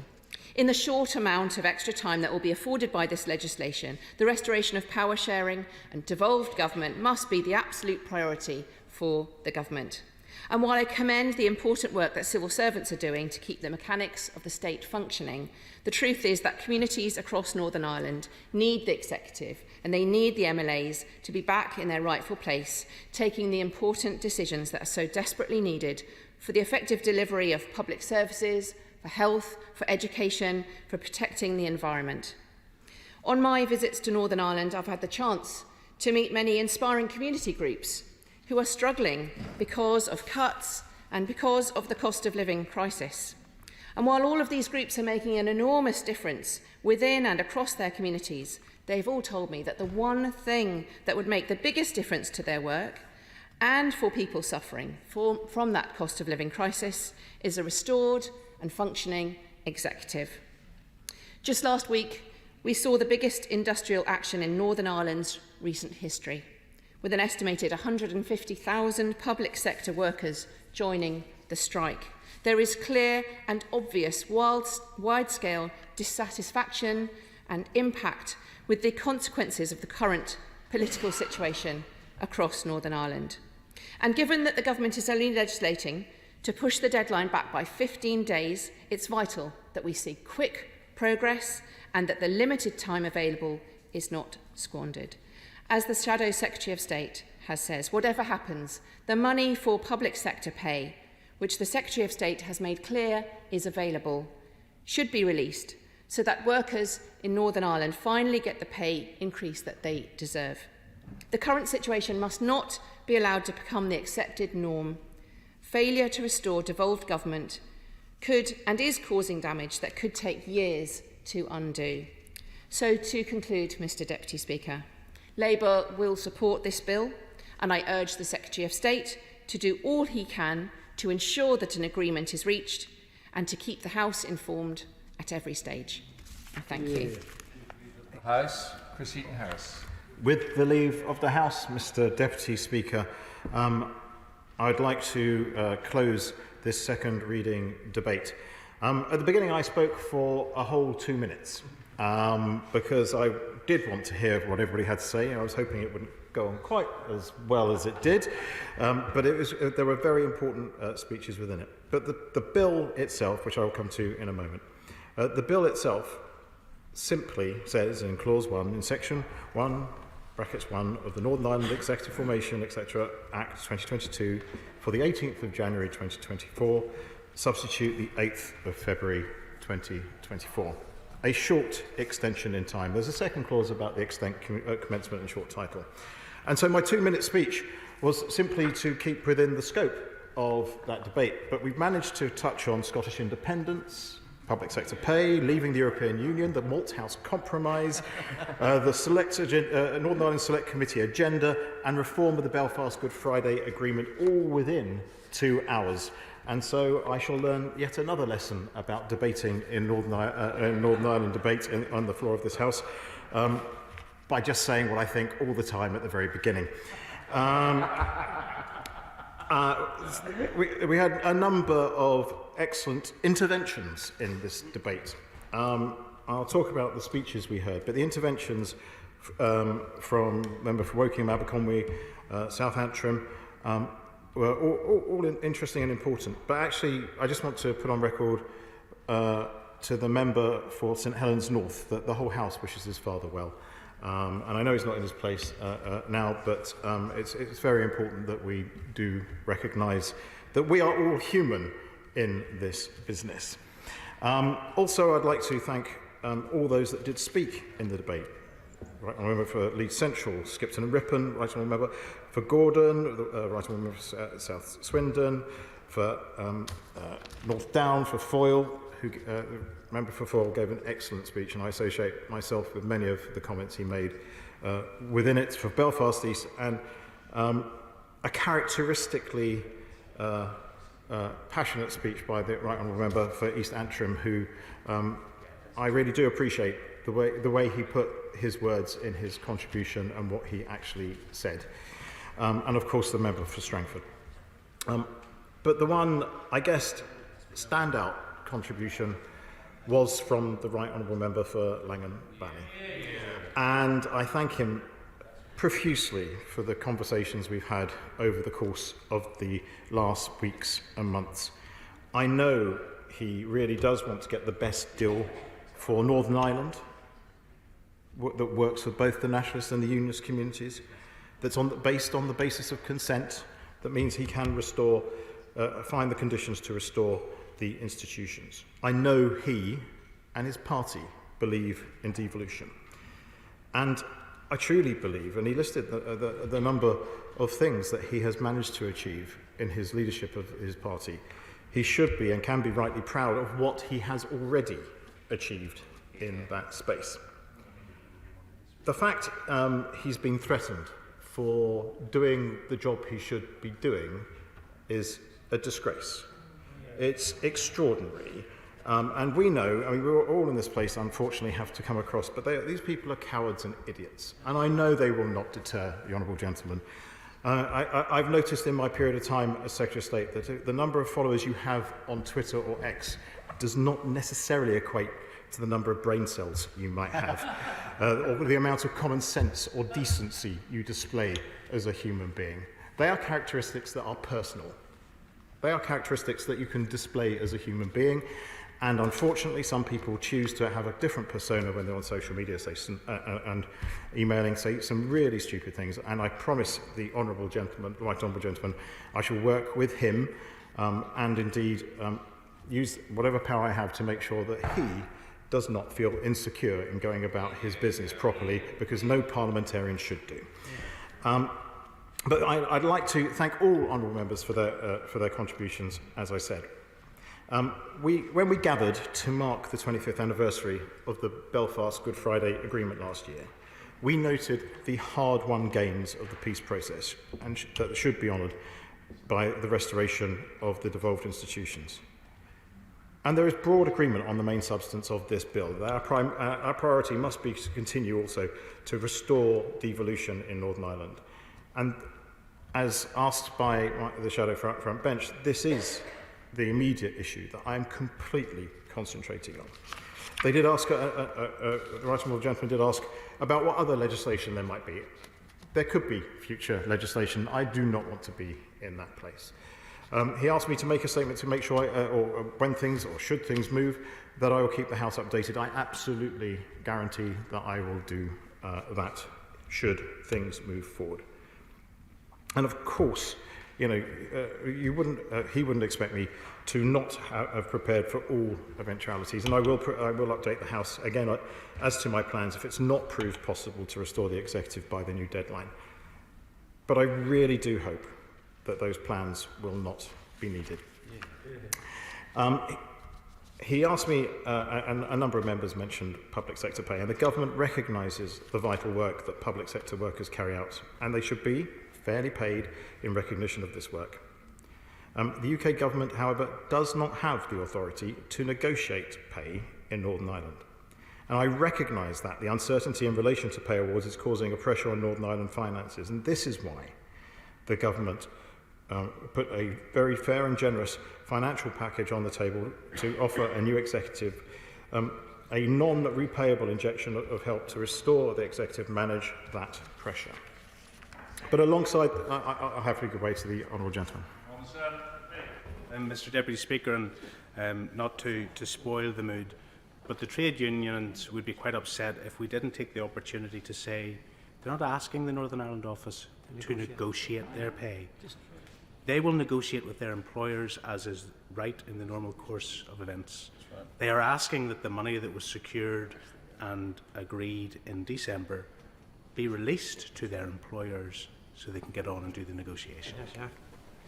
And I hear what the honourable gentleman says, but that is a package that is available, a complete package that is available for a restored executive. Mr Speaker, I promised to be as short as I possibly could at the beginning of this debate, and I know we have more work to do in this Parliament on different subjects, but I hope shortly to be in a position where I can return to this dispatch box celebrating the return of a wonderful institution of devolved government in Northern Ireland. And practically speaking, this step is the first step to secure rural assent on this legislation, first step along that route. I beg to move. The question is that the bill be now read a second time. As many other say aye. Aye. Contrary, no. I think the ayes have it. The ayes have it. Under the business of the House order of today, the bill is now committed to a committee of the whole House. Northern Ireland Executive Formation Bill Committee. Now. Order.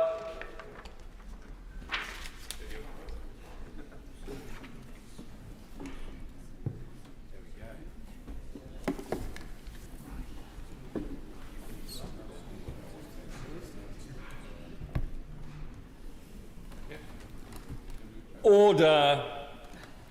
Northern Ireland Executive Formation Bill. I remind members that in committee, members should not address the Chair as Deputy Speaker. Please call our names when addressing the Chair.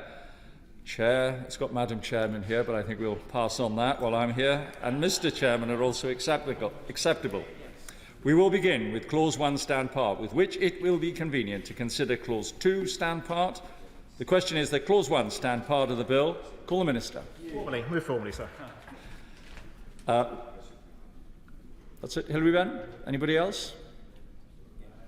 Oh, come on. In that case, the question is that Clause 1 stand part of the bill. As many other have say aye. Aye. Contrary, no. I think the ayes have it. The ayes have it. The question is that Clause 2 stand part of the bill. As many other opinions say aye. Aye. Of the contrary, no. I think the ayes have it. The ayes have it. Order. Order.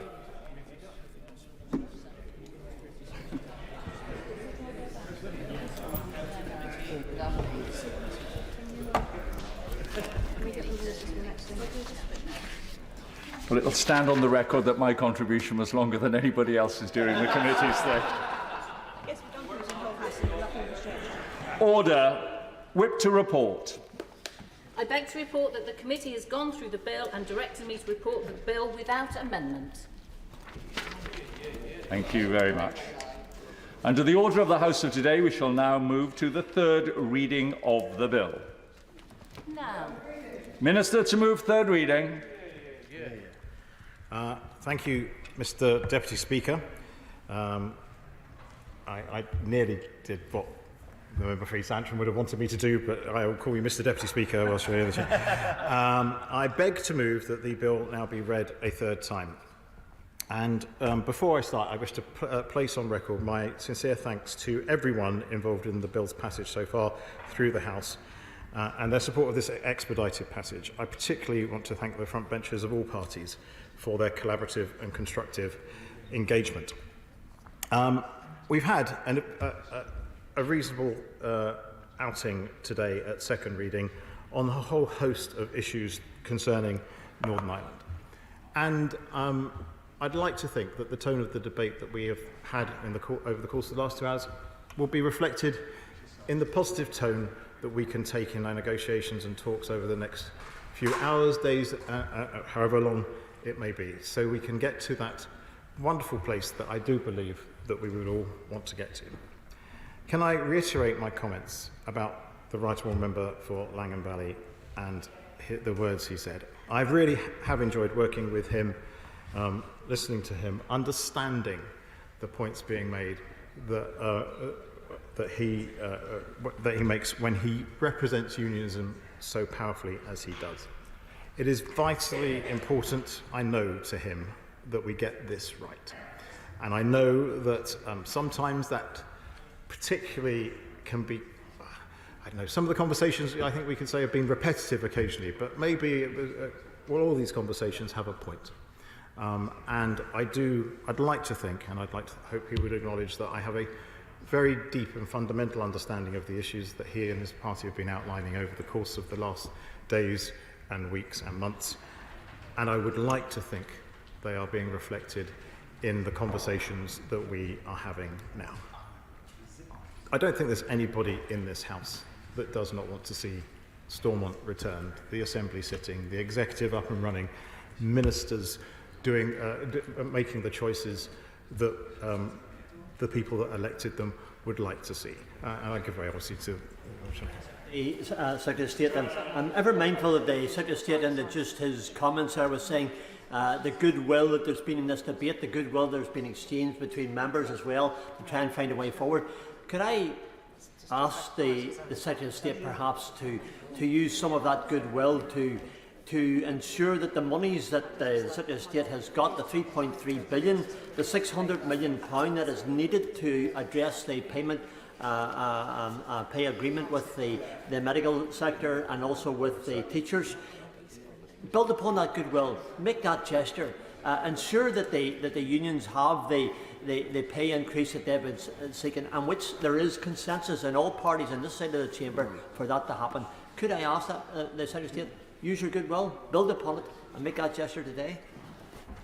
I thank the honourable gentleman for his contributions, but I'm afraid I've said all I am going to say on that matter for today. But I do want to make the point that it has been nearly 2 years since the institutions have been up and running. There's been a lot of water that has passed under the bridge, and I, like he does, meet people across Northern Ireland, from those from both communities and those who are new to Northern Ireland, who've chosen to move there, to work there, to live there, who want to see their institutions up and running. And I actually know it's important for democracy too, because we all need to see the results of an election that was fairly fought delivered. We are all Democrats in this place. I prefer to win elections rather than lose them, and I very much hope I manage to maintain my lucky streak that I've had since representing the seat I do of Daventry. But democracy is vitally important to our system. Making sure that every voter feels heard through the ballot box is vitally important. So I want to place on record my thanks to those that have been engaged in this debate. I also would like to place on record my appreciation to the House authorities in this particular case and the Office of Parliamentary Counsel for their continued expert advice.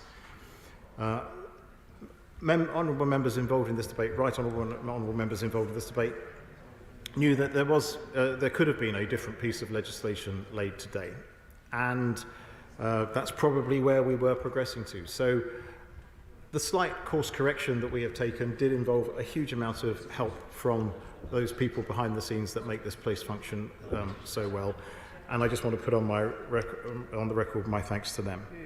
I also want to thank my colleagues and officials from the Government Whip's office for helping us progress in such a smooth fashion.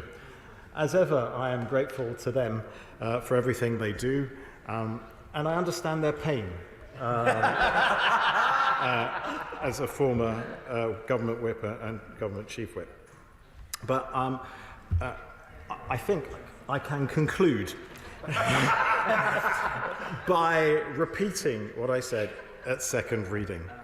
That people in Northern Ireland rightly expect and deserve to see locally elected decision makers address the issues that matter to them. And I agree with them, and I genuinely believe this House does too. And I beg to move this bill now be read. The question is that the bill be now read the third time. Hilary Benn. Thank you very much indeed, Mr Deputy Speaker. Now I can see the relief on the government whip's faces. I will keep my remarks extremely short. I want once again to thank the Secretary of State for being punctilious, in the proper sense of the word, in his dealings with me and keeping me informed about what he has planned.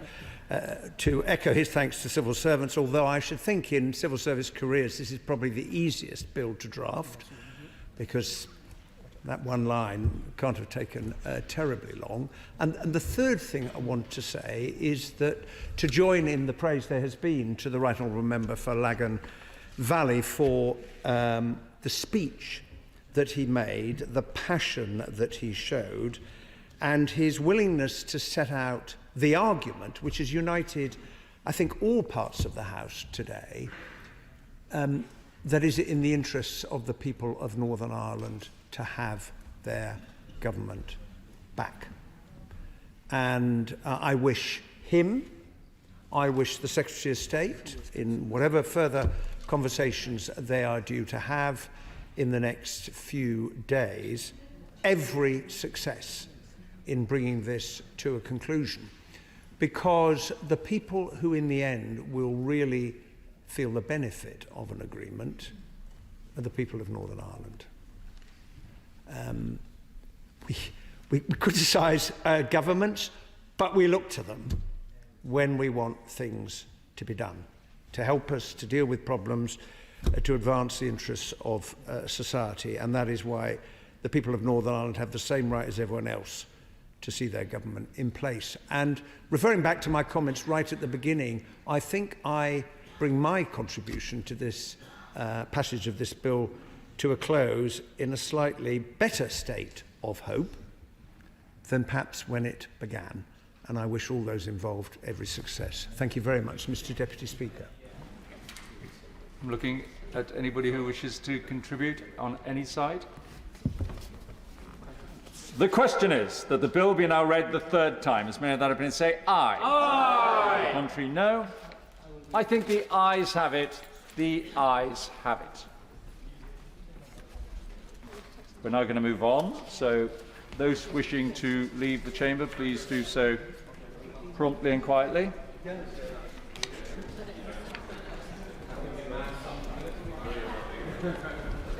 Thanks, Chris. Very good.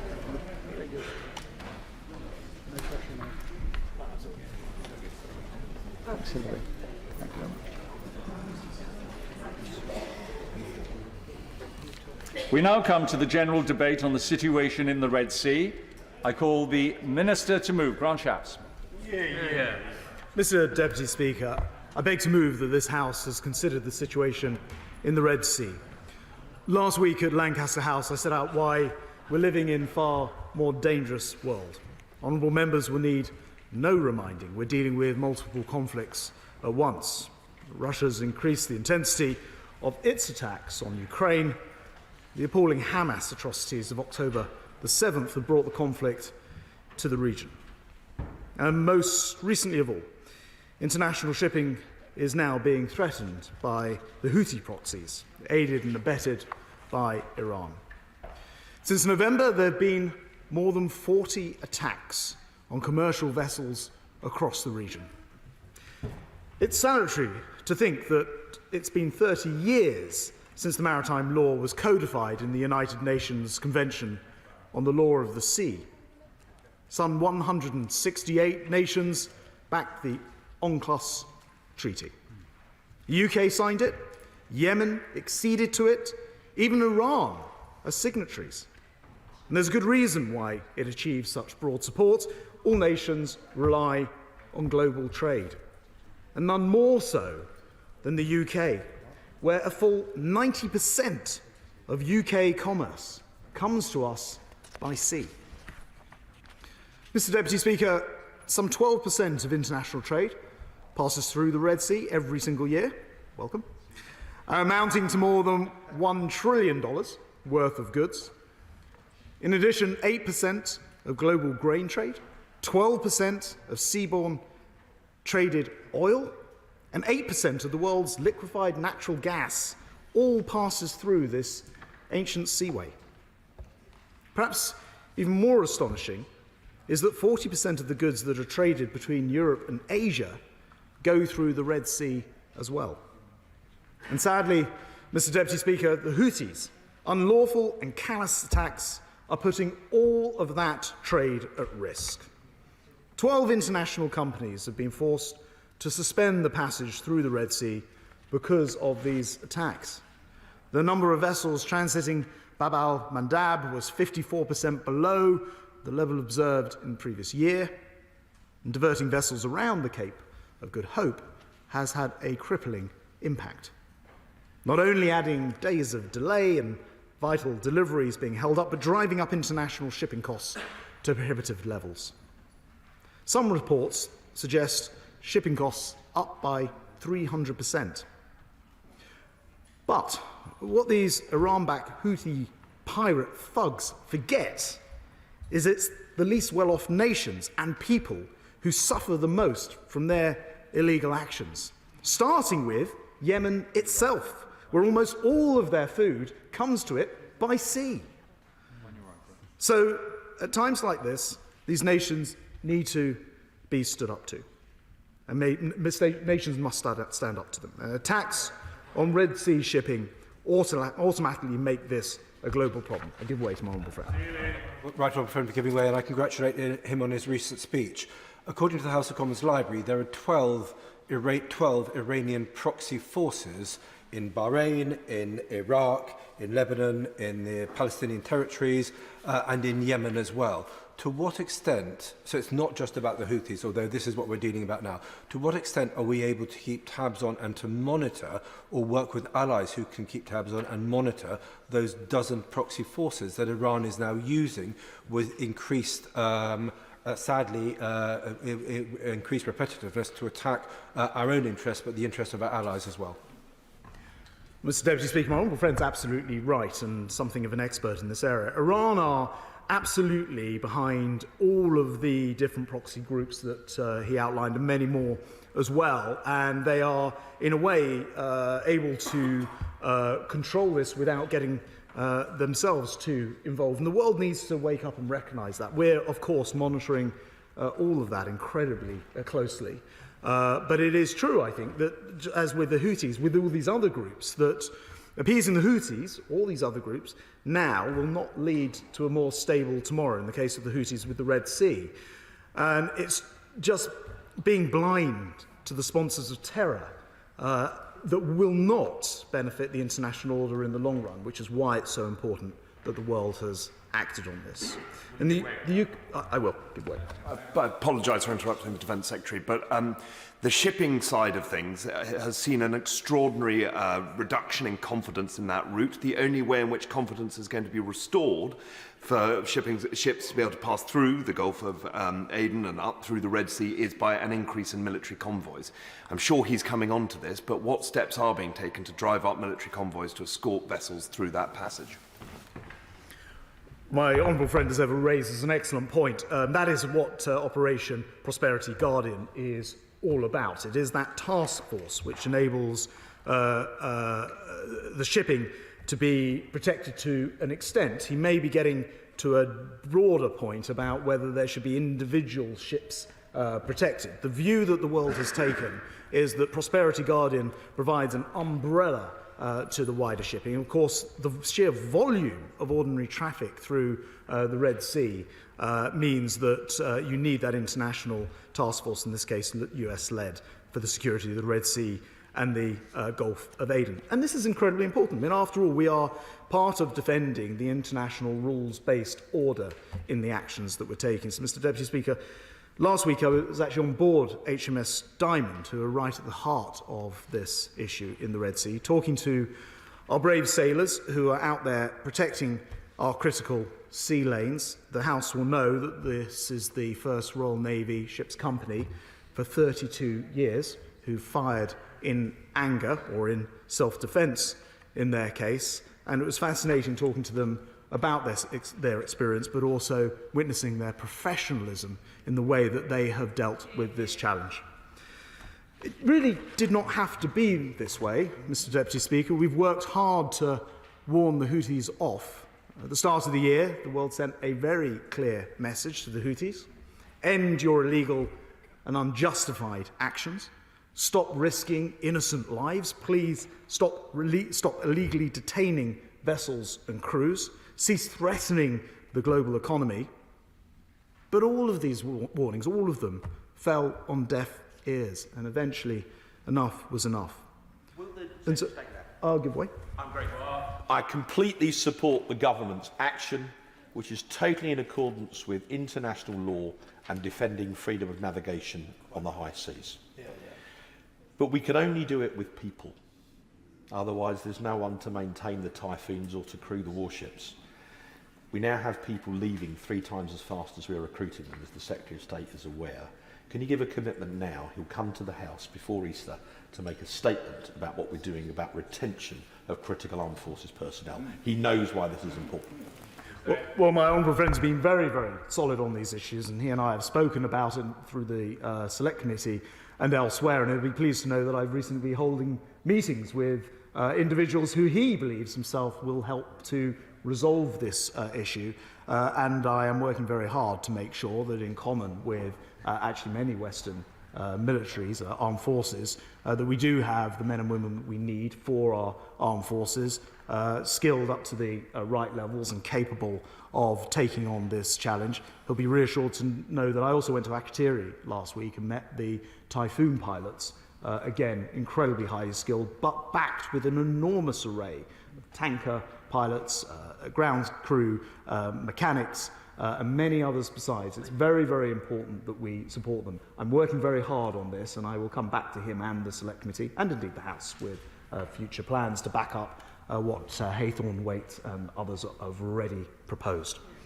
A fortnight ago, Mr. Deputy Speaker, the Prime Minister, relevant Cabinet Ministers and I authorised the RAF precision strikes using 4 Typhoon FGR-4s supported by 2 Voyager air refuelling tankers.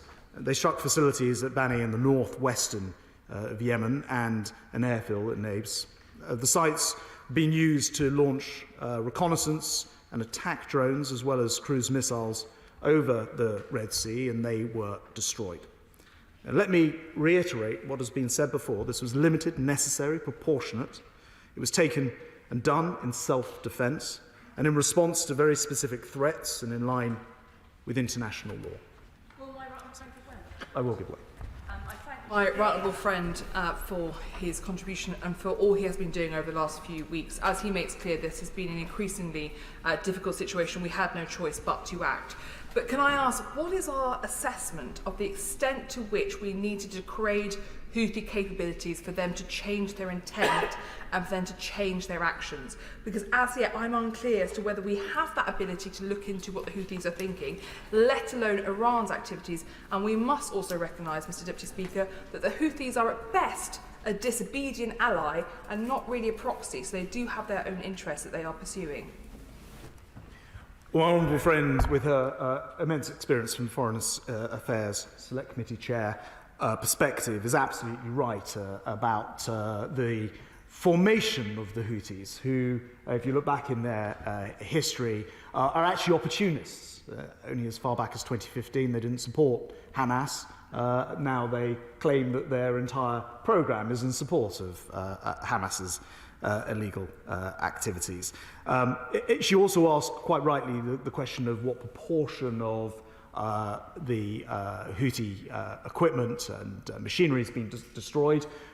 We work with others to assess the sort of battle damage, as it were. I can confirm that the attacks so far have been complete in their targets, but their modus operandi is flexibility, and they will use launching sites as they see fit, which is why our US allies have been using what they would describe as dynamic strikes as they ping up. And sadly, as my honourable friend in the House will know, that the Houthis continued to persist, even though they've been dealt a blow, and a further 12 attacks followed, including anti-ship ballistic missiles, an unmanned aerial system, which struck 2 US-owned merchant vessels.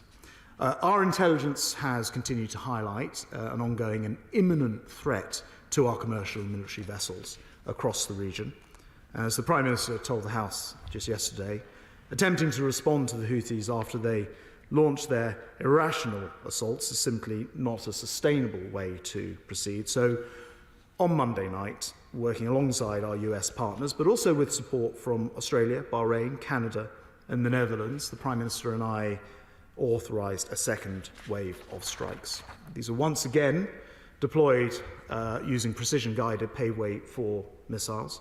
They destroyed 8 targets near Sana'a airfield, taking out clusters of Mirage surface-to-air missile launchers and further degrading the Houthis' ability to hold our seas to ransom. Our targeting, once again, is very carefully planned and very precise.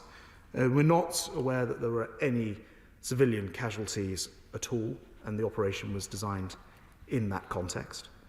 Mr. Deputy Speaker, this was actually a complex joint operation involving close cooperation between the UK and the US air crews.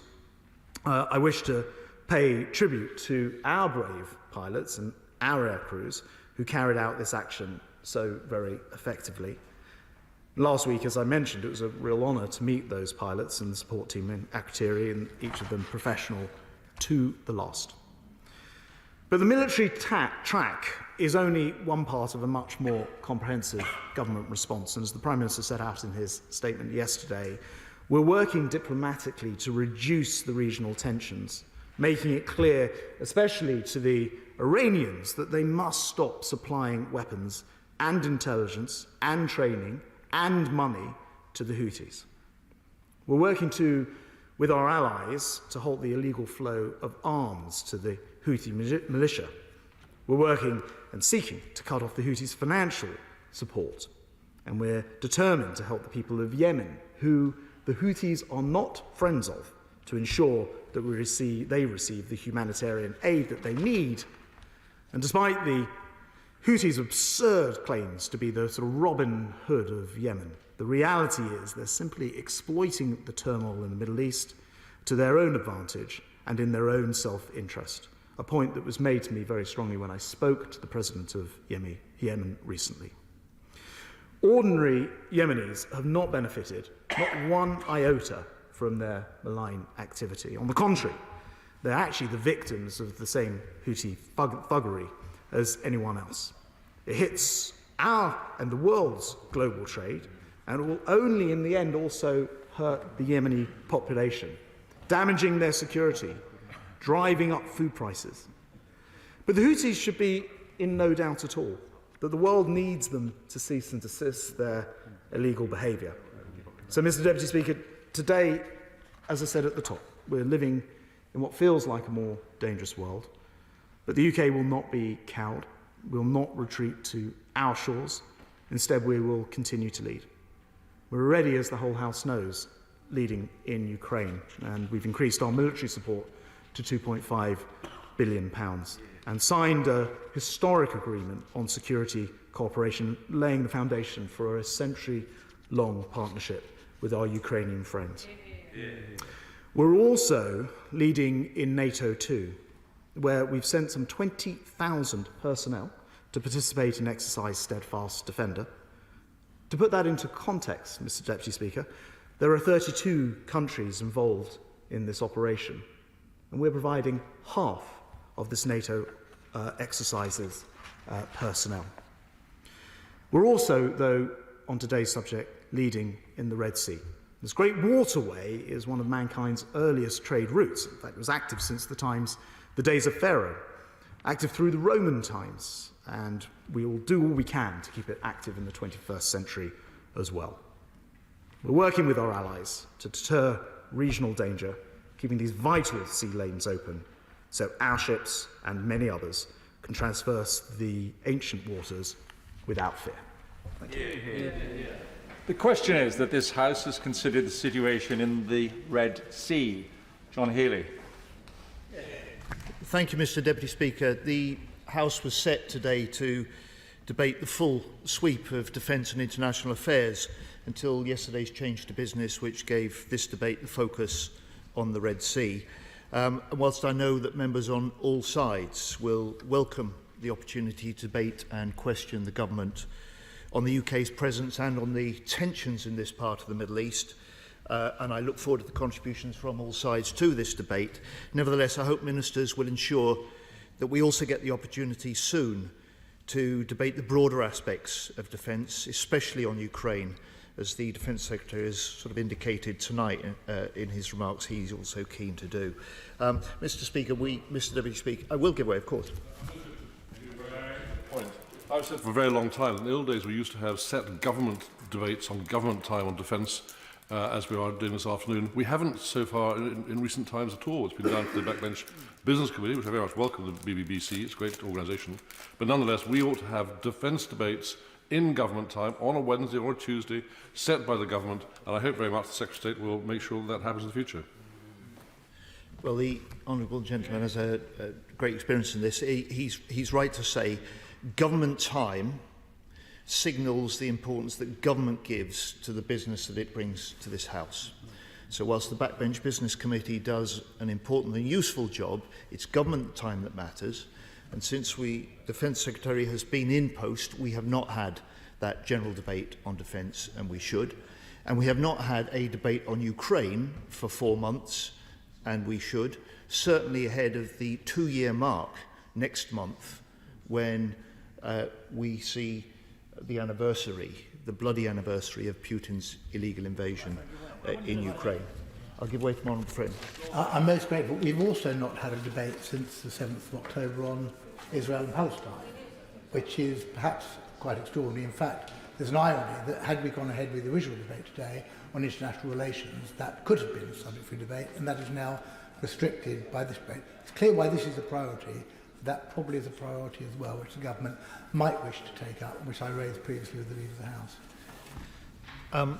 Well, at the risk of sounding a bit like the shadow leader of the House, responding to a sort of business question, my honourable friend is right. He's also very experienced, and I'm sure he will find a way, just as the Prime Minister did yesterday on his statement about the Red Sea action, to talk more widely about Israel and Palestine. I'm sure my honourable friend may find a way of doing that without testing the Deputy Speaker's patience too far this afternoon. I'll give way to the right honourable gentleman.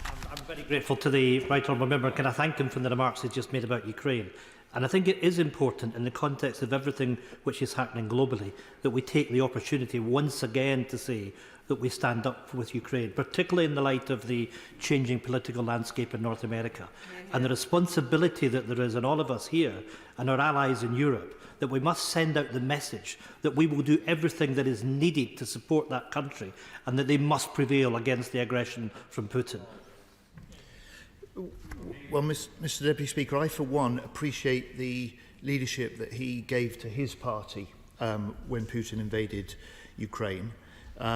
And he, like us, has demonstrated that UK has been and remains totally united behind Ukraine and in confronting Russian aggression. And just say to the Defence Secretary, one of the important things that the government does by organising a debate in this House on Ukraine is to signal the importance that we can all, on all sides, give to that support to Ukraine.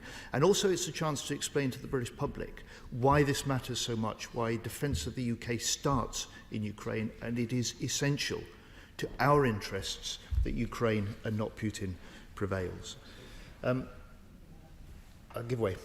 One way in which one can stretch the terms of this debate a little further than its precise wording without nevertheless infringing any rules is to remark upon the fact that in the Red Sea, British naval assets are particularly important.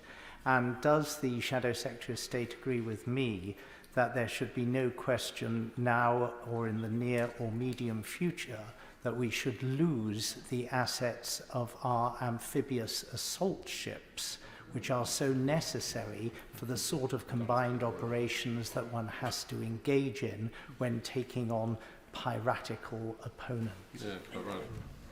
Perfectly done was that. Well, one of the other ways of stretching the limits of a tightly drawn debate, of course, is experienced interventions of the nature that the Right Honourable Gentleman has just demonstrated.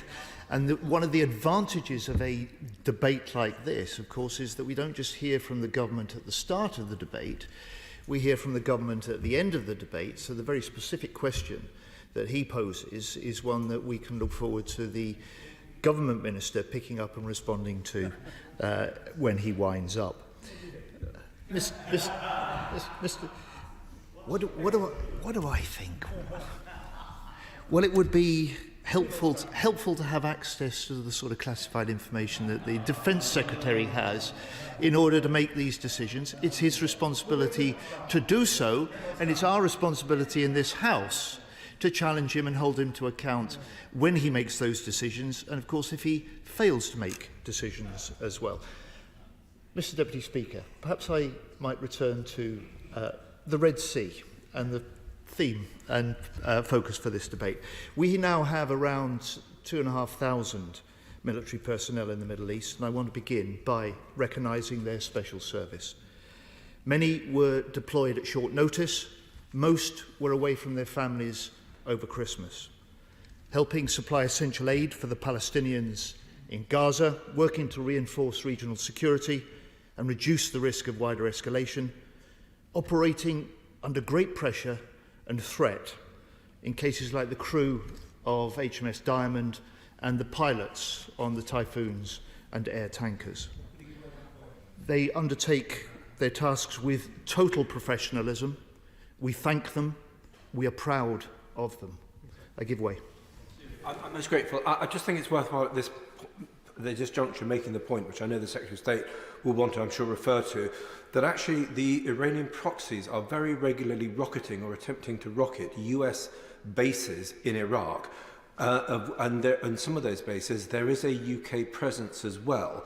And it is only through good luck that there hasn't been, and actually very complex air defence, if I understand correctly, that there have not been very considerable US casualties, but also the potential to UK casualties. And I think that is a point that we need to bear in mind when we talk not only about Iranian proxies, but we also talk about UK forces in the Middle East. Thank you. The Honourable Gentleman has insights which are rare even in this House into the situation from his own experience and his particular interests. He's totally right. It isn't just the risks of Iranian-backed proxies in Iraq. This is one of the flashpoints and the risks of wider escalation.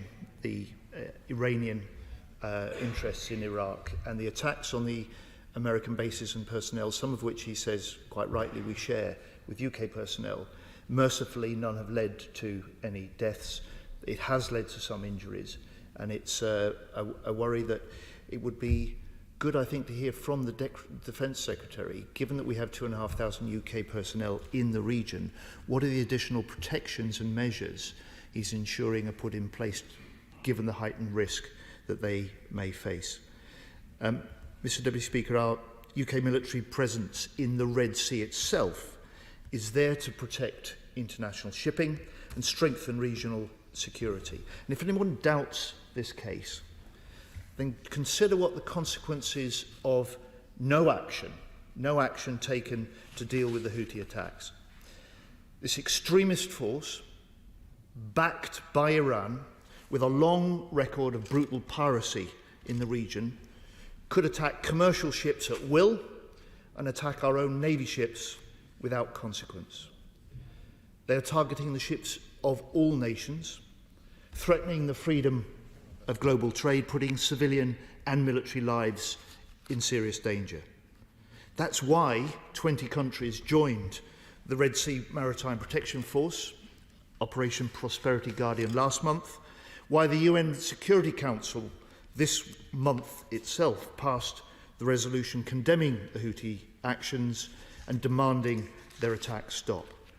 And it is why the UK and US, with operational support from 4 other nations, have conducted joint strikes on Houthi missile sites, command centres and weapons stores.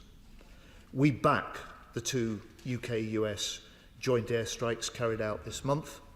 We accept these were targeted, necessary and devised to minimise the risk of civilian life, and we'll judge any future UK military action on its merits. The ministers have said the aim of these strikes is first to degrade Houthi capabilities and second to deter their attacks. We accept the attacks were justified, but we ask the Defence Secretary to confirm how they were also effective. We know deterrence is a sliding scale, so we ask the Defence Secretary how the government will guard against Britain being sucked deeper into the Yemeni conflict. We also back the leading role the Royal Navy has in the continuing military defence of shipping from all nations against further Houthi missiles, drones and attack boats. However, the lion's share of this responsibility for protecting international freedom of navigation in the Red Sea is being shouldered by the Americans, just as the US has been doing across the world for nearly 80 years. So what action is the government taking to persuade other countries to join the Maritime Protection Force? What is it doing to persuade those already involved to deploy more ships? And what efforts is the government making to encourage other nations with a big global trade interest to play a part in protecting freedom of navigation and using their influence to stop the Houthi attacks? And how long does he expect Operation Prosperity Guardian to be needed?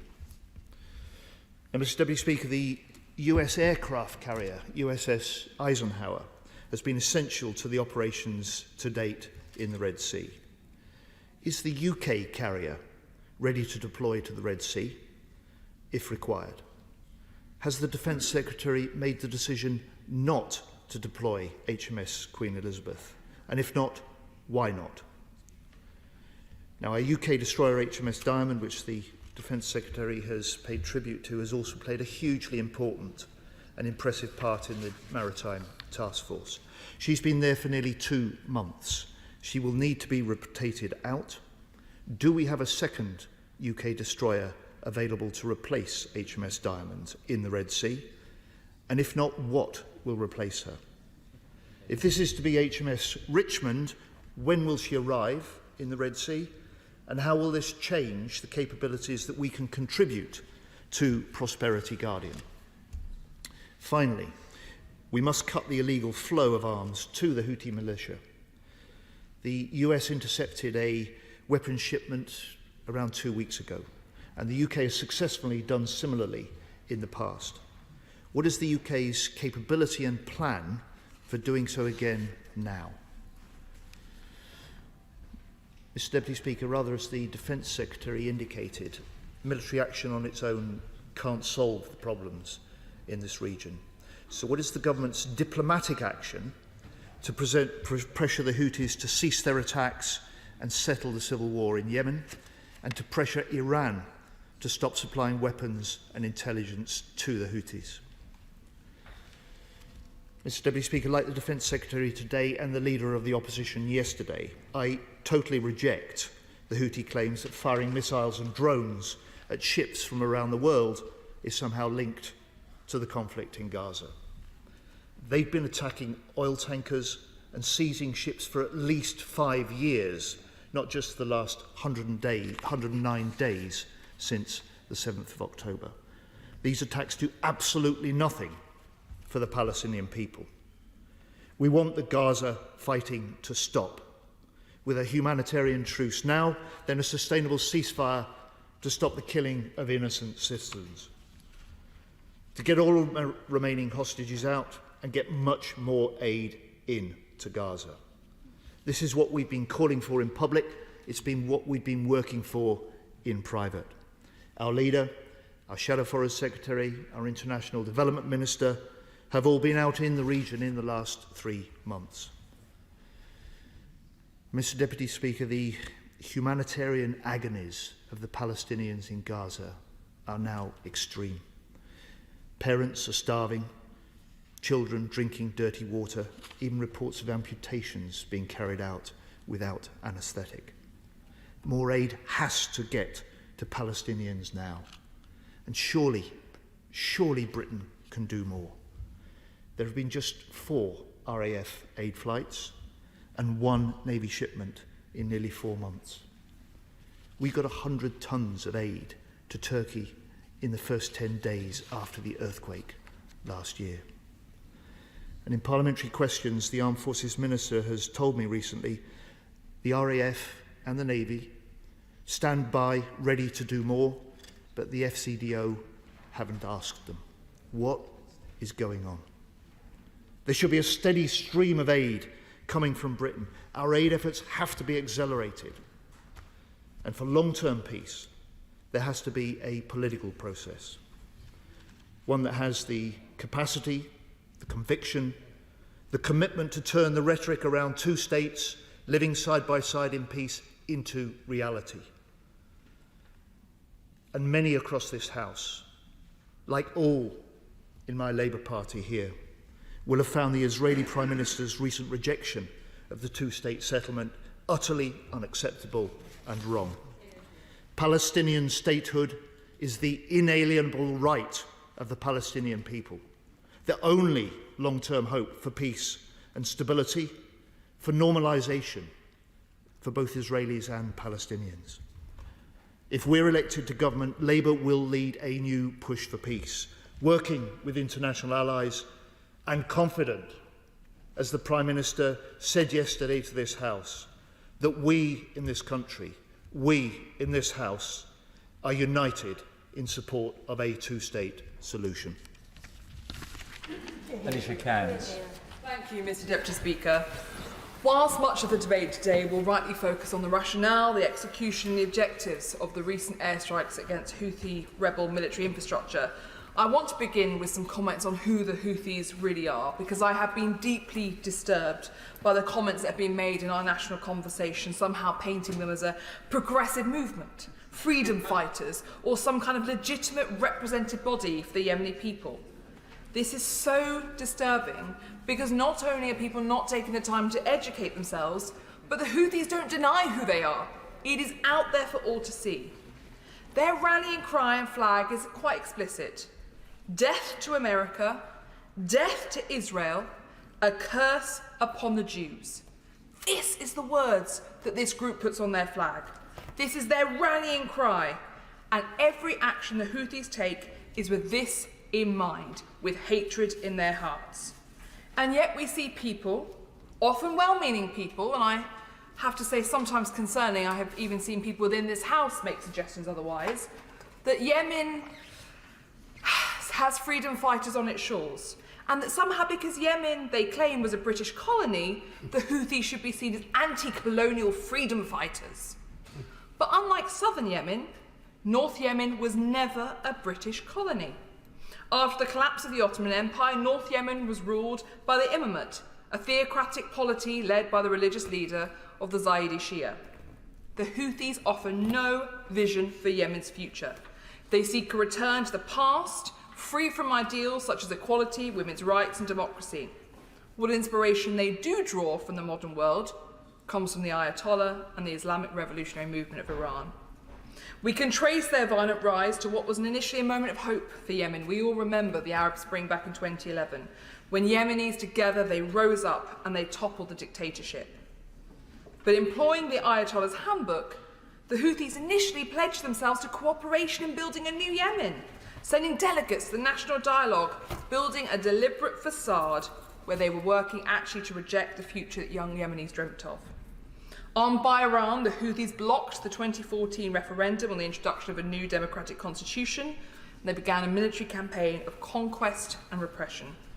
Now, whilst it is easy for us to judge from afar and pass judgments, the people of Yemen are the witnesses of their crimes.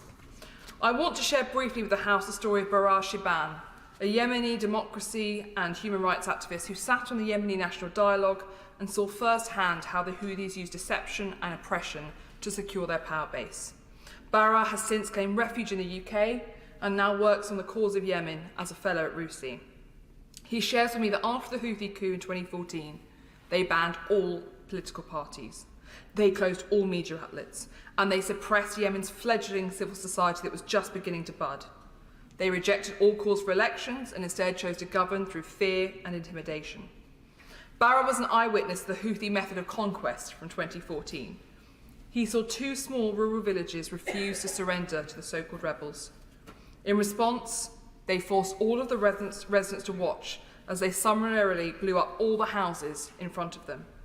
He observed as they kidnapped and murdered the family of Akram al-Zorka, a community leader in his province, before filming themselves blowing up those families for vile propaganda purposes. The brutality of the Houthi leadership has been recognised by our government, and UN security resolutions have been put in place against leader Sultan Zabin for the rape and torture of politically active women. Let that sink in, Mr. Deputy Speaker. Women who choose to have a voice in Yemen will be tortured. The head of the Houthi security services arbitrarily detained them and raped them for speaking their minds. Not merely content with brutalising villages and women, the Houthis detained 2 of Barar's friends from the Arab Spring protests, young journalists, Abdullah and Yusuf. They locked them into a weapons depot, knowing full well that it would be bombed by the Saudi-led coalition to oppose the Houthis, and they left them there to die. There was a clear breach of international law, as was their industrialised taking of children and forcing them to be soldiers. The UN estimates that 2,000 children have been killed after being forced to be soldiers for the Houthis just in 1 year, between 2020 and 2021. Tragically, the Houthis also expelled Yemen's 3,500-year-old Jewish community from their homeland and banished the last Jewish family back in March 2021. Yet now they say that they're acting in defence of Gaza. Now they say they've always cared about the Palestinian cause, despite having hated Israel, yes, but done nothing in the interest of the people of Palestine. This conflict is merely an attempt to distract from their own brutal regime at home and gain clout. Because let's be clear, within terrorists, there is a pecking order, and they are fighting for who's the big man on the block. And the Houthis, they think this is their chance. I would very happily give way to my right honourable friend. I'm most grateful to my friend. She's making some very important points about education. And I think it's just worth mentioning, my friend agrees, that one of the other things the Houthis did was deliberately block humanitarian aid coming into the ports, to deliberately starve the population. So when they're making the parallel to the terrible situation in Gaza, their actions show that they don't believe in that at all. It's no surprise that my right honourable friend makes a very important point, whether it's blocking aid, whether it's forcing children to act as soldiers, whether it's raping and torturing women. The Houthis have no interest in supporting anyone but their own power, and they have consistently lied to the people of Yemen, and we cannot allow them to act again. So I would urge anyone in this country who is suggesting in any way that the Houthis are acting in the interest of the Palestinians, please take the time, and if you won't, at least look in the mirror. Before moving on quickly, I want to look at the reasons why we're absolutely right to take this action. These strikes were a strategic necessity. Article 51 of the UN Charter, the legal right to self-defence to ensure maritime freedom, is absolute. The days leading up to these airstrikes, we saw the UN Council come together and they agreed that action was needed. There was a motion calling for an immediate end to Houthi attacks on shipping. Leading up to these attacks, there were 26 attacks in those waters. Now, that may have been not much reported in the media here, but it was elsewhere. Our Royal Navy have had to defend themselves against the worst attack against our ships for decades, and the US are having to deploy Tomahawk missiles to protect themselves. That's almost unheard of for a very long period of time. Now, we all heard the arguments from the Defence Secretary, who we all know full well that almost 30% of all shipping containers pass through that area of water and 90% of all ships are having to avoid it. So I want to look at the Houthi military capabilities briefly, because I think, particularly with some young people, there seems to be a view, thanks to a very unhelpful TikTok account, and you all know my views on TikTok, and it's unsurprisingly that TikTok is helping spread unhelpful narratives. There seems to be a young man bobbing around on the waters outside Yemen, looking rather, he could be a star of a movie, I'll admit, but bobbing around suggesting that they're working here in the interest of Palestinians. The Houthis are incredibly well armed, beyond that which many think. They have the Iranian support, yes, and the Iranians have provided rockets and drones, but they also have their own domestic capabilities. Because we have to remember that the former dictator of Yemen defected to their cause. And what did he do? He brought with him ballistic and cruise missiles. Where have they now been used? Against the Royal Navy, against the US, against allies. One F-5 jet. Some may say it's only one jet. It is a jet that is attacking the Royal Navy, and we have seen them out using these against us. They have helicopter pilots. They have so much more domestic capacity beyond that which they are being given by the Iranians. And so therefore it is important, and I would ask the Defence Secretary at some point to update the House on what assessment we have of not just how we strangle Iranian donations of equipment to the Houthis, but also what assessment you have of how much more equipment they have hidden. Because we know they've buried it under the ground, but we also know they took a great deal when they took control. And yes, we do need to tackle on how we strangle the equipment coming to them from Iran. Going to strategic concerns, I've already asked the Defence Secretary how we make sure that we have an assessment as the point at which we need to degrade Houthi capabilities so that they change their intent. This is a deterrence mission. The reason we are doing this is to put back in place deterrence. So how far down the process of attrition are we? How do we ensure we don't become the Air Force of the Yemeni government? And how do we make sure that we have a point at which we are operating to, not just having to keep trying until we see them change direction? I'm also concerned because Yemen is still in a state of civil war. And whilst the Houthis control the majority of the population, they only control about 40% of the territory. Meanwhile, we have Al-Qaeda, Arabian Peninsula, and Daesh both operating in Yemen. Now, my understanding is that there may be some sort of informal relationship between AQAP and the Houthis, because AQ have been able to move equipment and material across the country to where they have their bases. However, terrorists, as we say, as I touched on earlier, have a pecking order. They like to be the big man on the street. I'm concerned that we are going to see these two groups now step up their operations and capitalise on what they see as a competing terrorist group being under attack. So how do we make sure that we are acting now to make sure that other terrorist groups are not capitalising on those attacks? The member for the Isle of Wight rightly raised his concerns about Iraq.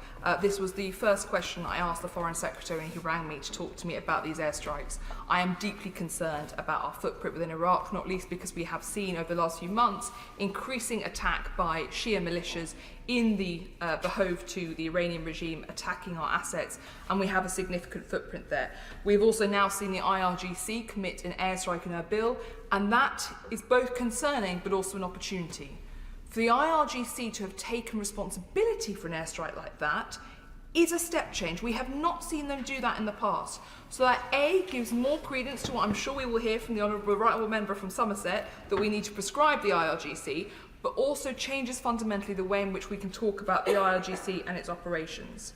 So what is the government's assessment of how the Red Sea situation is likely to escalate, particularly within Iraq, and how are we working to protect our assets? I would also briefly touch on Syria. Many colleagues will know that the decision not to intervene militarily in Syria when the vote came to Parliament, for me, was one of the driving reasons that I joined this place. And I still believe that it was a great mistake that was made that day. Syria has now become, and forgive me if I sound flippant, but Syria has become the Amazon warehouse for terrorists. Whether it be narcotics, weapons, people, Shia militias, trafficking, you name it, it is all taking place in Syria. So what are we doing to reduce the risks emanating from Syria to our assets and our interests on the ground? Touching then on Iranian proxies, the Houthis are only one of Iran's proxies and allies, and as I touched on earlier, different proxies have different relationships, and I believe the Houthis to be more of a disobedient ally rather than a direct proxy, because the command and control is not as significant as it is, for example, with Hezbollah. So we have Hamas, we have Hezbollah, we have Iraqi Shia militias, and we have the Assad regime in Syria. What work are we doing to make sure that we have a clear intent and assessment as the differing relationships between different proxies and allies with Iran? Because some will be receiving just intelligence, some will be receiving material, some there will be direct command and control, some will feel greater loyalty to others. Because what we need to assess is the extent to which Iran will conduct further conflict and chaos to defend each of these proxies. I suspect, for example, that Hezbollah is far more happy to wage full-on warfare in defence of the clerics in Iran than perhaps other Houthis would be. So how do we make sure we get there? I would also caution that I have severe concerns about Hezbollah's future actions. Nasrallah has so far decided to stay out of the action, but the reality is that could change in a moment. Again, this goes back to who wants to be seen as the best terrorist on the block. And Nasrallah is deeply ideologically tied to the Ayatollahs, more so than any others.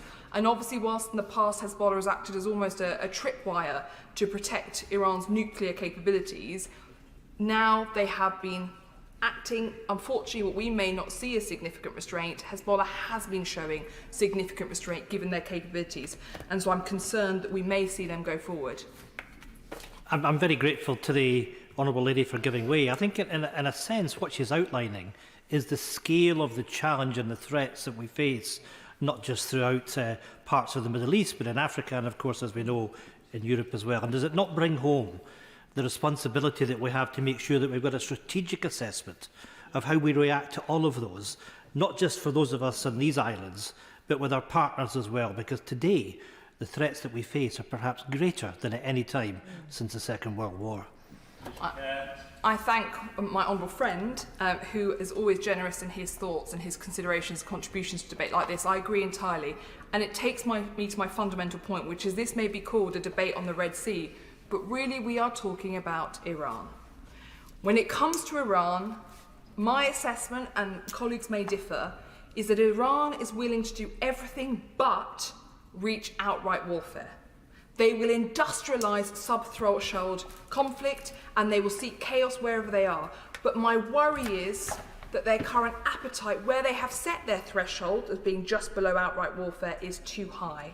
And I think the message that needs to go out from our allies to the Iranians, and I was very pleased to see the Foreign Secretary meeting with the Iranians to deliver this message himself, but we need to hear it from our partners, is that your threshold is too high, Iran. You must pull back. That needs to be our strategic priority, and I hope that the government will be bringing people together. I myself am looking at perhaps drawing together a half-day workshop for any MP in the House to come together to look at how we together believe the policy solutions might be to tackle Iran, because all roads lead to Iran. And my worry when it comes to Iran is that we are compartmentalising our response to them. They have nuclear ambitions, they have proxies, they have given Russia the drones that they need, and I believe the relationship between Iran and Russia has now become a strategic one, and it has fully reversed from what we saw over the last 2 decades. We are seeing hostage-taking, assassinations, transnational repression, and femicide at home. We have to stop treating those individual issues as if they can somehow be drawn away from each other, and recognise we need a strategic approach working with our allies to do all of them. Because at the moment, we see individual escalations in each of those areas, and we don't respond comprehensively. So we see Iran massively increase their drone production and giving them all to Russia, but we don't see a significant response. We see Iran taking more and more hostages, but we don't see a significant response. Because in isolation, all these things look like a small gradual ratcheting, but when you put them together, the situation is utterly untenable. I will hesitate to talk too much about IRGC prescription because I feel like I may steal other colleagues' sandwiches, so I will leave that with them. But I think the record is well known on this House as to the position, and I will acknowledge it is not a straightforward decision. Yes, Iran will see this as an act of war. Yes, we will likely have to close our embassy on the ground. However, we need to take action against the IRGC. Only this week we saw a BBC video where generals of the IRGC who were sanctioned were holding recruitment Zooms with British national students' organisations. This is the same organisation that MI5 had to go out and warn was conducting assassinations on our soil. And while I'm here, I will also repeat my call for the creation of a special envoy or a special Prime Minister lead for those who are arbitrarily detained, because we do need someone who can focus on this throughout the peace. I briefly want to touch on Iran at home, because I do believe we are dealing with the most brittle Iran that we have for a long time. The way Iran rules is essentially a protection racket, and people have started to see through that. They are splintering, but I think it's too early to see the actors for change who will actually escalate the situation. Looking then briefly to the diplomatic effort, there has been too much of a focus on the E3 plus the US. We need an Arab-led solution. We need to bring our Arab partners into the fold far more on this. There is an anxiety that the West is not a long-term strategic partner and that we will conduct this isolated activity that is absolutely right, but then not stay and be committed long term. So how do we demonstrate commitment to build a broader coalition that can meaningfully push back against Iranian influence in the region to protect us not just there, but also at home? That leads me then to the threat to the UK from Iran, and I am gravely concerned that we are not yet taking this seriously enough. Yes, we have now seen the Islamic Centre closed under a review from the Charity Commission. Yes, I managed to get their education centre in the west of London to no longer be accredited, but we are not doing enough to tackle transnational repression in the UK. Mr Deputy Speaker, these strikes are both legal and proportionate and a response to hugely damaging attacks by Houthi rebels on the rule of law and global commerce.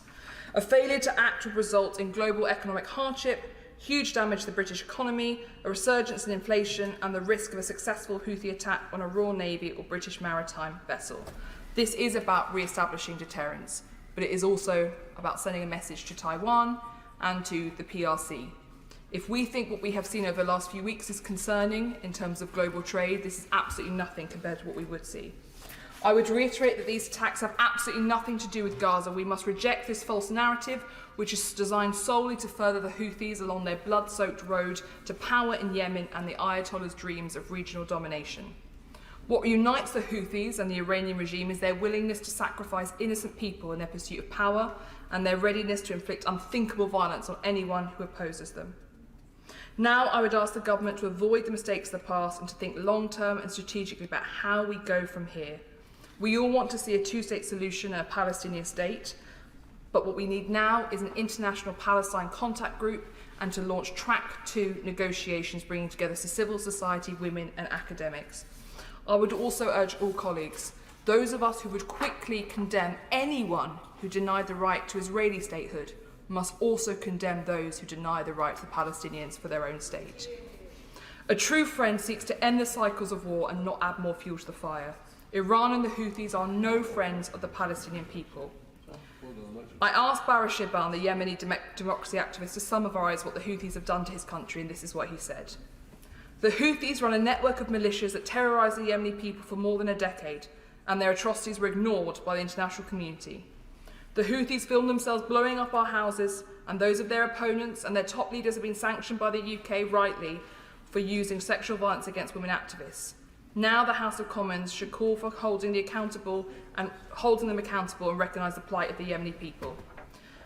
I hope that we will not have to see many more strikes in the region, but I suspect this is not the end of them. The Defence Secretary will continue to have my full support because this is right and this is about bringing back deterrence. Thank you, Mr Deputy Speaker. Martin Doherty-Hughes. Thank you, Mr Deputy Speaker. It's always good to follow the Chair of the Foreign Affairs Committee, the member for Rutland Milton. I actually agreed with quite a lot of what they had to say. I may be going to that a bit more than what I'm going to have to say in the next few minutes. It does, I have to say, seem strange to having this sort of general debate on a Wednesday afternoon during government time, a general debate on defence and security, which I think the Shadow Defence Secretary alluded to has morphed into one on the situation in the Red Sea. A more current and certainly more substantive topic, but I have to say one which will still allow me to make the same points I was actually going to make in a general debate, but within the frame of what is beginning to look like, and I hope I'm wrong, but it was what increasingly looking like some type of long-term commitment.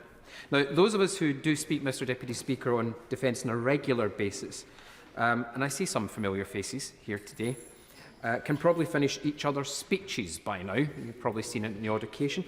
Will there be colleagues from the Defence Select Committee, and I see the member for South Dorset is in their place, or ordinary members interested in the subject? We tend to be a very dedicated bunch.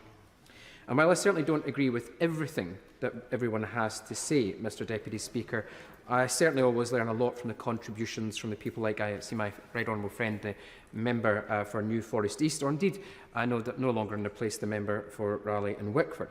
It is to say that when it comes to debates such as this, the last thing on a Wednesday, you usually have to actually care to take time to participate. And that's why it is, I have to say, from my perspective, frustrating time and time again that the rhetoric, it seems, of the government around our defence and security, with the current situation as a case in point, so rarely matches, again from my perspective, the action taken, and why I sometimes wonder if His Majesty's government pays so little heed to the contributions of those on their side of the House. Because the question is, who are they exactly listening to?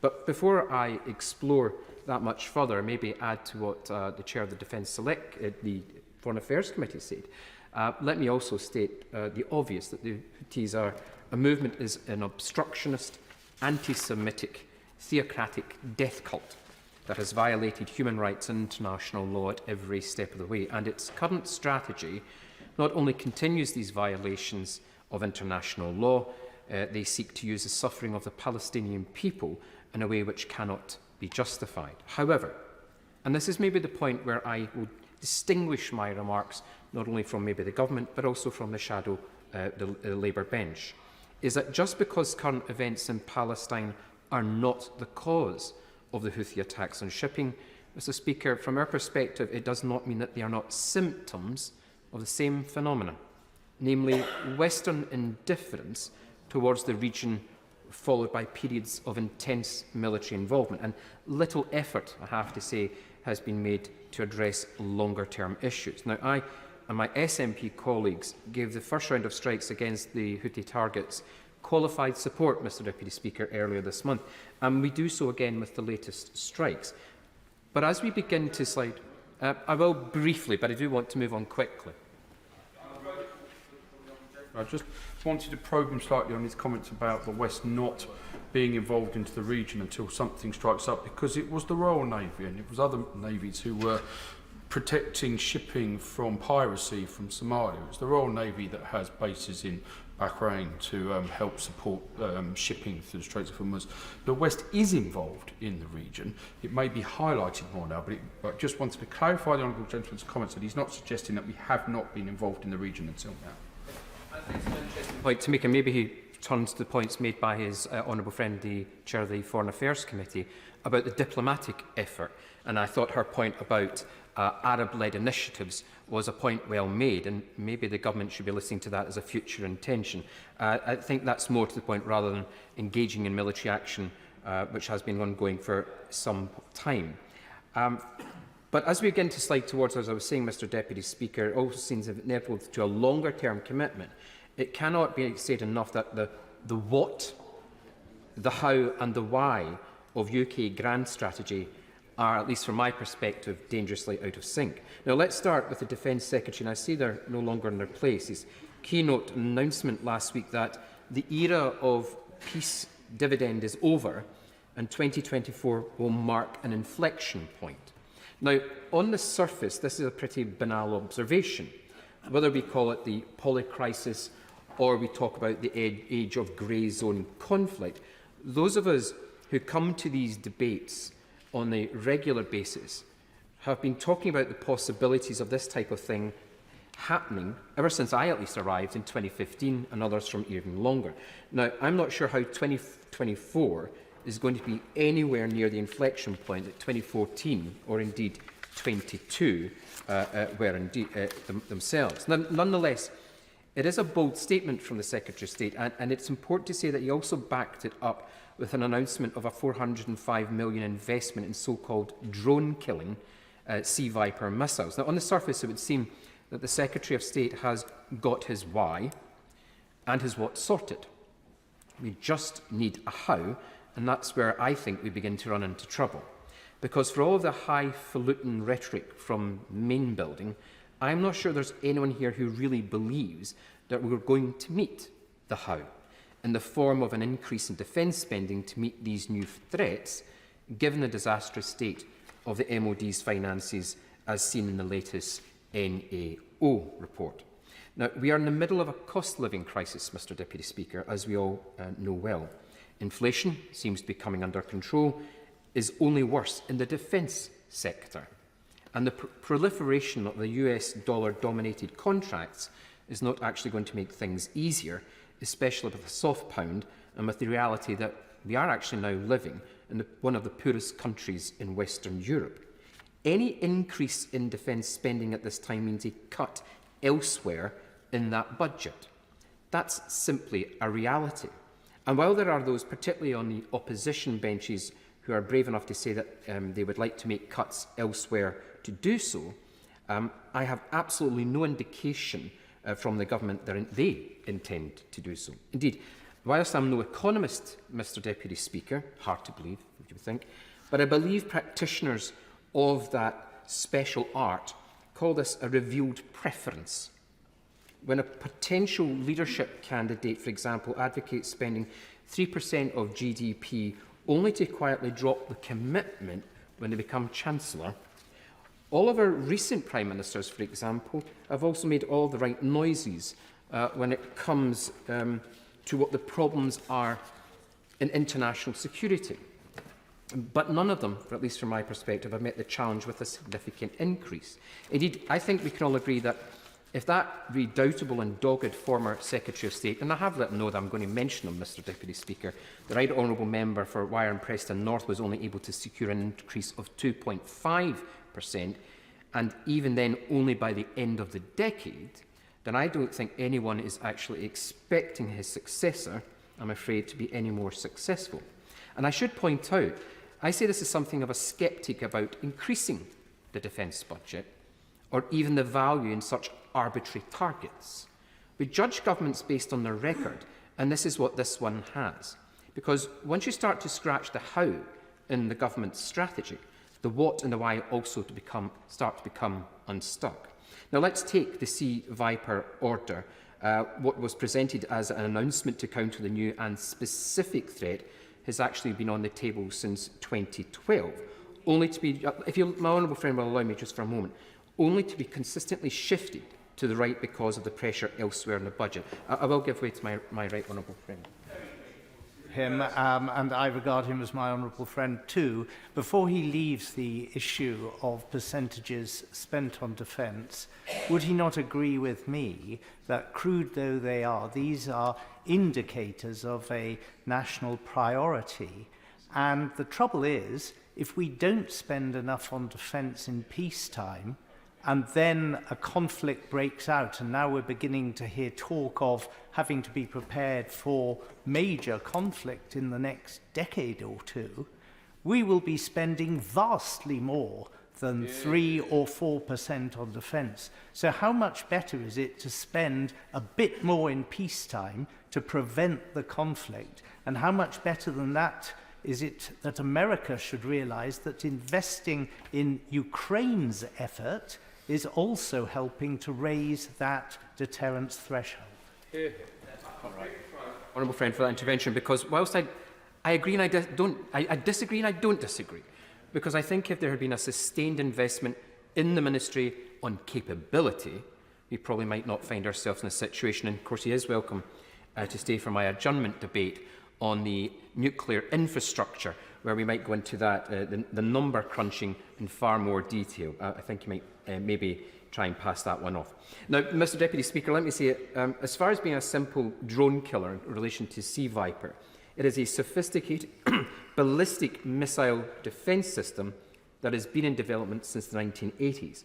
And each Aster 30 missile costs £2 million a pop. Now, whoever in main building thought it was a good idea to call it a drone killer evidently hasn't done the cost-benefit analysis on taking out mass-produced Chinese drones costing £100 with a £2 million missile. Now, this is before we even get to the platforms delivering this capability. Now, the MOD is now officially refusing, and the ministers who are in their place might be able to correct me, refusing to disclose publicly the size of its escort fleet. Something which probably the Houthis probably already know. And maybe it's in one of the TikToks that the Honourable Member, the Chair of the Foreign Affairs Select Committee mentioned. They're refusing to disclose the size publicly, something which got a bit of a play last week as well, although it should bring us pretty quickly to consider the why of all of it. If we can all agree that we are living in a world, Mr Deputy Speaker, of increasingly complicated and interlinked threats, then why is the Red Sea important to the UK in all of this? Now, I consulted two principal documents published since I've been an MP, the 2015 SDSR and the 2021 Integrated Review. Alas, the mentions of the Red Sea, there were none. Yemen was given a single cursory mention in each, and both in the context of other regional conflicts.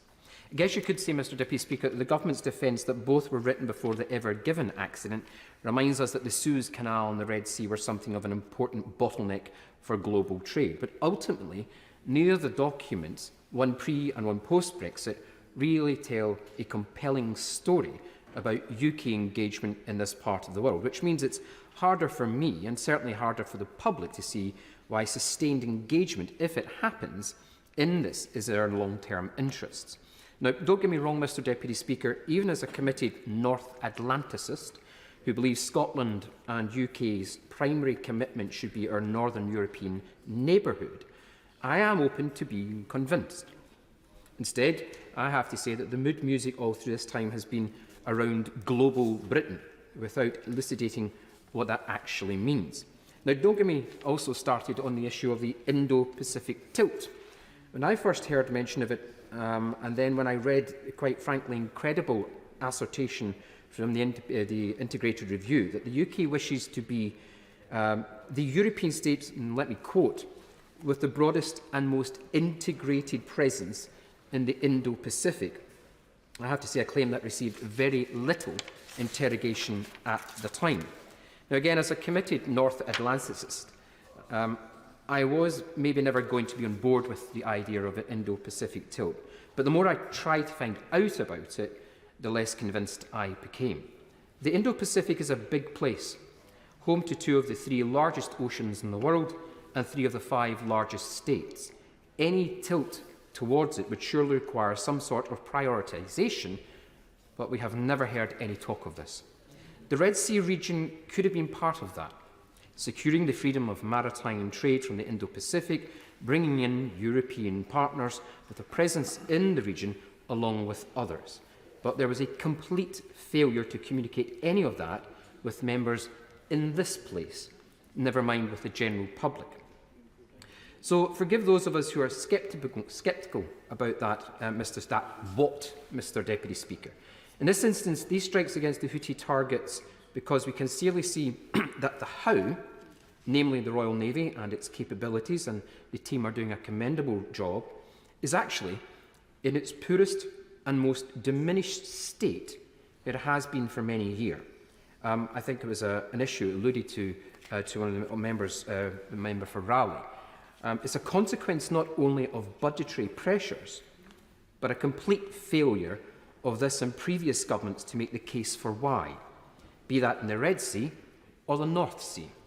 Instead, we have a manpower and retention crisis caused by over a decade of wage stagnation, the ongoing possibility that the 2 remaining LPDs will be mothballed, calling into question the long-term viability of the Royal Marines, and the admission in November that the entire fleet of SSNs was alongside at the same time. Yet, if you went by the MOD's spin on things, Mr Deputy Speaker, all is well, because we can still field 2 carrier strike groups, even though everyone knows we'd never have the manpower to do so at the same time. The AUKUS deal will allow Astute-class boats to operate in the Pacific Ocean, even though, as we have heard, they sometimes can't even get to the North Sea. And who can forget from last week, we now have a space laser, or at least we will in 10 or 15 years' time. So let me conclude, Mr Deputy Speaker, with a general observation. When it comes to UK grand strategy in the Red Sea, denial, I'm afraid, isn't just the river you end up in if you take a wrong turn on your way there. As members can see, we've got 13 members that wish to participate, 14 members that wish to participate in this debate. So whilst I'm trying not to put a time limit on people's speeches, if they could show some self-discipline, then we will get everybody in with a decent amount of time. Sir Alex Sharpbrook. Thank you, Mr. Deputy Speaker. Following on from the honourable gentleman who's just spoken, I find it disappointing in the approach he's taken to the operations that we have had to carry out in the Red Sea to protect international shipping. He makes the point, perhaps reasonably, that budgets of the country, its finances, are under great pressure, and that there has been a cost of living crisis. A cost of living crisis that has occurred through instability around the world, whether it be supply chains over the pandemic, or whether it be Russia's illegal war in Ukraine, and now the threats to shipping at the key point of entering the Red Sea. These do have a fundamental impact at home. And therefore, the investment in defence is not something that just takes money out of the pot that government needs to spend. It actually helps build the security that our constituents need. Too often through history, people have looked at distant lands and said, that's got nothing to do with me. And that today couldn't be less true. I mean, it never was true, but it couldn't be less true today when we look at exactly how global supply chains end up on our own supermarkets and, of course, in terms of the fuel prices. And it's not just the increase in the cost of shipping that will add to inflationary pressures. It's the fact that we're modern industry working to a just-in-time system that widget A may take 3 weeks now to get to widget B that may only take a week to get there, and that's going to cause huge backup problems of production within the factories and within production plants that move onto the system. So the actual time constraints that have now suddenly been hoisted upon global shipping of having to go around the Cape to actually deliver the goods that are needed will end up having a direct impact on our constituents once more. And therefore, it is important, in my opinion, that we do invest further, certainly in the Royal Navy. Now, I will take issue with people in this House who want to do a disservice to the Royal Navy. I think the Royal Navy is one of the most advanced and finest navies in the world. We have replaced the vast majority of our capital equipment in this century alone. And the technical ability of our Royal Navy outdoes a great number of countries, including many of the capabilities that are produced in the United States. The Type 45 destroyer was a visionary destroyer and allows wars to be fought in a way that were not feasible before. And with the production of the Type 26s coming forward, the Type 31s, the fact we've renewed our hunter-killer submarines, we're renewing Dreadnought, we have a huge infrastructure along with aircraft carriers, which in my opinion have always had an important strategic point of view, especially when we are trying to operate alongside the Allies, and comment have been made that it's always the USA picking up the burden. I think that Britain punches above its weight by having that capability. Where I do think we run into a problem through the MOD and its funding is that because of rules been set by previous chancellors and carried on about the difference between borrowing for capital and not spending on revenue and how that's worked out, that it's always been easy to produce a capital spreadsheet to produce more ships, but no one ever looks at, well, how much revenue are we going to need to keep those ships running, keep them serviced and crew them. And that in itself is something that does need to be addressed, because be under no illusion, the situation in the Red Sea speaks to the wider issue of how important maritime security is. It affects the entire world. And yes, we operate as part of the NATO alliance, and we can actually draw on many, many more allies around the world to help police the situation that's taking part in the Red Sea. But that demand is only going to get greater, especially to diverse just slightly from the issue in the high north, as that becomes more of a passage for trade during the summer months. With already China showing a great interest in those areas. And I don't think it can be dismissed of how there is an arc forming around the ability to disrupt trade and disrupt maritime, which all seems to emanate, or at least is influenced from Iran. It's already been mentioned about the influence that Iran is having around Houthis, around Yemen, and its issues with Hezbollah. But we know that it is also now arming Russia. We know that the Russians are doing everything they can to stop the grain getting out of Ukraine.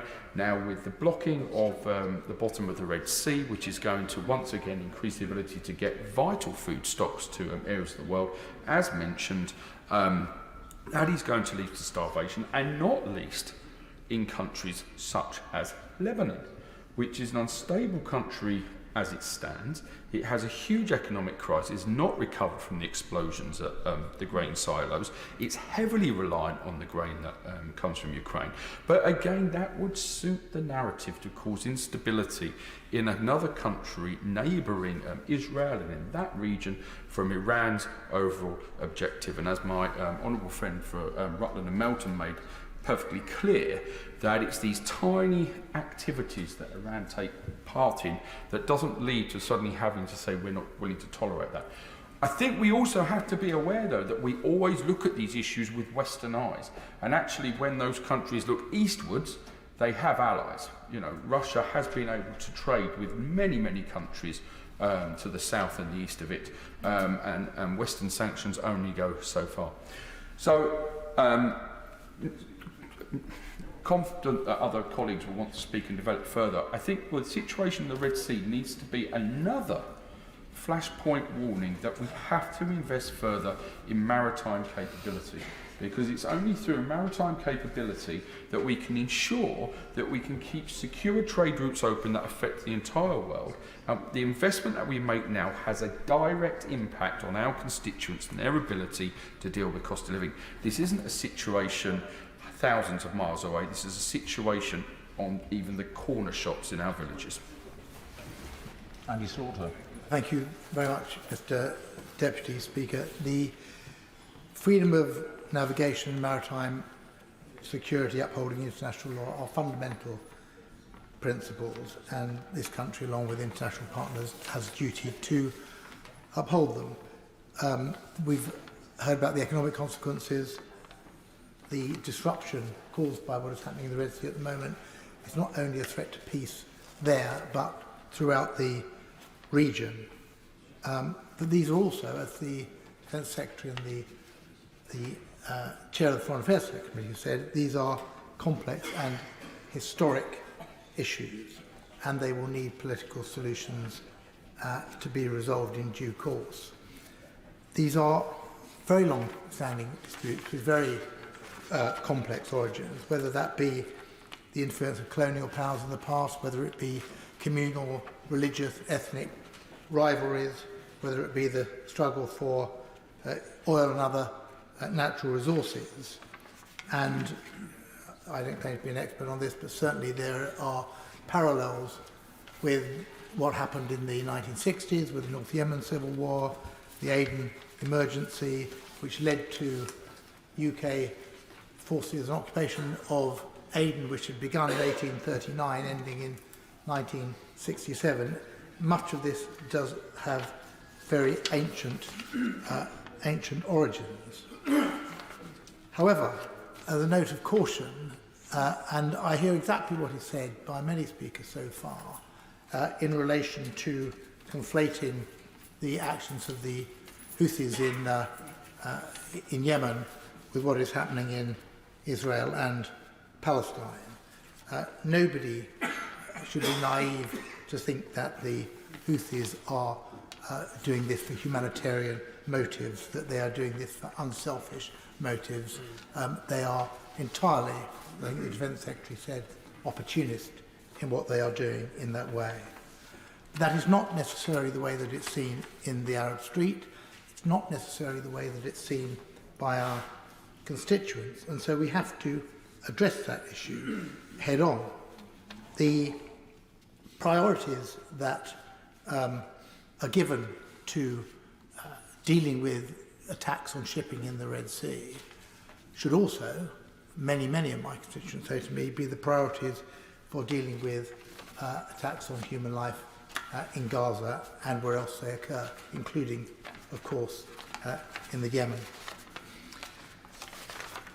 And by that, I mean that, well, let's look at what the Prime Minister said, if I understood him correctly at Prime Minister's questions today.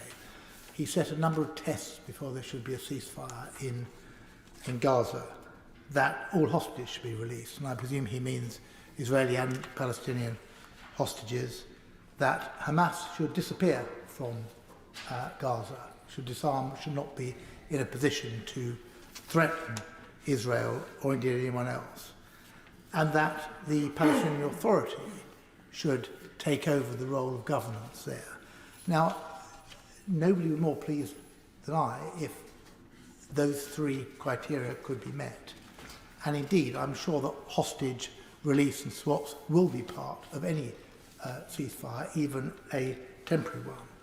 But how realistic is it to expect that Hamas is going to disappear overnight, or that, to use their own phraseology, that the Palestinian Authority are going to ride into Gaza on the back of Israeli tanks?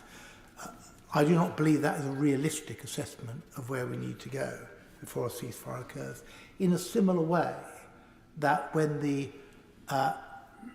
government is asked, it often is, and indeed the Prime Minister was asked again by the leader of the Scottish National Party earlier on Prime Minister's questions, does he believe that war crimes have been committed in Gaza? It's not a difficult question. Yes, it is absolutely true that restrictions on journalists and on international observers going into Gaza are there, but there is enough coming out of Gaza to see, and it's not an exhaustive list, but many leading international jurists have seen deprivation of life, collective punishment, arbitrary detention, denial of basic services including healthcare, forced displacement and ethnic cleansing going on. And simply to reply, as any government spokesman seems to do now, and say that Israel should comply with international humanitarian law is not sufficient. The question is Israel complying in that way? And I noted that just today, published by the Lawyers for Palestinian Human Rights, but authored by independent jurists, more than 200-page opinion, which found that in Gaza, the crime against humanity of persecution had been committed more intensely since the 7th of October, but going right back to the siege of Gaza began in 2007. And if the government's position is to be credible on this, then it has to address those events, because what is happening in Gaza at the moment is quite extraordinary. 1% of the population killed in 3 months, 25,000 people, under the most horrific circumstances that we heard from the Shadow Defence Secretary describe in his opening. Indeed, there are strong parallels between... I will give way, my friend. The international law point. There is one thing that is the international humanitarian law, and let's face it, that is not a good law. That is a law of last resort when other things have gone wrong.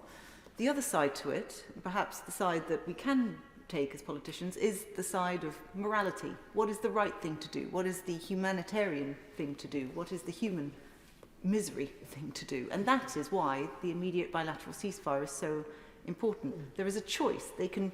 the ICJ, the ICC will be looking at the war crimes, and I think it's right to let the courts do their job.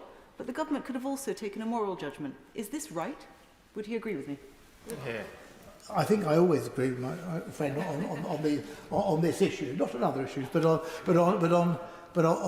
this issue. And she's absolutely right. And she has some very personal, clear knowledge of this, and she is herself, because of where her extended family are in Gaza, under particular strain, and I pay tribute to the fact that she is able to continue to maintain the objectivity that she's just shown in the comments that she's made. Will my honourable friend give way? I will briefly. Thank you. Thank you. I'm very grateful to my honourable friend. We just had a debate in Westminster Hall which was specifically on human rights, and Gaza obviously came up, and it was revealed during that debate that the Foreign Office had sought evidence from their legal advisors as to legality of actions that have been taken by by Israel. Going back to the 10th of November, we didn't have a satisfactory answer actually from the Minister at the debate. But if that is the case, should the government not be publishing that advice? And I understand since the new Foreign Secretary arrived, he's also asked for a review of that legal advice. I can only say that I agree also with my honourable friend. The number of deaths that are occurring on a daily basis and continuing to occur, mostly so far through military action in Gaza. But now we've reached the point where the number of deaths through privation and disease are overtaking that. And there is a strong parallel here with what happened in Yemen. About 150,000 people, mainly civilians, have been killed in Yemen over the course of the civil war that began in 2014. About another 200,000 at least have died through disease and privation as a consequence of that civil war. And we are at that tipping point in Gaza now. And yes, those are higher numbers, but over a much longer period of time. But many of the same arguments apply, and I don't think there is any member in the chamber tonight who would not wish to see the end to the suffering, both in Yemen and in Gaza. What needs to happen is a ceasefire, an end to hostilities, and pressure from the UK alongside partners could play a much bigger role in achieving that. What secondly needs to happen is aid and reconstruction, but that does need much more of a permanent peace, because many of the donors who have contributed, including EU and UK donors, to that reconstruction in the past, have seen that money then wasted by further military action in that way. And what's also needed is better governance and the support for civil society.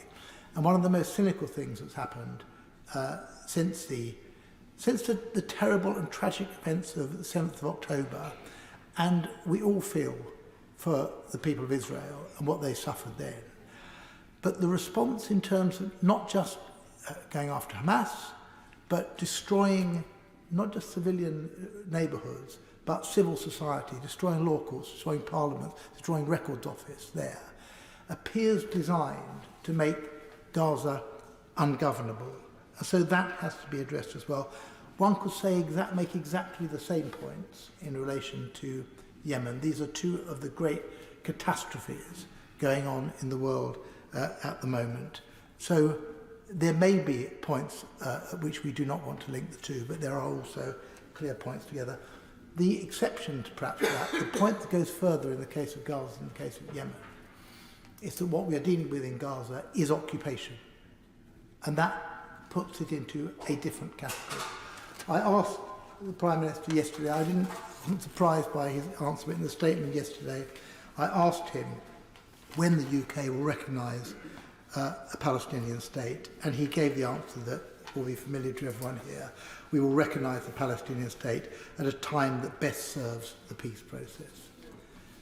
Mr. Deputy Speaker, that time is now, or it is nearly now, because it is impossible to have serious negotiations towards peace unless it is between two sovereign states, and notwithstanding the condition in Gaza and increasingly the condition in the West Bank as well.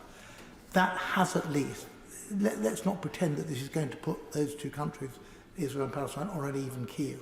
But without, as a precondition of negotiations, the recognition of a state of Palestine, negotiations are simply not going to get off the ground. So I hope we see that change of position. There is a very strong support, not just for our military, but for the diplomatic initiatives which the UK is making in the Middle East. I've given a lot of latitude to the Honourable Gentleman on this, as he's focused on one aspect. But this debate is the situation in the Red Sea. If he could direct his attention towards that subject, I would be extremely grateful. Yes, Mr. Deputy, I should have taken your advice rather than the advice of the Shadow Defence Secretary at the beginning of the debate. But you interrupt me at an appropriate point, because I'm continuing my remarks there, and simply to say that yes, There is strong support on all sides here, but it needs to go further. And in particular, Britain's historic responsibility in the region requires us to make that additional diplomatic effort. Thank you for calling me, and I congratulate the Honourable Gentleman for Hammersmith, a very wide-ranging debate, albeit somewhat remote from the Red Sea, as you correctly pointed out, Mr. Deputy Speaker.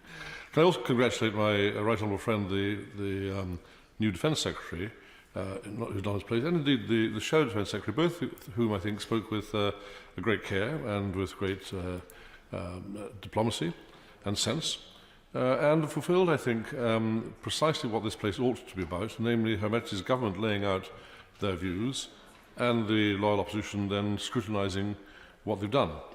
Now, before I say anything else, Mr. Deputy Speaker, can I just say that I strongly support the strikes in the Red Sea, and all of the remarks were made by my honourable friends, most of whom are much better informed of these matters than am I. I strongly support those strikes, and I strongly support the way they were carried out, and I strongly support the reasoning for them.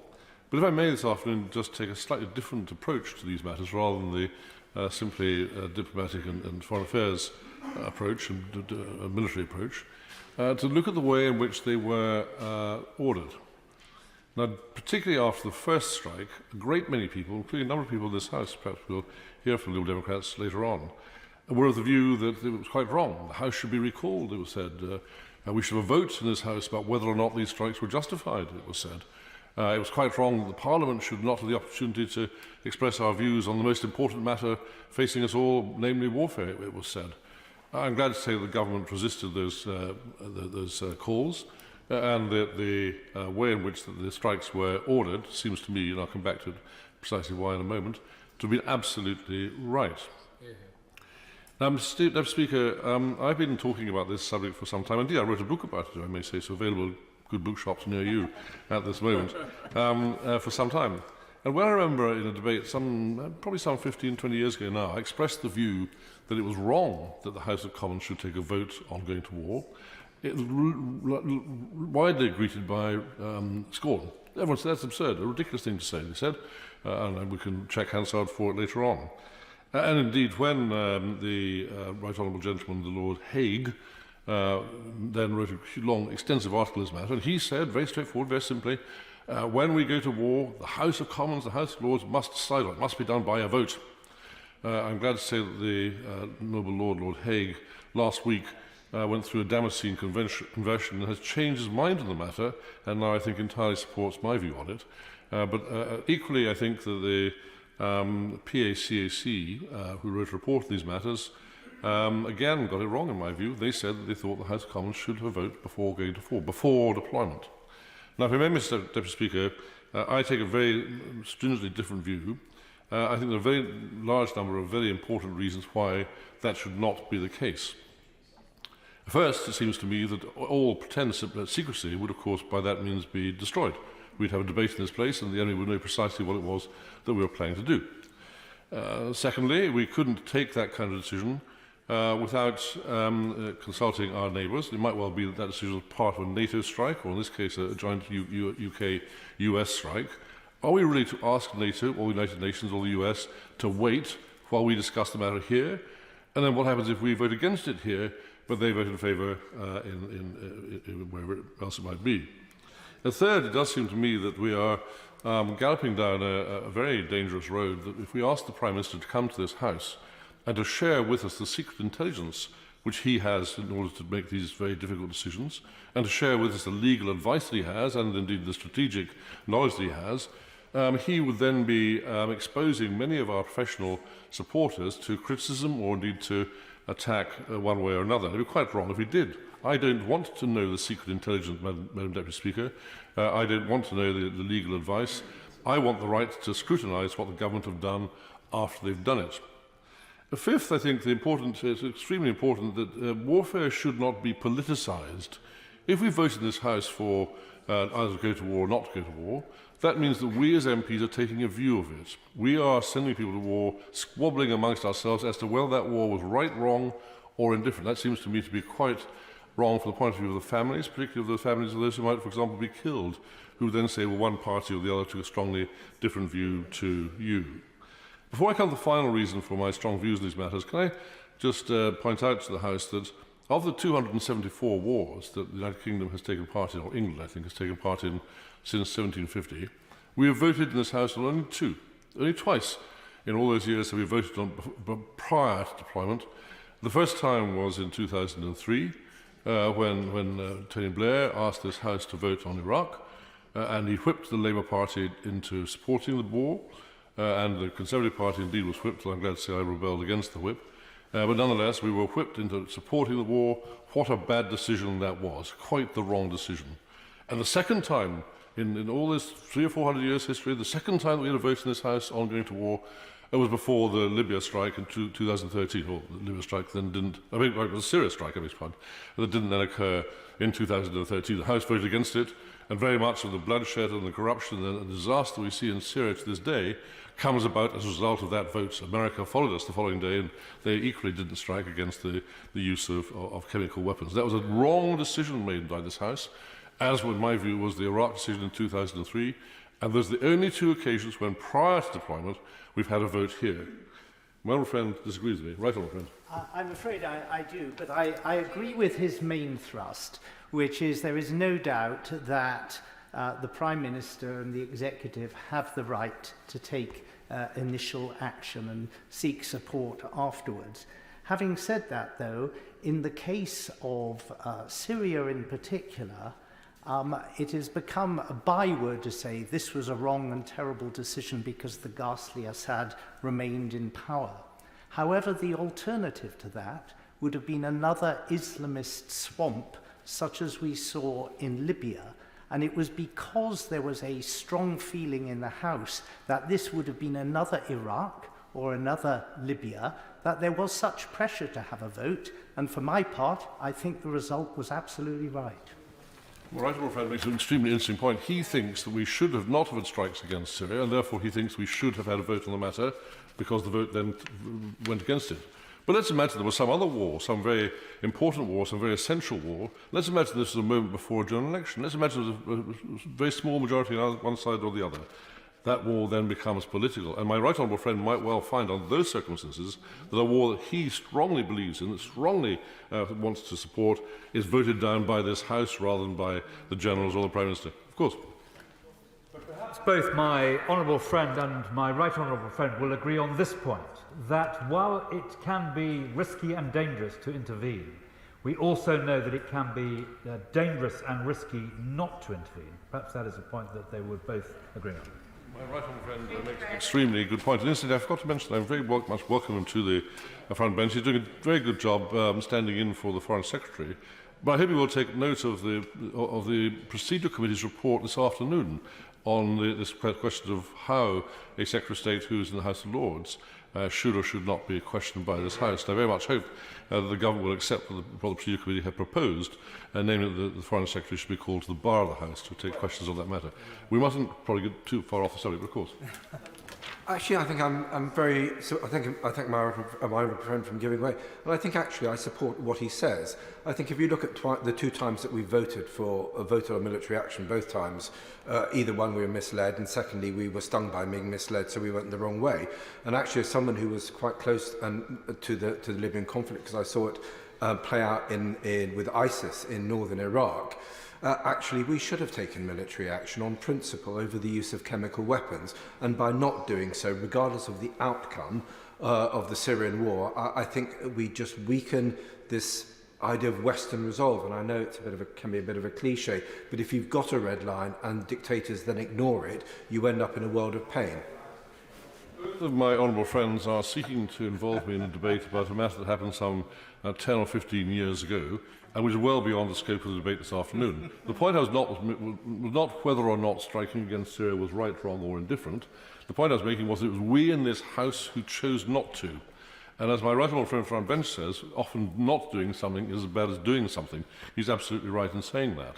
But it was we in this House, with our shortage of information, my honourable friend knows a lot about these things, I readily admit that I don't. It was we in this House that didn't have that information, didn't have that briefing, didn't have the secret intelligence nor the legal advice. We chose to take that decision.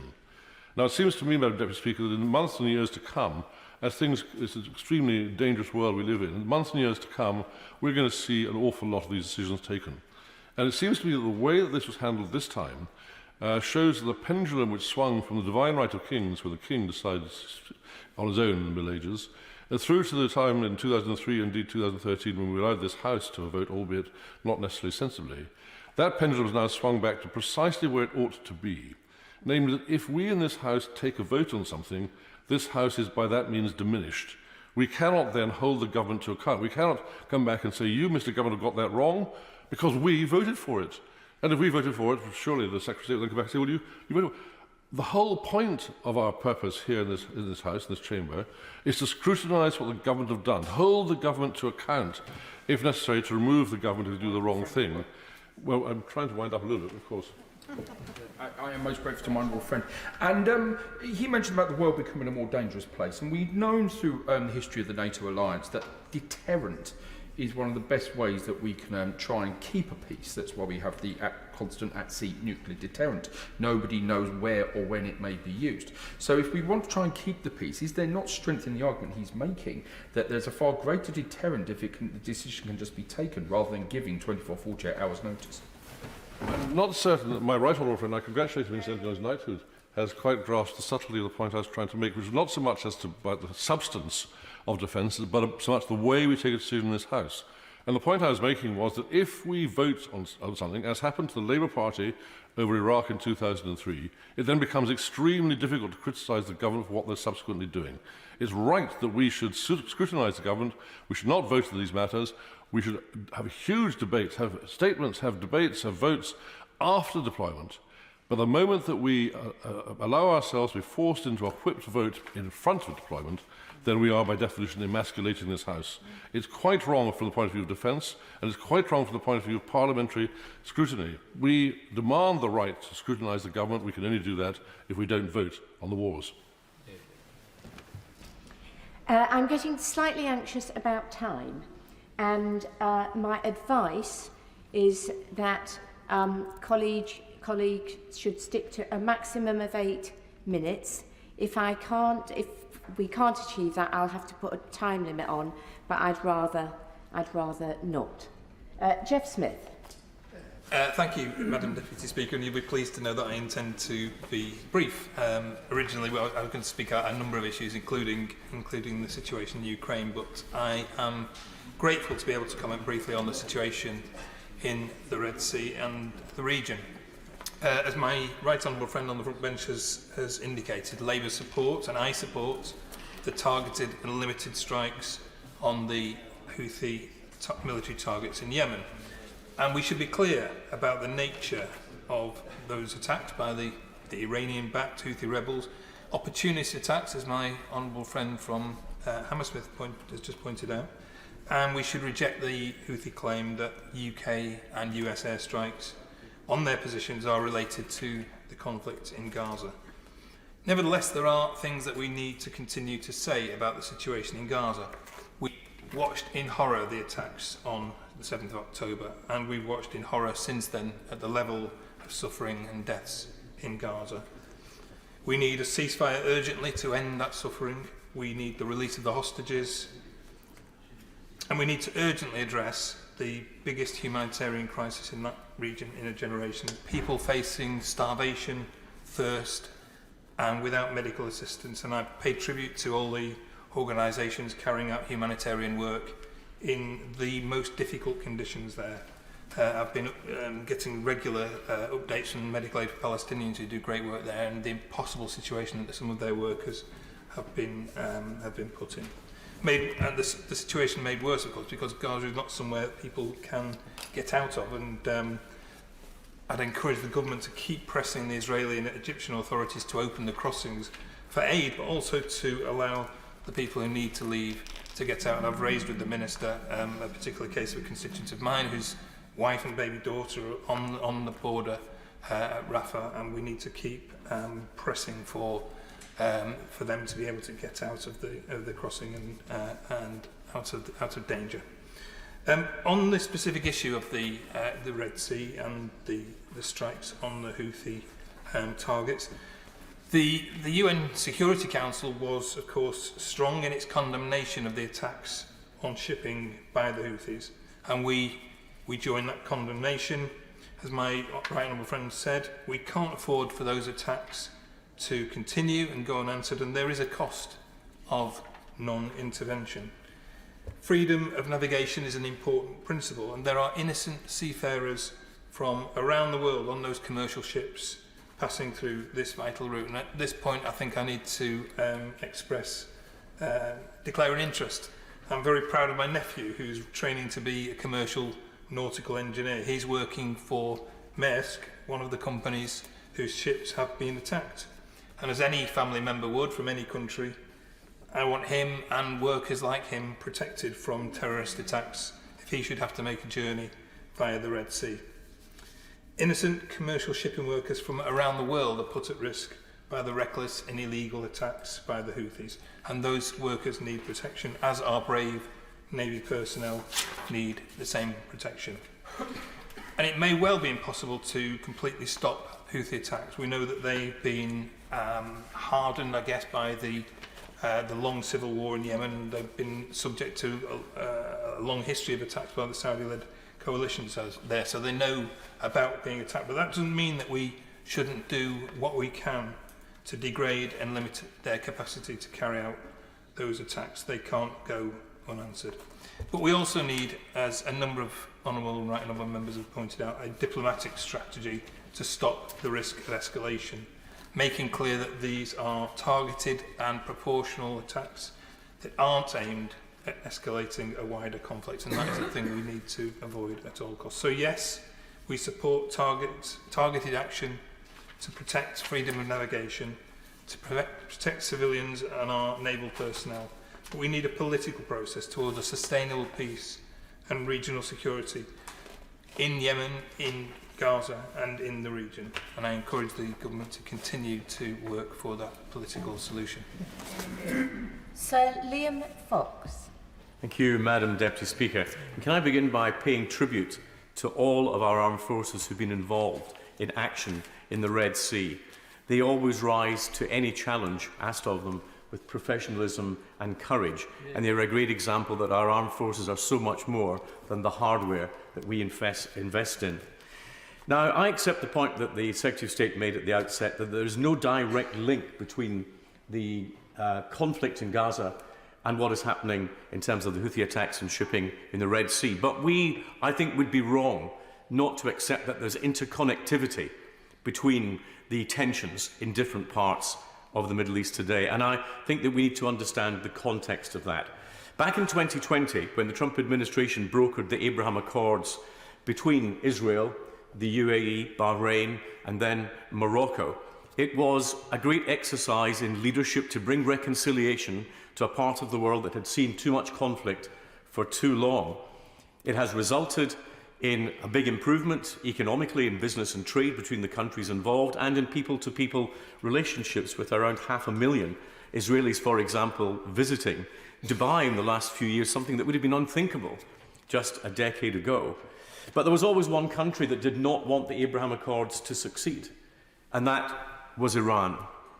They did not want the Abraham Accords to succeed because they didn't believe in a two-state solution, because they didn't believe that Israel should exist. Ayatollah Khamenei has got tremendous consistency in his views about the purity of the Islamic Revolution, his detestation of the West, and his contempt for the existence of the State of Israel. Anyone who's interested should read the book Reading Khamenei by Karim Sanjapur for the Carnegie Endowment for Peace. Iran was never going to want to see peace between the Arab states and Israel because it threatened Iran's hegemony, as it saw it, over the Islamic parts of the Middle East. And the big question was always, what would Saudi Arabia do? A major player in security of both the Red Sea and the Gulf. And when I saw the Crown Prince of Saudi Arabia on Fox News saying that every day he believed that Saudi Arabia was closer to peace and reconciliation with Israel, my first reaction was Iran will react against it. And whether it would react against it through its proxies in Gaza, funded and armed by Iran, Hamas, or Hezbollah, funded and armed by Iran in Lebanon, or whether it be funded and armed by Iran in Yemen through the Houthis. It turns out, in fact, we now see all three actually being active.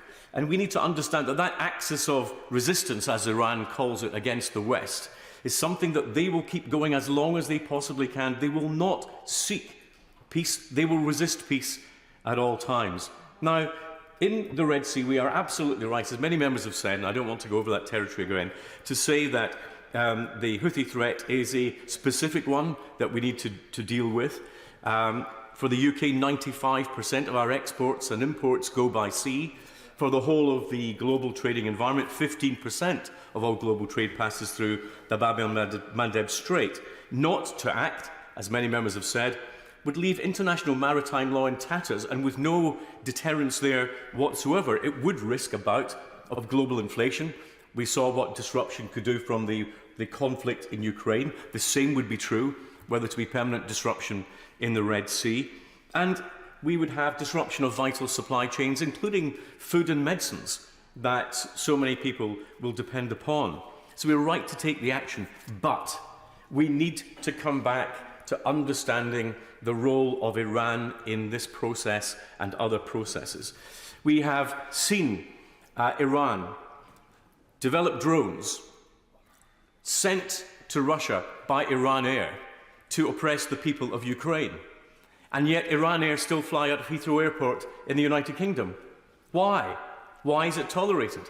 We've seen the money moved around the global financial system by Iran to fund its proxies, but we've still got 2 Iranian banks trading in the City of London with us within a stone's throw of the Bank of England. Why? Why is that happening? We've seen, as my honourable friend, the chair of the Select Committee, said earlier, we've seen videos of anti-Semitic speeches by IRGC generals now being investigated by the Charity Commission. The regulator is looking at footage of Death to Israel chants on an Islamic charity UK premises.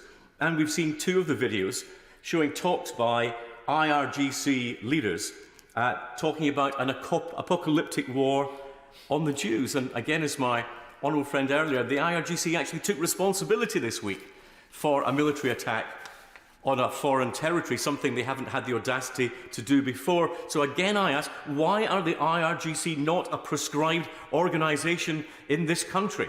They are clearly involved in a wide range of activity that is dangerous in relation to Britain's national interests and our security. I have never once, when I've raised this issue in the House, been given a clear answer from the front bench as to why we will not ban Iran Air, why we will not stop Iranian banks in the city, and why we will not prescribe the IRGC. I live in a little bit of extra hope that we might get some answer tonight. Very briefly, I give way to my honourable friend.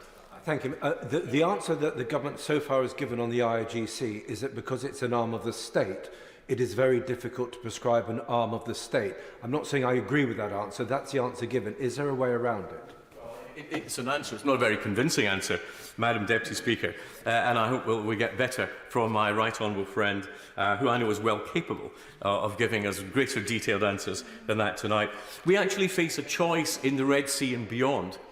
We are either going to deal with the political problems that we face, or rather than the rosy future that the Abraham Accords offered us, we can go back to 1971 with a radicalised generation in the Middle East and return to all the problems we saw, hijacks and Munich and all the things we thought we had left behind us. We need to drive a solution. There must be, as the Prime Minister said earlier this week, a commitment to a 2-state solution, and it's not acceptable for anyone to put a political block on that. We need to see security guarantees given for both Israel and the Israeli people who have a right to live in peace and any future Palestinian state. That will require an international peace agreement. It will require the United States and Saudi Arabia and others all to be willing to commit to that peace. It will require a new way of looking at the politics in the region, and it is right that Hamas cannot be part of that if there's to be any way forward. And there will need to be massive economic reconstruction in the area as we go forward. And to end, Madam Deputy Speaker, if I can just say what I said before in the House, and that is, when we look at the whole region, that peace is not just the absence of war or conflict, but the freedom from the fear of conflict or oppression or terror. It comes with concepts of rights that have to apply to all people, and not just rights and dignity, but enforceable rights and dignity. And only when all the people of the Middle East, the wider region, can actually have access to all of these, do we have any chance of achieving the peace that is not just part of their security, but part of our security. Leila Moran. Thank you, Madam Deputy Speaker, and it's an honour to follow the right honourable from Somerset, because I agree so much with what he just said, and in particular, the way that he's set out how Iran, decides to back many different groups that will cause chaos, and actually the root cause here needs itself addressing.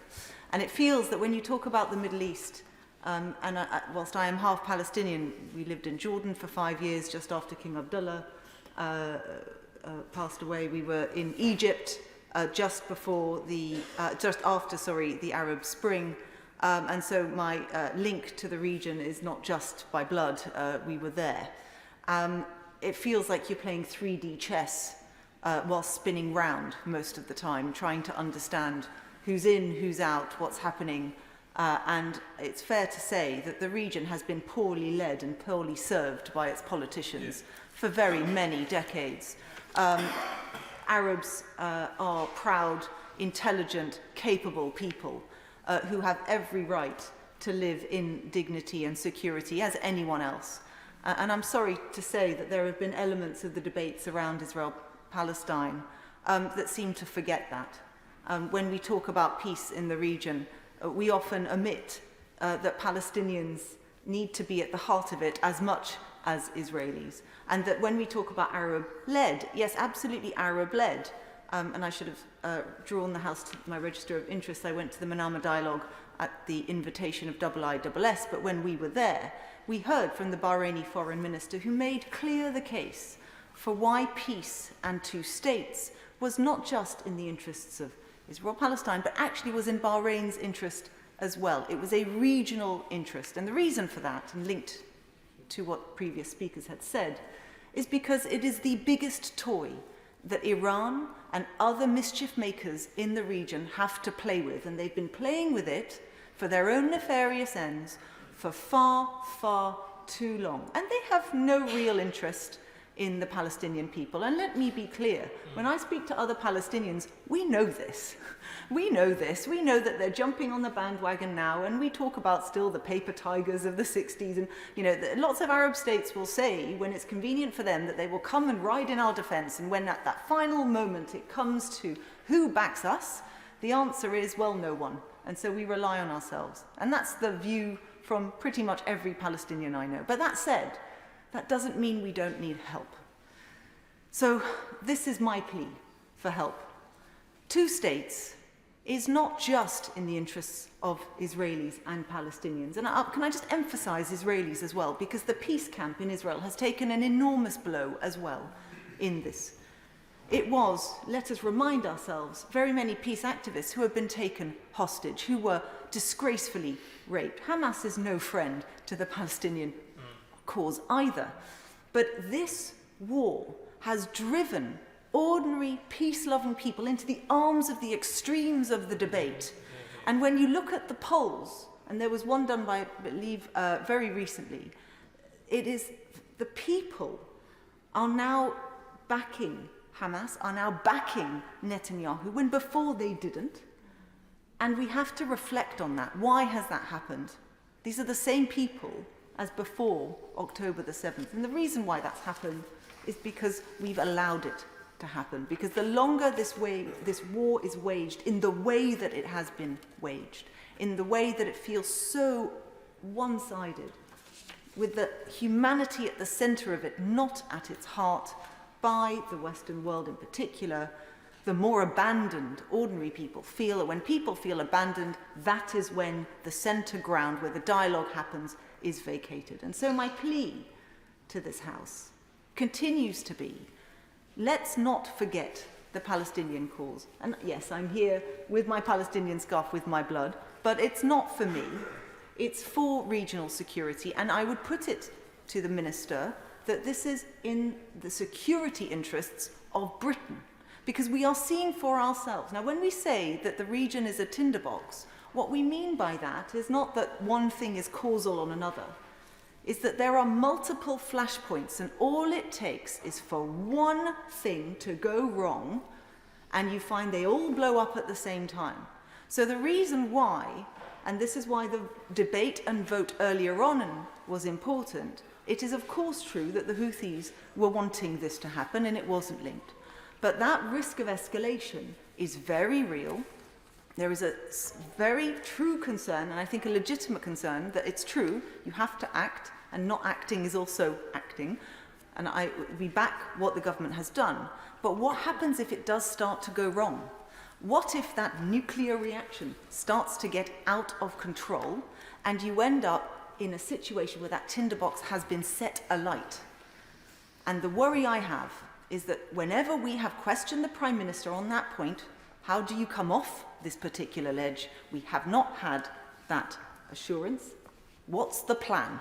We still don't have that plan. And two plans.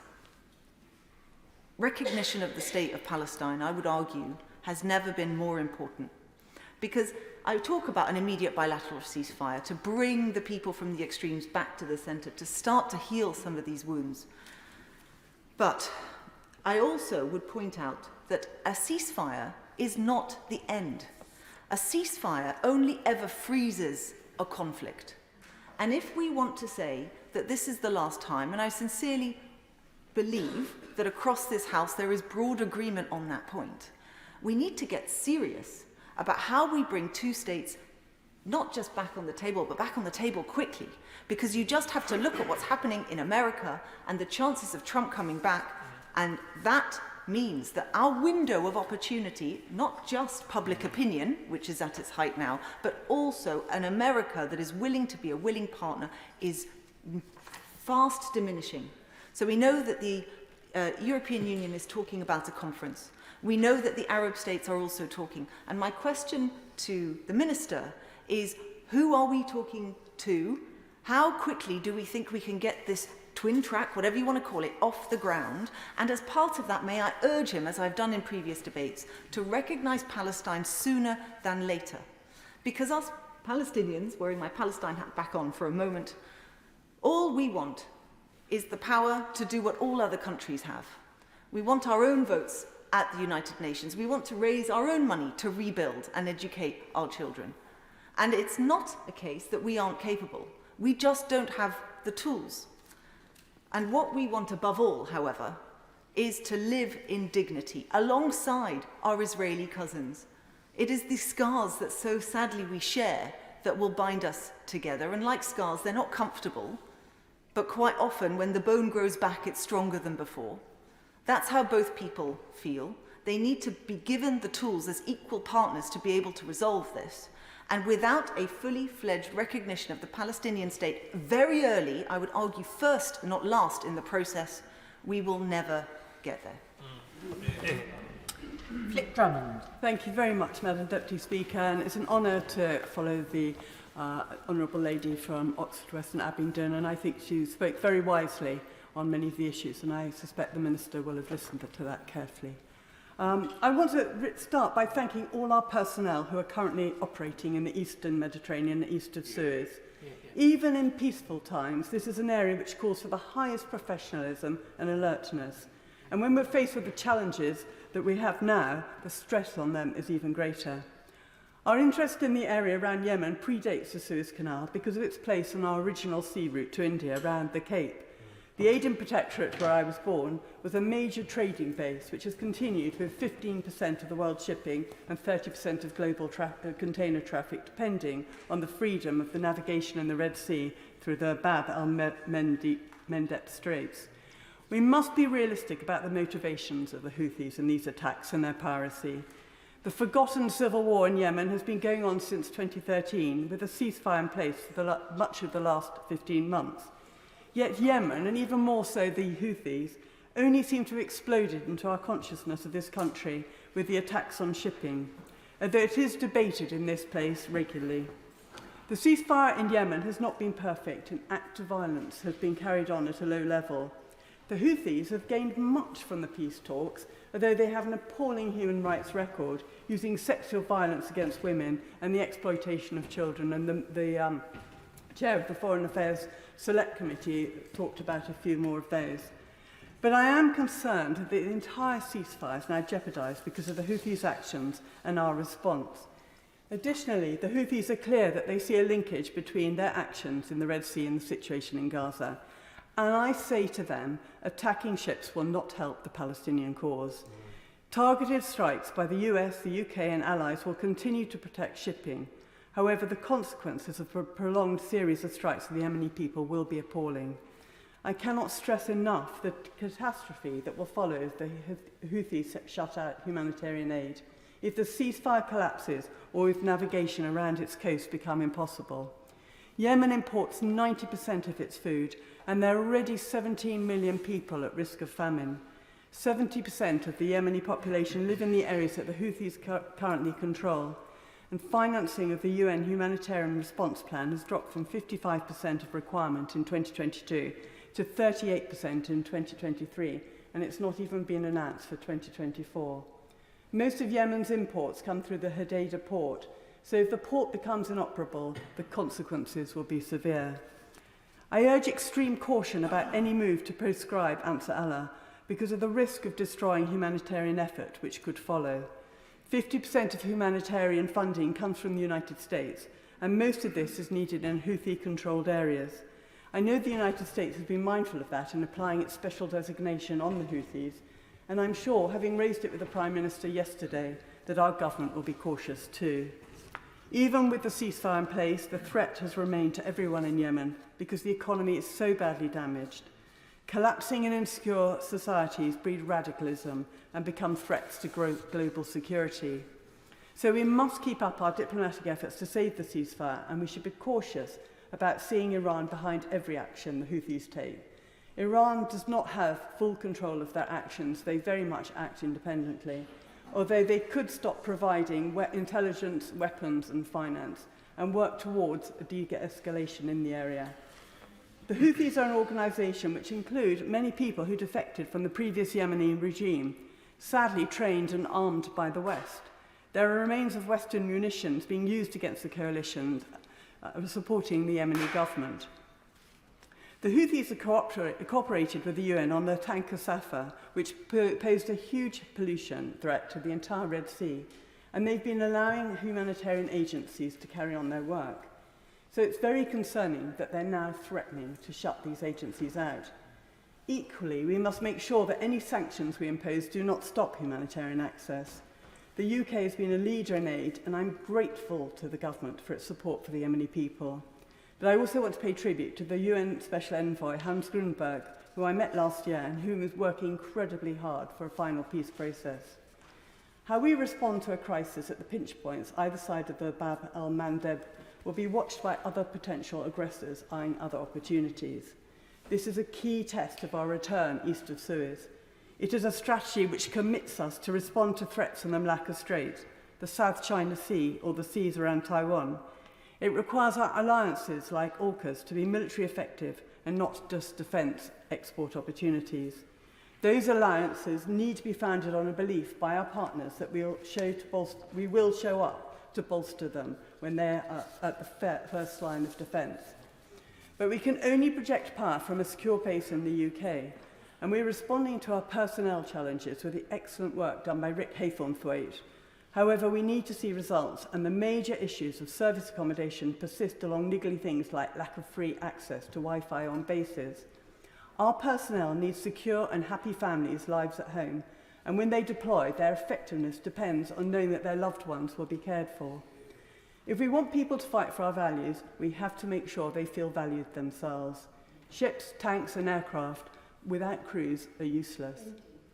Finally, while we are right to act to deter Houthi violence against international shipping, I do urge the House to remember that this is one chapter in a long and tragic civil war. So far, our attitude towards it has been supportive of the Yemeni people who are suffering so much, and I hope that will continue. Ian Blackford. Thank you, Madam Deputy Speaker, and it's a pleasure to follow the Honourable Lady from Meon Valley, and I hope the Minister, indeed the House, has listened to her wise insights. I think, there's a broad consensus around this House that we are absolutely right to take action to defend international shipping. The Houthis have been called out this afternoon in this House, and it's right that they do so. And of course, we also need to recognise the humanitarian crisis that exists in Sudan, in Yemen, and the wider security concerns that we have in the region. There have been no honourable actors in Yemen, and it's the population of that country that has suffered. Famine has gone hand in hand with war in that country.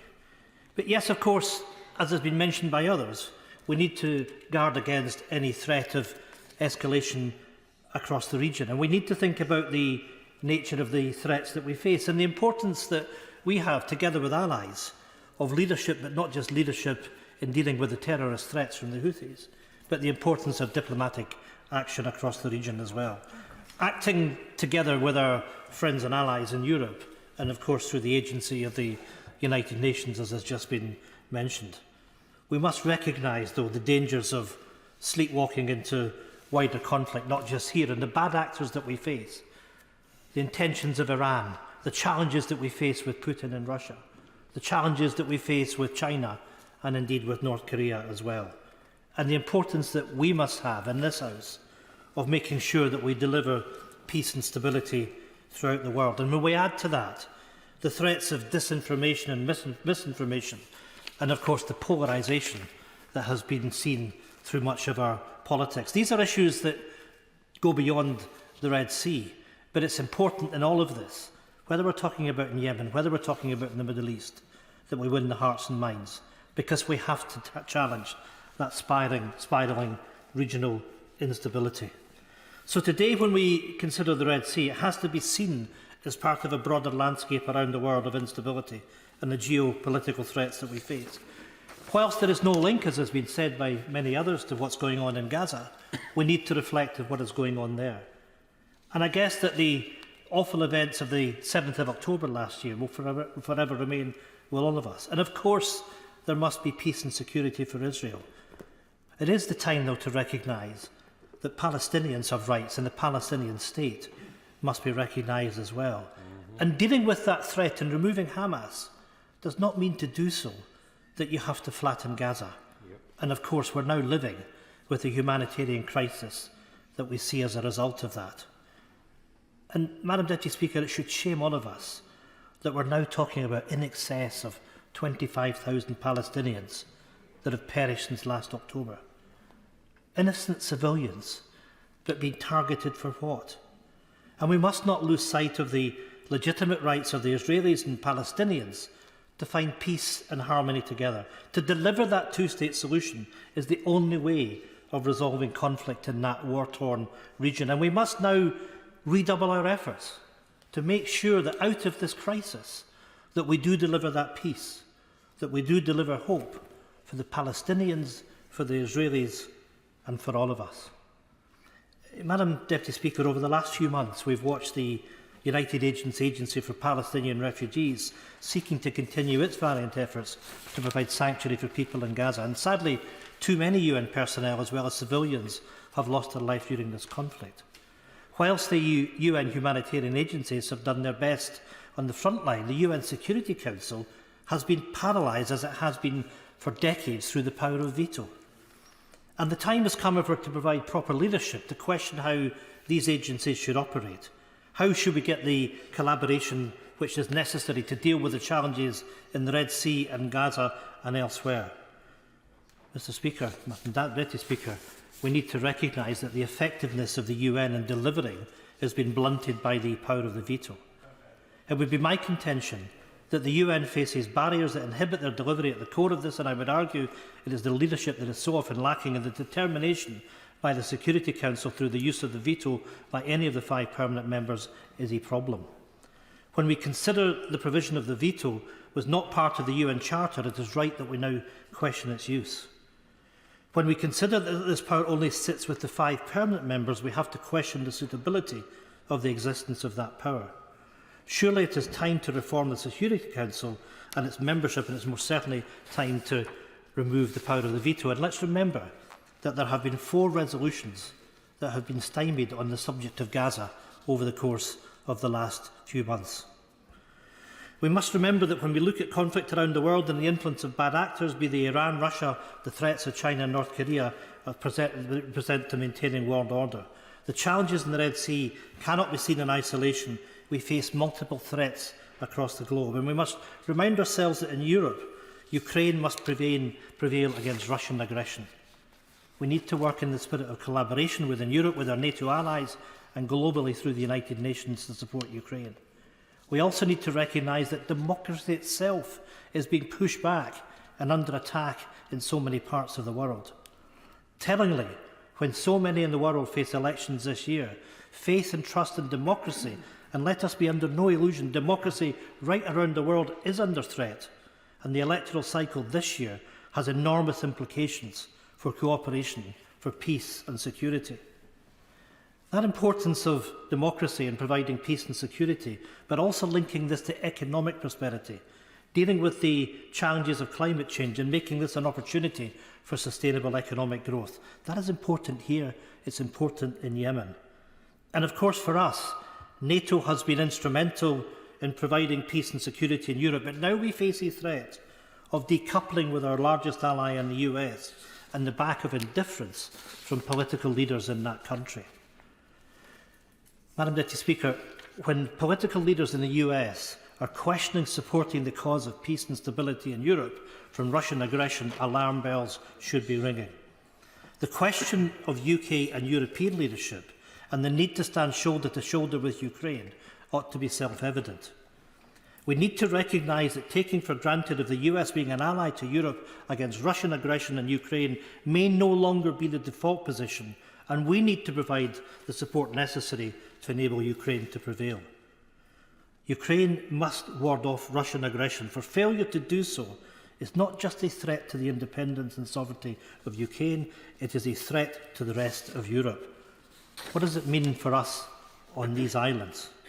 Europe and all of us on these islands need to think about our own strategic autonomy, and thought has to be given to the mechanisms and forums that allow this to take place. The first and pressing priority is supporting and arming Ukraine.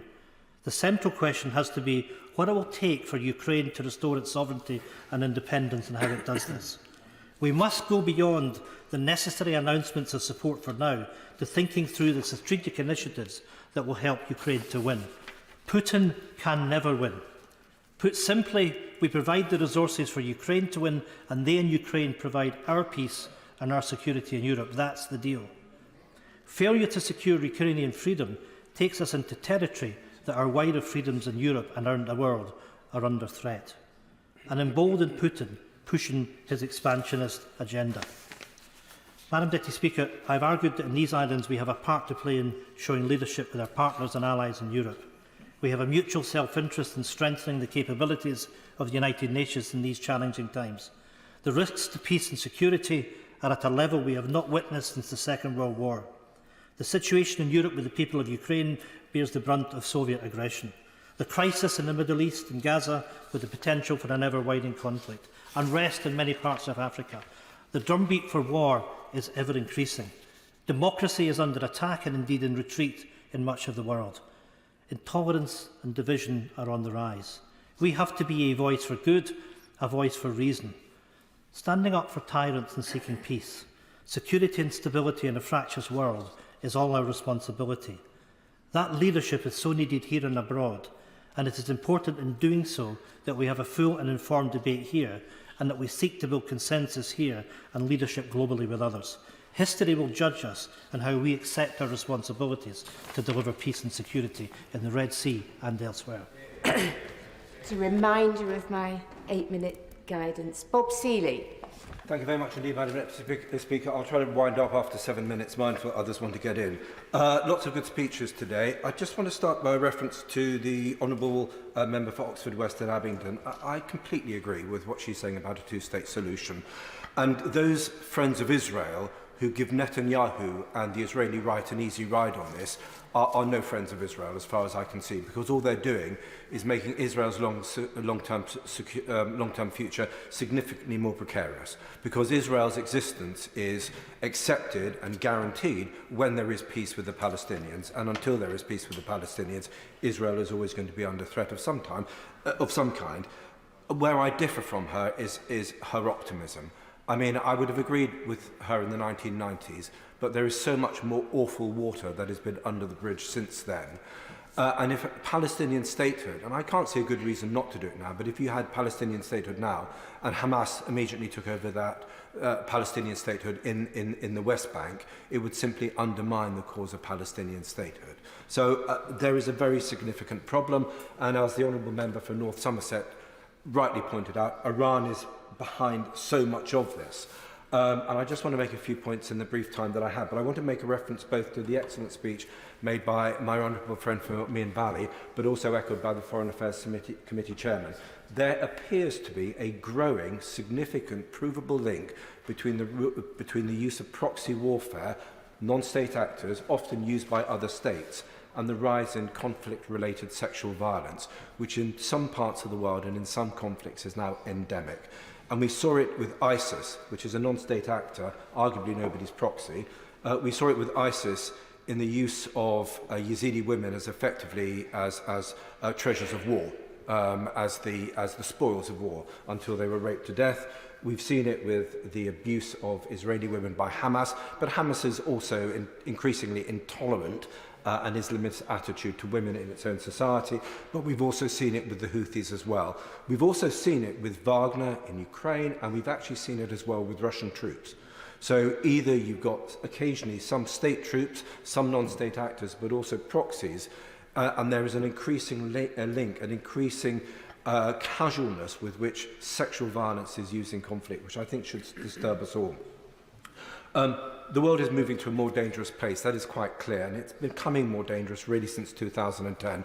Putin declared his new Cold War back in his music speech in 2007. We didn't want to notice. Unfortunately, everything then has progressed really quite logically from Putin's point of view, although we have feigned surprise still. I don't know why we do. And since 2015, we now have a growing China problem with an increasingly intolerant regime under President Xi. There is a battle for humanity underway in the 21st century between open societies and closed societies, between societies where AI and big data is hopefully going to be used to improve the quality of human life, and in places like Iran and China and Russia, where AI and big data will be increasingly used to control people, control societies, and effectively, in an Orwellian state, to prevent people from even rebelling, because you will be able to identify, according to algorithms, when they are about to rebel, when they are about to fight back and do something about it. And I think that is the bigger picture that we're dealing with. And I think what is particularly concerning at the moment is that we have, in several areas of the world, conflicts between united Axis powers, if I can call them that. So out of 3 potential conflicts underway at the moment, or about to be, Ukraine-Russia is a hot war, where the Russians believe that we are directly involved, although we believe that we are indirectly involved. But that war is fought in cyber and disinformation, in espionage, in poisoning. Some of that is happening in the UK and has been happening in the UK. In China, we have the South China Sea, with the expansion of China to try to take that sea territory, but also an increasing threat to Taiwan, and Xi has told his army to be ready to take Taiwan within the next 3 years, if I remember correctly. And now, in the Middle East, you have Russia's ally, Iran, as the member for North Somerset eloquently said, behind much of what is happening. Iran now has 22 proxies. In Bahrain, it has 2 or 3. In Iraq, it has at least 6, some of whom are rocketing UK and US forces. Where else? In Lebanon, it has Hezbollah, potentially its most powerful. In Syria, it's strongly aligned to the regime, so it's not a proxy, but the Syrian regime is heavily dependent, has been heavily dependent on Iran to fight its wars. And so throughout the Middle East, you have this sort of web that the Iranians have built up, and it is a very significant threat to us. And it says something about the changing nature of war, that although we've had conventional war that we prepared for, that we fought for, and that, or that we've prepared our armed forces to fight and to be able to win, hopefully, we have a very sort of black and white notion about you're either at war or you're not. You're either at peace or you're at war. And we are living in a world where effectively we are in a perpetual state of conflict with some nations. Russia sees itself in perpetual conflict with us.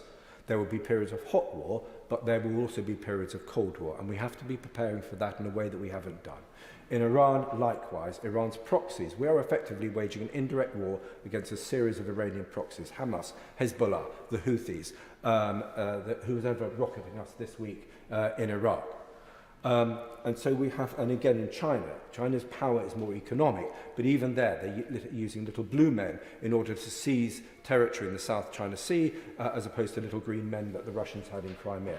So everywhere across the world, or in these key areas of this sort of almost pre-global war phase in the north of the Black Sea, so in Ukraine, in the Middle East and in the South China Sea, you are beginning to see a sort of forms of total war being waged by adversaries in those areas. Coming specifically to Iran, we had some very interesting evidence on the Foreign Affairs Committee, and I shall wind up in a minute, I promise you. Recently, Iran is in many ways both more unstable and more powerful than at any time.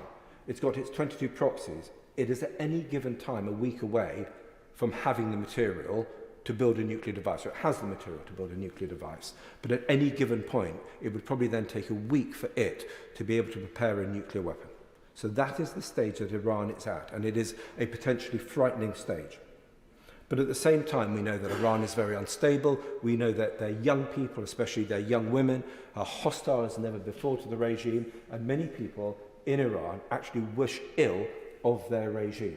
So we are dealing with an Iran which is more aggressively adventurous in its foreign policy, in part potentially because of its weakness at home. What we need to do, Madam Deputy Speaker, is deterrence. And arguably, we have not had enough of that deterrence, and we need more. And various members have talked about that in greater detail than I've got time now. Summing up, I would just say one thing and one suggestion to the Minister. All of these things that have been happening, the growing number of black swan moments, the growing instability in the world, is an argument for having a greater sense of strategy. So many people talk about strategy. There are so many think tanks in the UK dedicated to strategy. It would be wonderful to see politicians from all sides engaging more in strategic thinking. And one of my suggestions for Global Britain was, as well as having a National Security Council, which deals with current problems, that we have a National Strategy Council, which is always looking 5, 10 or 20 years ahead to identify problems as they come. Thank you. John MacDonald. I fully agree with that last point that the Honourable Gentleman made. I think we need those structures. Look, before you came into the chamber, I think, Madam Deputy Speaker, there was a debate about the nature of the debate itself and whether we should have a vote. I just want to address that. I want to make 2 points, address that issue and one other. We are at the moment taking military action in a region where virtually everyone across the House has warned that we could be in a situation where a tinderbox, it's been described as, where there could be other actions as well. And we're in a House debating that issue where there's just over 20 members of the House present. And I say this with respect and affection.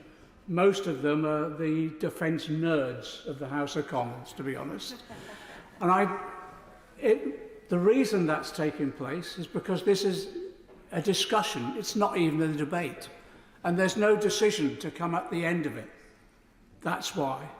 And as a result of that, I actually don't think the House has taken its responsibilities seriously, because I think we're on the edge of real danger in that particular region that could spill over into impact upon the lives of our constituents. And if we're taking military action, I want to take some responsibility as a member of this House.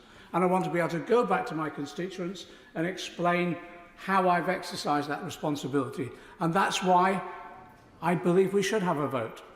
Now, I was in here one afternoon when I think there was even less members in here, when John Reid, if we can remember John Reid, came to the House and he reported to us that we were sending troops to Afghanistan. It was given the impression that not a shot would be fired in anger. There was hardly any debate, very little reporting back. We lost 400 British troops in Afghanistan and tens of thousands of others, and the war went on for over a decade.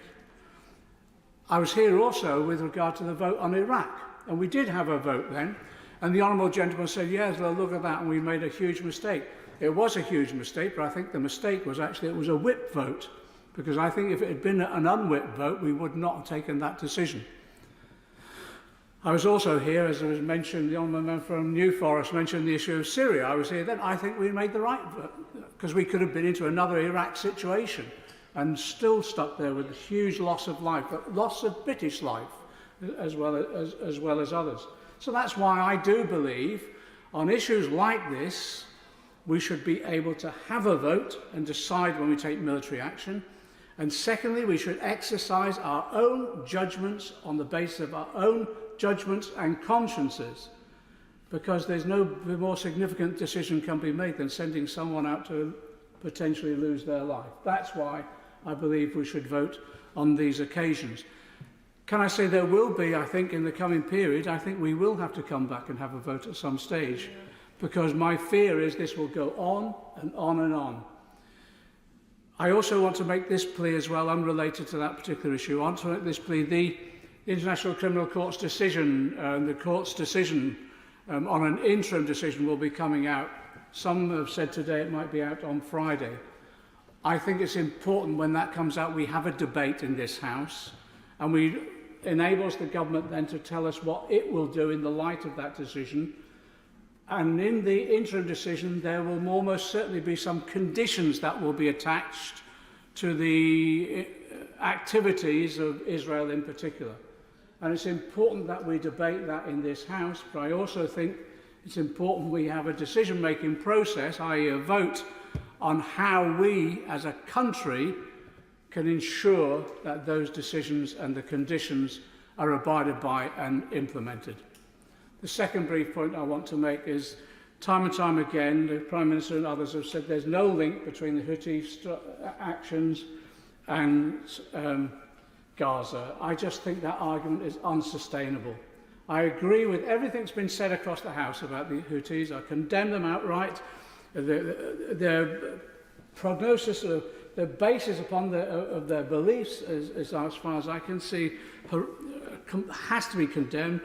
Their actions in both Yemen and what they're doing at the moment has to be condemned as well. It's horrific. It's putting lives at risk, and they're undermining their own people themselves. But to say it's completely unrelated to Gaza, I just think isn't sustainable. It's been said, well, maybe it's connected to Gaza. What's happening across the Middle East is, my friend from Hammersmith and Fulham, Hammersmith said earlier, is what Gaza is doing. It's mobilising the Arab street, understandably. People are coming away, watching this reportage of the human suffering. They're reacting with aghast about what they're seeing on the ground in Gaza. And as a result of that, they're putting pressure on their own regimes and right the way across for some form of action. And because both the US and UK have not taken effective action, that means that desire for action gets distorted in other forms. And that's what the Houthi excuse is for the actions now. Which leads us on really to, I think we have to accept our responsibility here. The Honourable Gentleman mentioned about the House being shamed by the number of deaths, the 25,000 deaths that have taken place. We're shamed by witnessing the operations and amputations of children's limbs without anaesthetics on our television screens. So we should be shamed, but we should be more shamed as well as our refusal to act soon enough. Because I think we were complicit with Biden in basically saying to the Israelis, you have more time to sort this out with military action than actually looking at a real strategic plan for the future. I think we have a responsibility because of our history over the last century and a half in this region, and therefore we should come forward with our own proposals now fairly soon. Some have been mentioned already. I actually do think the recognition of Palestine is important because that sends a message to Israel and elsewhere. If the Honourable Gentleman doesn't mind, I'm going to try to keep within time if I can. It will send a message to Israel in the future that they've got to come to terms with that reality at some stage. I secondly think, I know that people have said, well, we've got to get rid of Hamas, etc. I actually think the Palestinians, as soon as we can secure peace, should be given the opportunity to vote for who that leadership should be. And as a result of that, let them exercise democracy in that way. And I think people will be surprised about how the Palestinians will vote. So I think they will vote for peace. I think they will vote for those who are advocating peace. And it might give us the opportunity of consolidating the Palestinian people themselves, because they've been so divided by Israel between the West Bank and Gaza itself.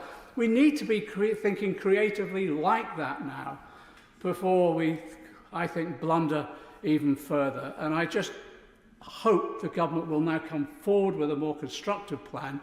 And yes, let us vote on it. Richard Drax. Thank you, Madam Deputy Speaker. I will keep to time. I've got two honourable colleagues and friends here who are going to give me the 7-minute bell, so hopefully I will keep with that time. Can I start by saying that I do strongly support the government's move and the strikes that they are taking in the Red Sea. There was a rather amusing headline, a picture of one Lord Nelson in the Sunday Times at the weekend. With the looking glass placed to his bad eye, the words emblazoned across the top of the page were, "I see no ships." I think honourable colleagues can guess what the article was about: the lamentable size of our Royal Navy. Over a week ago, the Defence Secretary, to his great credit, kindly asked me to attend a major speech he made at Lancaster House. He warned then that we were in a pre-war period, I quote, with the West facing very real and growing threats from around the world, as we've heard in the House tonight. The head of our army is warning of calling up the public in the event of the war. That's probably the likes of me, because there ain't anybody else. NATO Admiral Rob Bauer went even further: prepare for all-out war with Russia. And Germany is predicting Putin could attack NATO in as little as 5 years.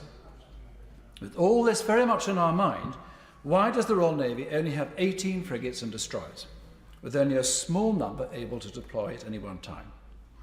Having had the pleasure and honour to sit on our Defence Committee for 4 years, I could provide a number of answers to that question. But I fear many in the House are aware of them already and who do not want to labour the point. To be fair to the government, 13 new warships are planned and £31 billion have been spent on upgrading our nuclear submarine fleet. But we won't be seeing these for some years to come, and the threat is now, and as I've said, very real. HMS Diamond, the latest Type 45 destroyer, and her crew are doing a courageous and professional job in the Red Sea. They are an example of our armed forces at their very best, defending a vital international trading route where so much of our trade goes through, and our thoughts and prayers are with them all. I'm going to keep going if I may, because we're getting to the end now. Others want to speak. The enemy are a rag-bag bunch of rebels using cheap drones, which the ship counters with £1 million Sea Viper missiles and, we understood, 30mm cannons on occasions. This operation is exactly why we have a Royal Navy. Meanwhile, the RAF is flying operations from Cyprus, a round trip of 3,200 miles. Why? I ask the front bench. We have 2 state-of-the-art aircraft carriers lying in Portsmouth, equipped with the latest F-35 stealth fighter. It's true we only have a few of those aeroplanes at the moment, but perhaps the Minister can explain why neither they or the aircraft carriers are being used. This very effective threat to a vital international trade route is sobering. These are Houthi rebels, and not some sophisticated peer adversary. What if it was? I accept in that scenario we be part of a NATO force with the US doing much of the heavy lifting. But this relatively minor excursion in the Red Sea is yet another wake-up call. For 13 years in this place, I and many others have called for more money for defence. For 13 years, various Prime Ministers have reassured us our armed forces are in good order and ready to fight. I have no doubt at all, that our brave men and women are ready for just that. But do we have the resilience, the numbers, the reserves, the ships, planes and armoured vehicles to fight a sustained conflict? If I may just keep going, forgive me, I don't want to go over my time. This debate is about the situation in the Red Sea, which puts the spotlight on the Royal Navy, which is so short of sailors that some ships are having to retire early. As both my grandfather and father took great pride in reminding me, the Royal Navy is the senior service And there's a good reason for that. There is no doubt, Madam Deputy Speaker, that a very large fleet during the Second World War played a significant part in saving this country from invasion and keeping our vital trade routes open, not least to the US. The much reduced Royal Navy again played a vital role in retaking the Falklands in 1982. Unfortunately, the peace dividend has continued to take its toll, and the Royal Navy is critically short of ships and sailors, to the point we are endangering the security of our country. Expenditure is all a matter of priorities, and this is where the government has to make priorities. Can we please have no more arbitrary targets on defence? I'm tired of hearing 2%, 2.2%, 2.5%. Can we ask the military what do they need to play a prominent role in NATO and to defend our country and dependence? Once we have that worked out, we can then see what we can afford. If we can't afford it, I suggest we reignite the economy, get growth going, raise the tax revenue by lowering taxes and putting more money into our armed forces. So, let me conclude. I am within time. So let's adhere to the warnings, of a growing number of eminent people and prevent, Madam Deputy Speaker, the situation we found ourselves in 1939. Hobhouse. Thank you, Madam Deputy Speaker. It is undoubtedly our duty to protect freedom of navigation, not only for our own self-interest, but also in defending a core tenet of international law. The question is, how do we go about it? First, we must recognize the limitations of our short-term interventions and remain focused on the long-term peaceful solution to the civil war in Yemen. It remains the best route to stability in the region. Second, we must build durable and lasting coalitions to maintain freedom of navigation in the Red Sea and beyond. The Houthis have been engaged in a decades-long civil war. Even in the face of extensive aerial bombardment by the Saudis and the Emiratis, the Houthis continue to make territorial gains, import more and more sophisticated weapons, and fired rockets at Saudi and Emirati cities. All this while, thousands of Yemenis starved to death or were killed in the crossfire. Despite all their firepower, boots on the ground, understanding of the region, support from the UK and US, and ample political will, the Saudis and Emiratis have failed to weaken the Houthi movement. We should therefore be realistic that our actions will almost certainly not be a limited containment or could act as restoring a deterrent. All the signs point toward escalation. It would be foolish to ignore them. Therefore, peace offers the clearest durable long-term solution to Houthis' attacks in the Red Sea. In recent years, considerable progress had been made in negotiating a lasting ceasefire in the country. There was true momentum to talks which had reduced violence, ended almost all strikes in Yemen and in the Arabian Peninsula, and forced the Houthis to moderate their behavior. A negotiated peace to the Yemeni civil war remains our best hope for forcing the Houthis to abide by international law, let alone end the untold suffering in Yemen. But the brutal events of the 7th of October have derailed peace efforts. It is clear only our strategic rivals have anything to gain from escalating conflict in the Red Sea. Iran, in particular, has much to gain from crippling the peace process and demonstrating the havoc it and its proxies can unleash on international shipping. Peace in Yemen pulls the rug from under those who use instability and conflict to increase their own power. We must recognize that targeted strikes are highly unlikely to stop the Houthis in the long term, and instead we must redouble our efforts to kickstart peace negotiations. On that basis, our government should engage more closely with partners in the UN, the EU, and long-standing allies in the region. I would like to reiterate the importance of the UK upholding international law.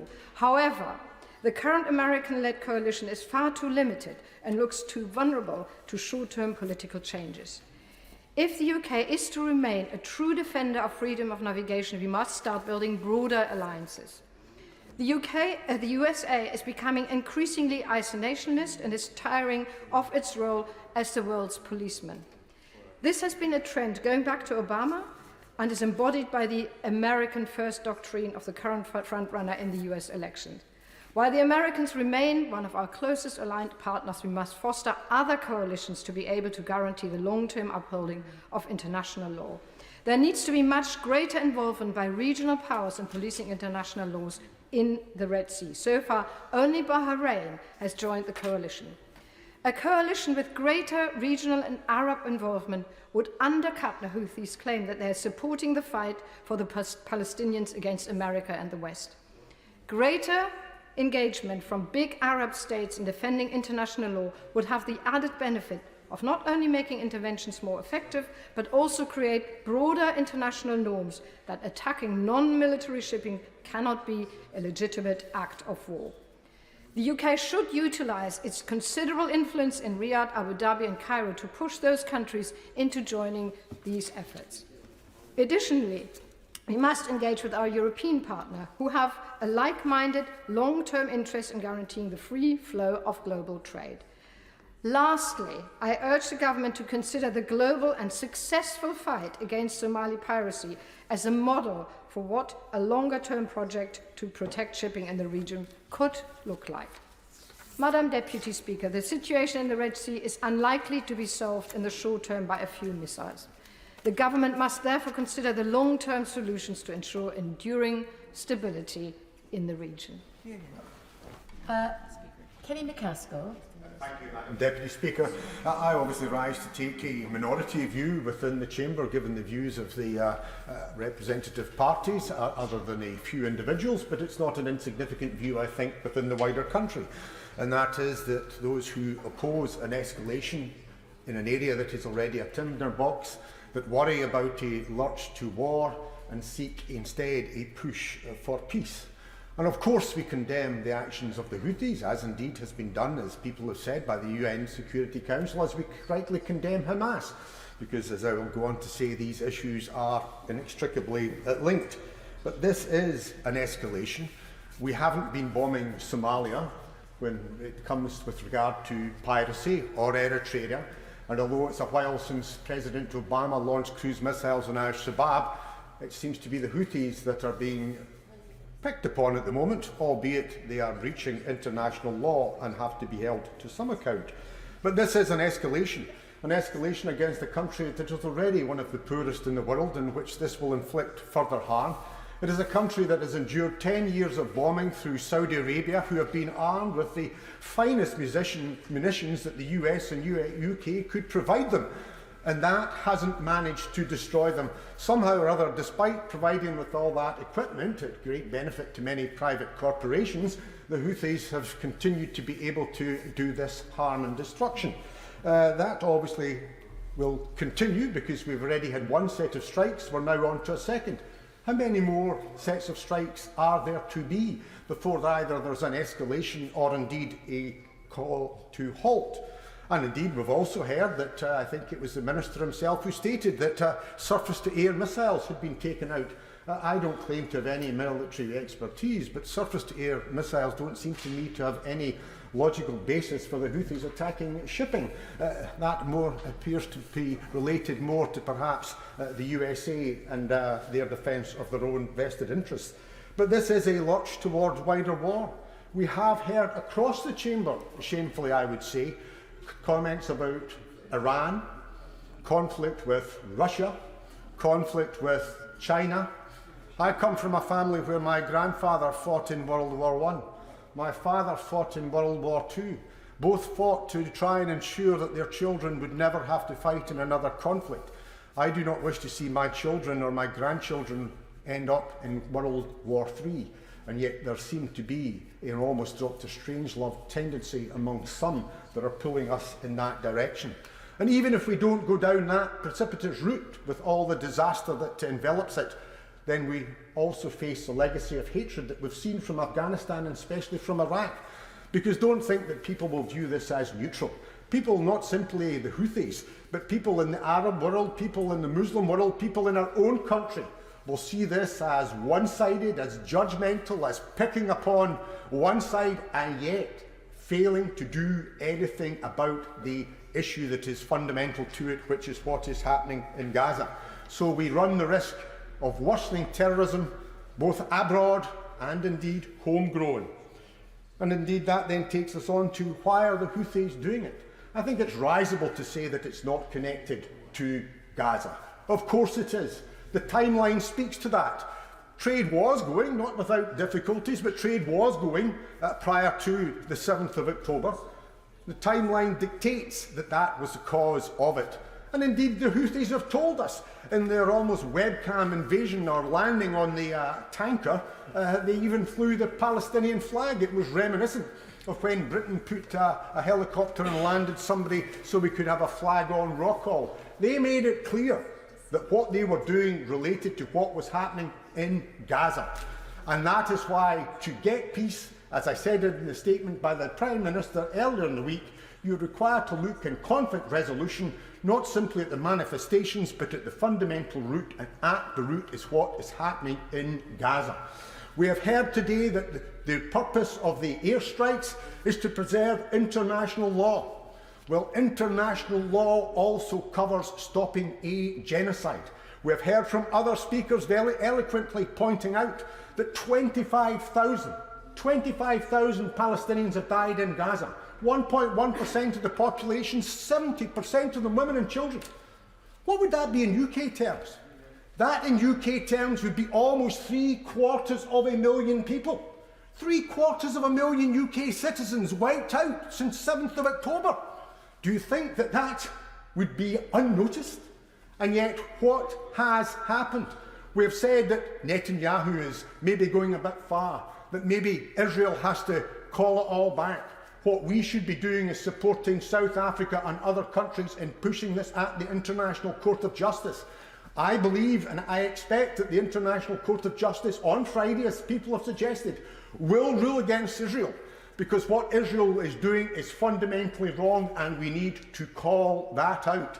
If we want to make sure that we get trade going, which we do, if we want to make sure that we protect seafarers, not so much UK seafarers, because there was no rush to protect the P&O workers when they were gruesomely treated, and most of those sailing on these ships, which only one I think was UK, weren't UK flagged. But if we do want to ensure that maritime trade, then we have to solve the problem in Gaza.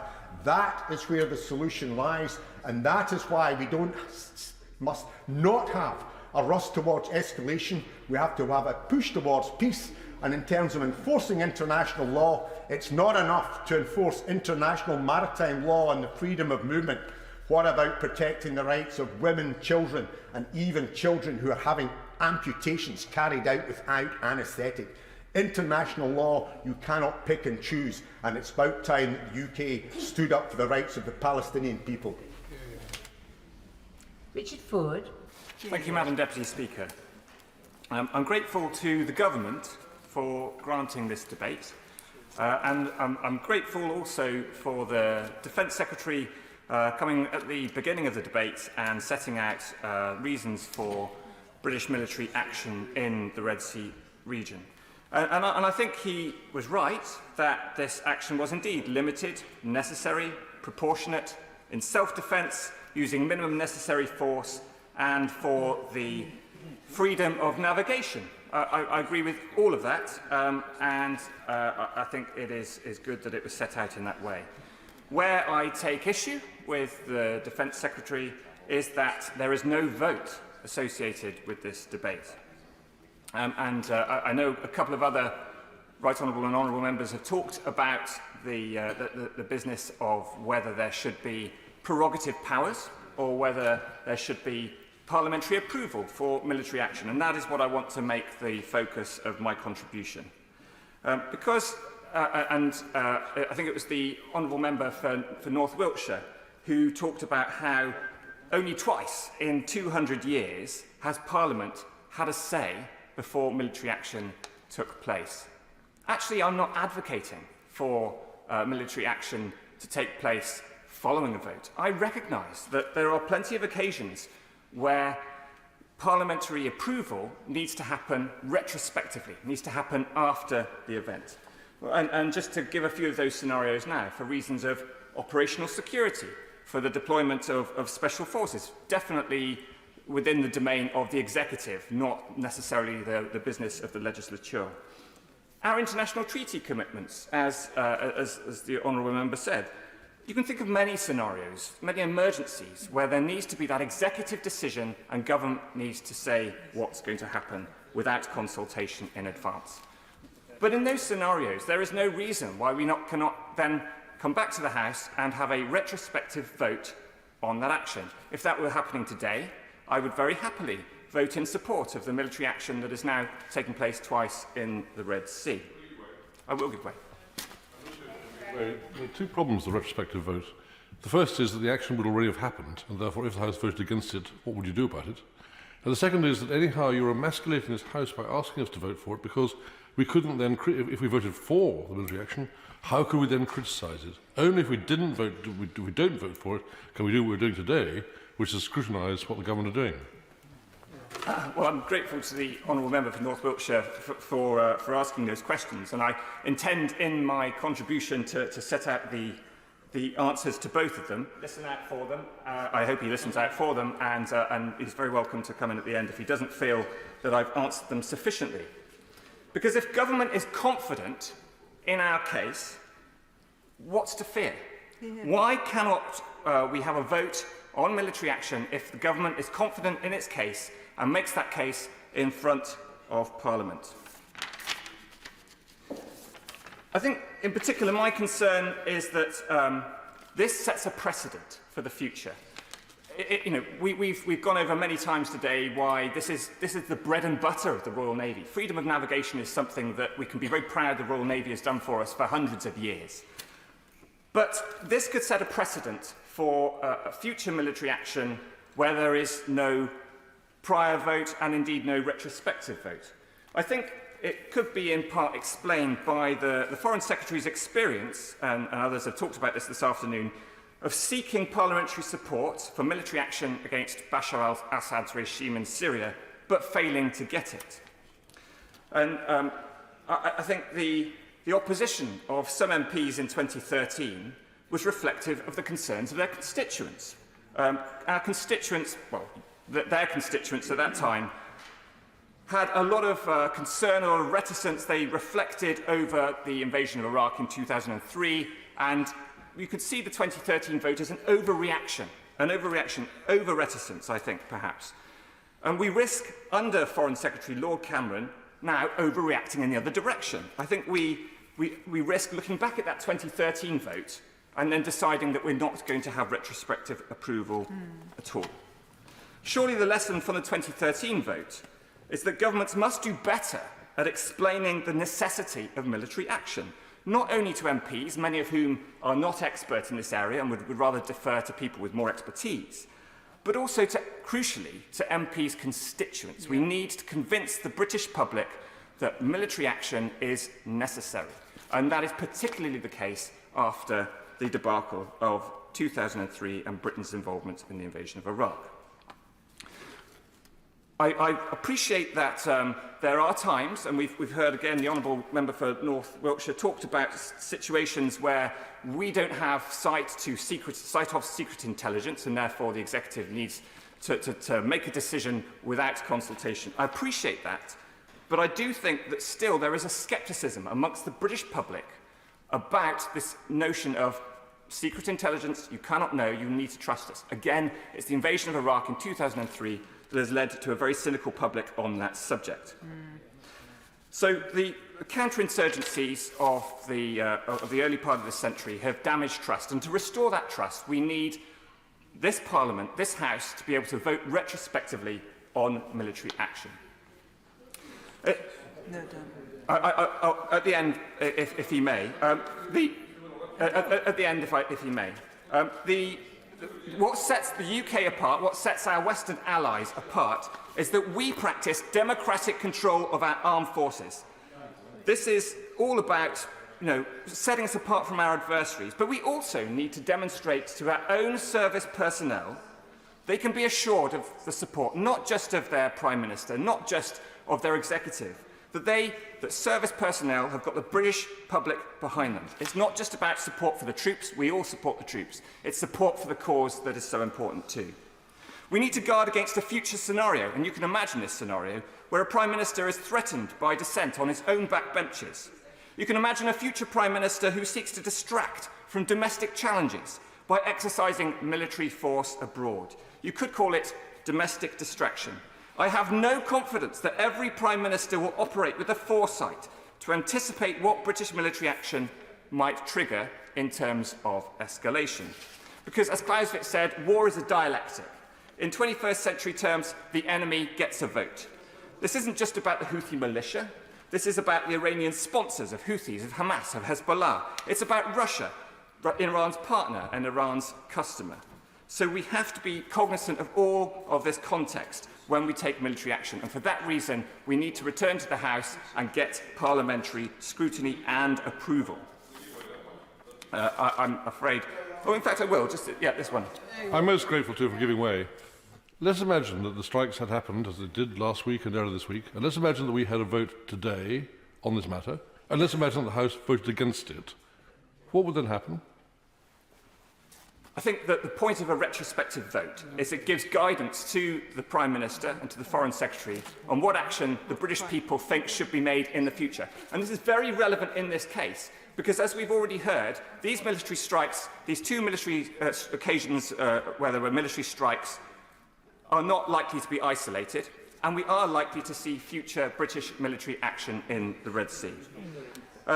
So, to summarise, when we talk about future British military action, I think the Defence Secretary needs to think carefully, not just about speaking softly and carrying a big stick, because at this stage, and we've heard this from members opposite, he risks having too small an armed forces, misplacing the stick and shouting. Thank you. Before I call the Shadow Minister, I should say I'm concerned again that not everybody who contributed to the debate is here for the wind-ups, and it is really important that contributors do the courtesy of returning to hear the responses, because that's what it is. It's the response to the debate and the contributions that Honourable and Right Honourable members have made. So I just want to, I hope that that will be fed back yet again. Shadow Minister Wayne David. Thank you, Madam Deputy Speaker. Today we've had, I think, an excellent debate. It's been, true, a wide-ranging debate on occasions, but it's been a thoughtful and frank and honest, on occasions, passionate debate as well, too.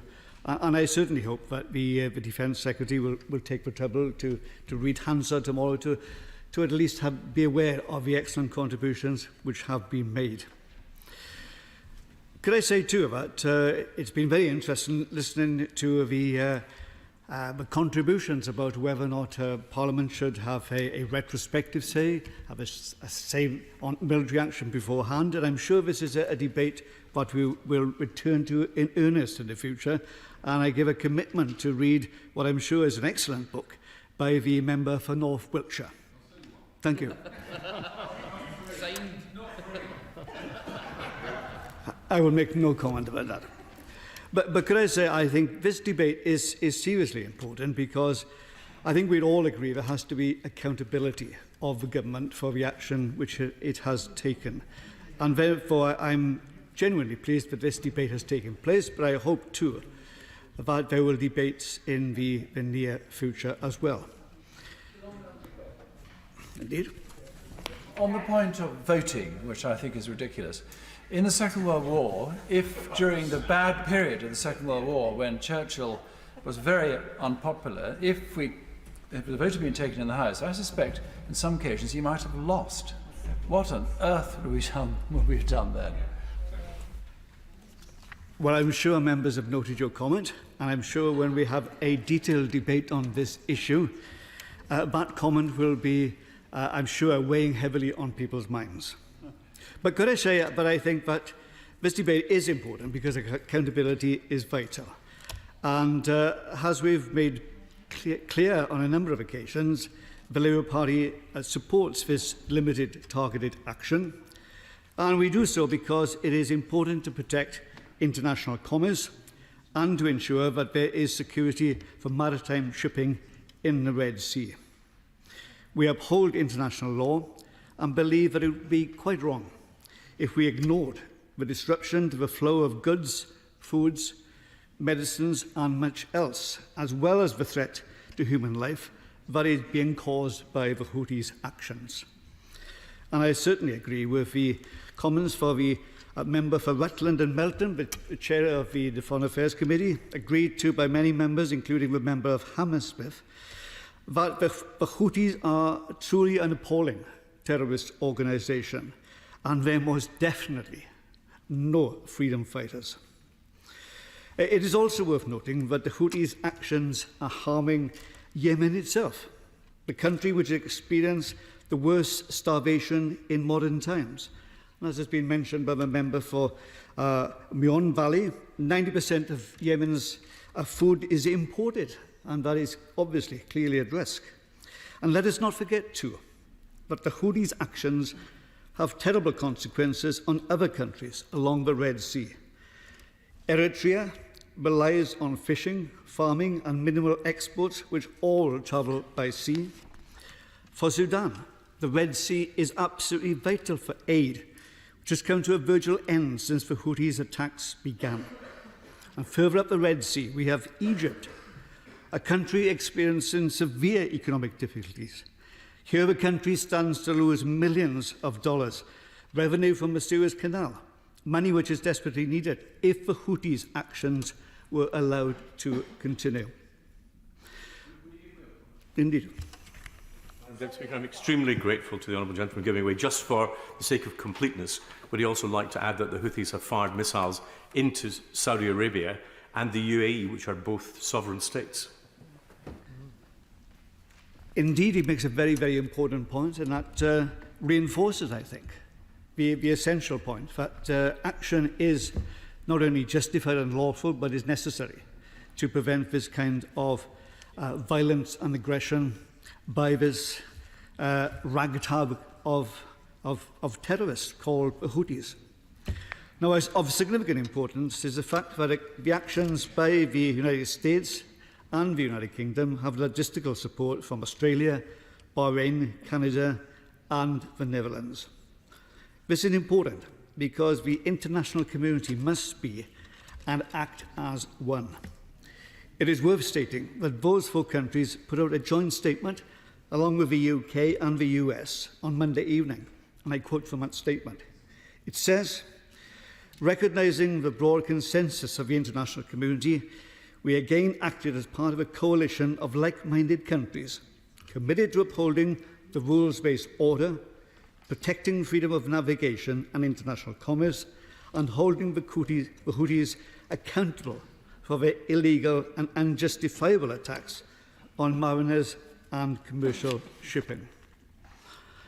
It is also important to acknowledge that the UN Security Council agreed a resolution that unequivocally condemned the Houthis' attacks, and I'm glad the member for Manchester Withington specifically referred to that.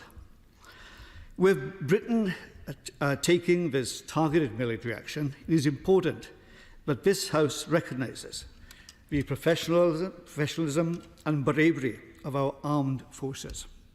I'm sure we'll all be united on that. And I'm referring, of course, to those who are serving on HMS Diamond and those flying RAF Typhoons.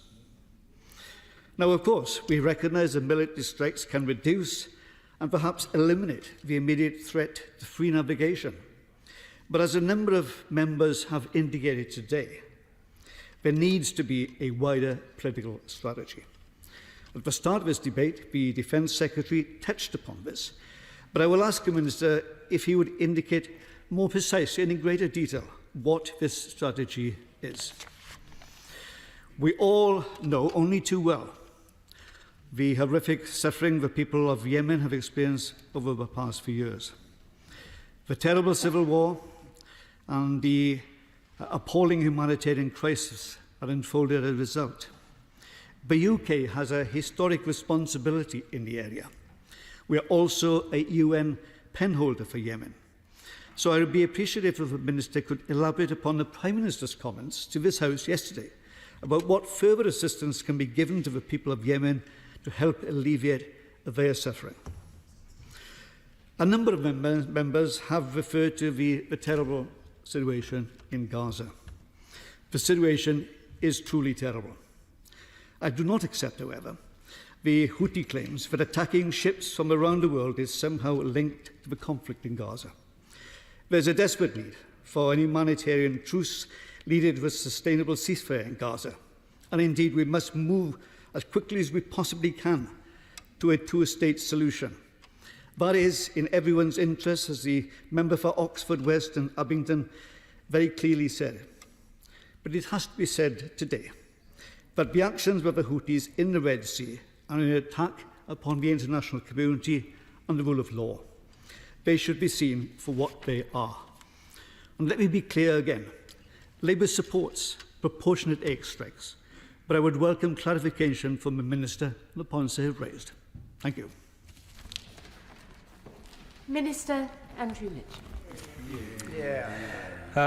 Madam Deputy Speaker, this has been a thoughtful debate and I think a united one, and I will endeavour to respond to as many of the points as I can in the time that I have. As my right honourable friend, the Defence Secretary, made clear at the start of this debate, the Houthis' illegal attacks on commercial shipping and British and American warships in the Red Sea are completely unacceptable. Despite repeated warnings from the international community, they have carried out more than 30 attacks since the 19th of November.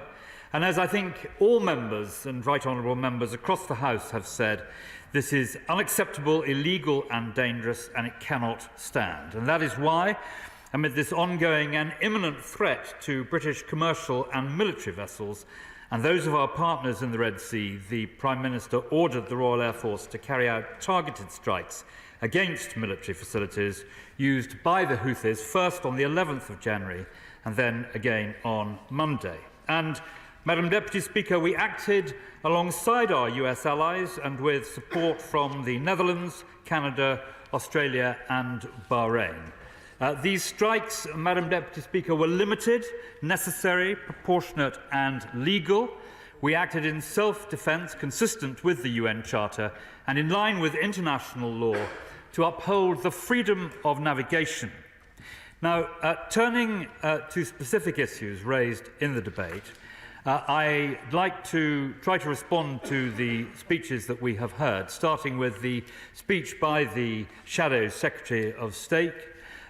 He mentioned in his speech his agreement and support for what the government is seeking to do, and we are most grateful for that. He also called for a wider defence debate. And I completely take his point, but he will also accept that under the changes that took place, the government basically gave that time to the backbench committee. So the backbench committee itself is the most likely target, in addition to the government, to provide for that extra time. I will, yes. But does my right honourable friend not accept that His Majesty's government has an absolute duty to provide debates in this House in government time to discuss defence? And just to say the Backbench Business Committee may or may not do it if someone applies for a debate is not enough. We want proper debates here in government time. No, I completely accept what my honourable friend is saying, but I'm just pointing out that eating into that time has been the reform that has been made by to the backbench committees. I'd like to thank the honourable gentleman very much for his support for the government's strategy on Ukraine. It is a great strength that we are. I will in a moment. It's a great strength, I think, that there is full and total unity across the House on that matter. He asked me about the two LPDs, the landing platform dock Albion and Bullock, and he asked for an undertaking that they will not be scrapped. I'm able, on behalf of the government, to give him that undertaking that neither of them will be scrapped. And I know that this will come as a relief to the great friend of many of us, particularly on this side of the House, Lord Llewellyn, who is His Majesty's ambassador to Italy and who is the honorary ship's captain on HMS Albion. I'll give way first of all to my honourable friend. I'm most grateful to my right honourable friend in giving way. He was covering the point about the United Kingdom government's strategy to degrade the Houthis. With that specific point, looking at all the levers that we have, militarily, economically, diplomatically, our key ally, the United States, has taken a specific decision where the United Kingdom has not taken yet. The United States has prescribed the Houthis as a terrorist organisation, with that coming into effect in 30 days' time. Why has the United Kingdom government not done that?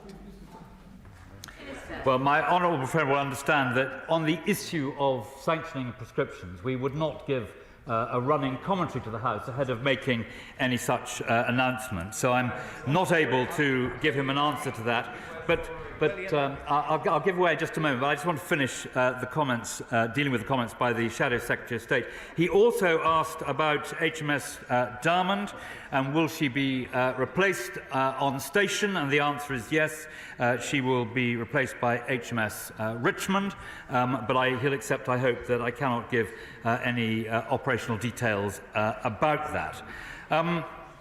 He also raised the issue of Israel-Gaza, and which is adjacent to this debate, if not directly part of it. And this was similarly raised by the honourable gentleman for Hammersmith, for Manchester Withington, whose son we thank for his service, my right honourable friend for North Somerset, the honourable lady for Oxford West and Abingdon, the honourable gentleman for East Lothian, and indeed the shadow spokesman who has just spoken on these matters. And colleagues throughout the debate who've raised this point, I want to reiterate that there is no link between our action of self-defence in the Red Sea and the situation in Israel-Gaza. The Houthis are using these events in Israel and Gaza as an excuse to destabilise the region further, while the Houthis are trying to paint themselves as protectors of the oppressed.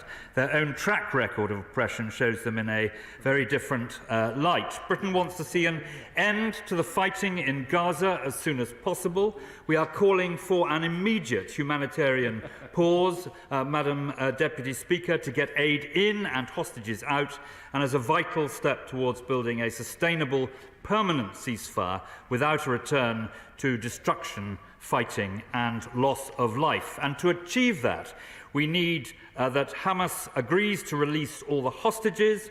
Hamas can no longer be in charge of Gaza, and an agreement must be in place for the Palestinian Authority to return to Gaza. And while I'm on this point, perhaps I could say, particularly to the honourable gentleman for East Lothian, just a word or two about the reference to the ICJ. The government believes that the referral by South Africa to the International Court of Justice is unhelpful, but of course we respect the role and independence of the ICJ. What I can say to the House, particularly on Holocaust Memorial Day today, is that the suggestion that Israel is engaged in genocide against the Palestinian people is both wrong and profoundly offensive. And may I make that clear on Holocaust Memorial Day, that we remember the genocide also in Rwanda in 1994, in Bosnia in 1995, in Sudan in 2003, as well as in Cambodia in the 1970s. And if I may, Madam Deputy Speaker, update the House, the ICJ has announced during the course of this debate that they will deliver their decision on South Africa's request for provisional measures at 12 o'clock UK time on Friday the 26th.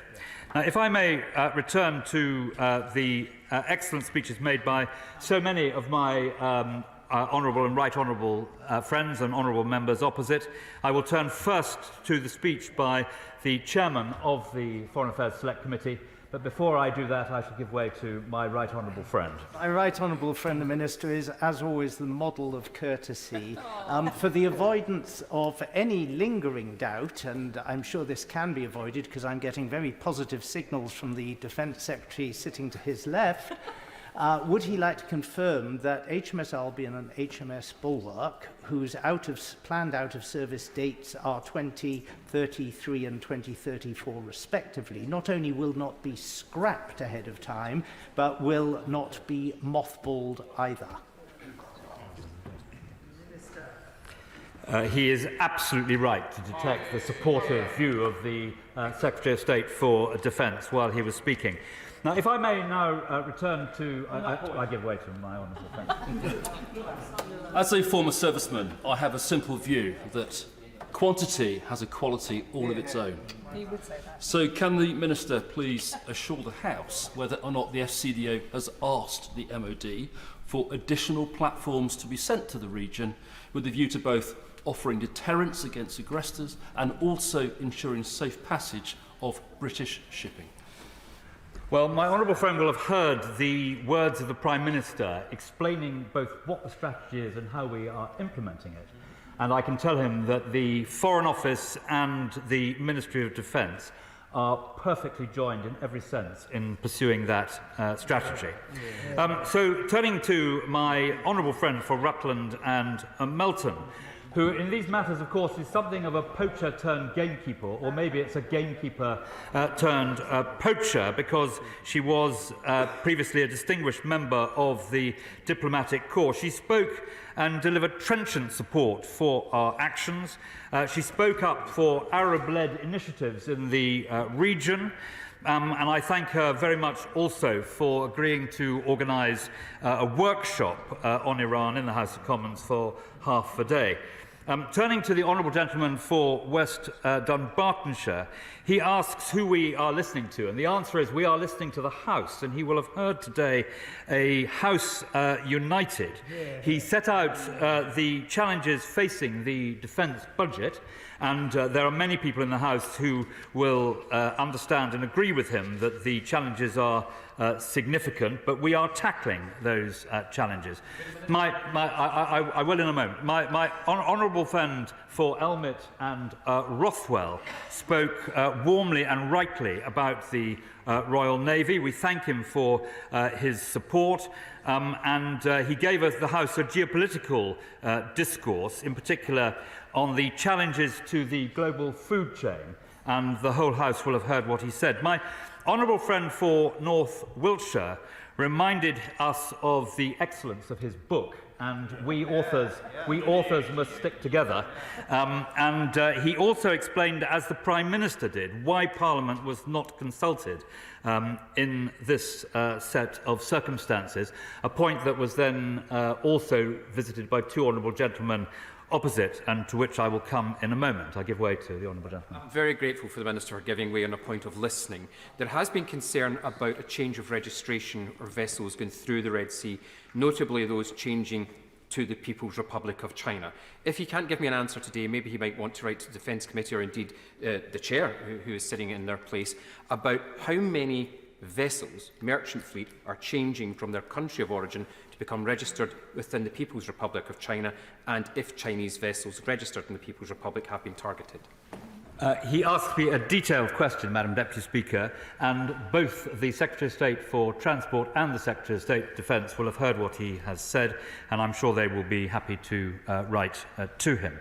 My honourable friend, the Right Honourable Member for North Somerset, spoke about the danger and the nature of the Iranian regime, and eloquently set out the threat to international maritime law. And as I said to our honourable friend, I cannot give a commentary on the issue of IRGC prescription, but I can tell him that we have heard the views of him and other right honourable and honourable members. Will you give way?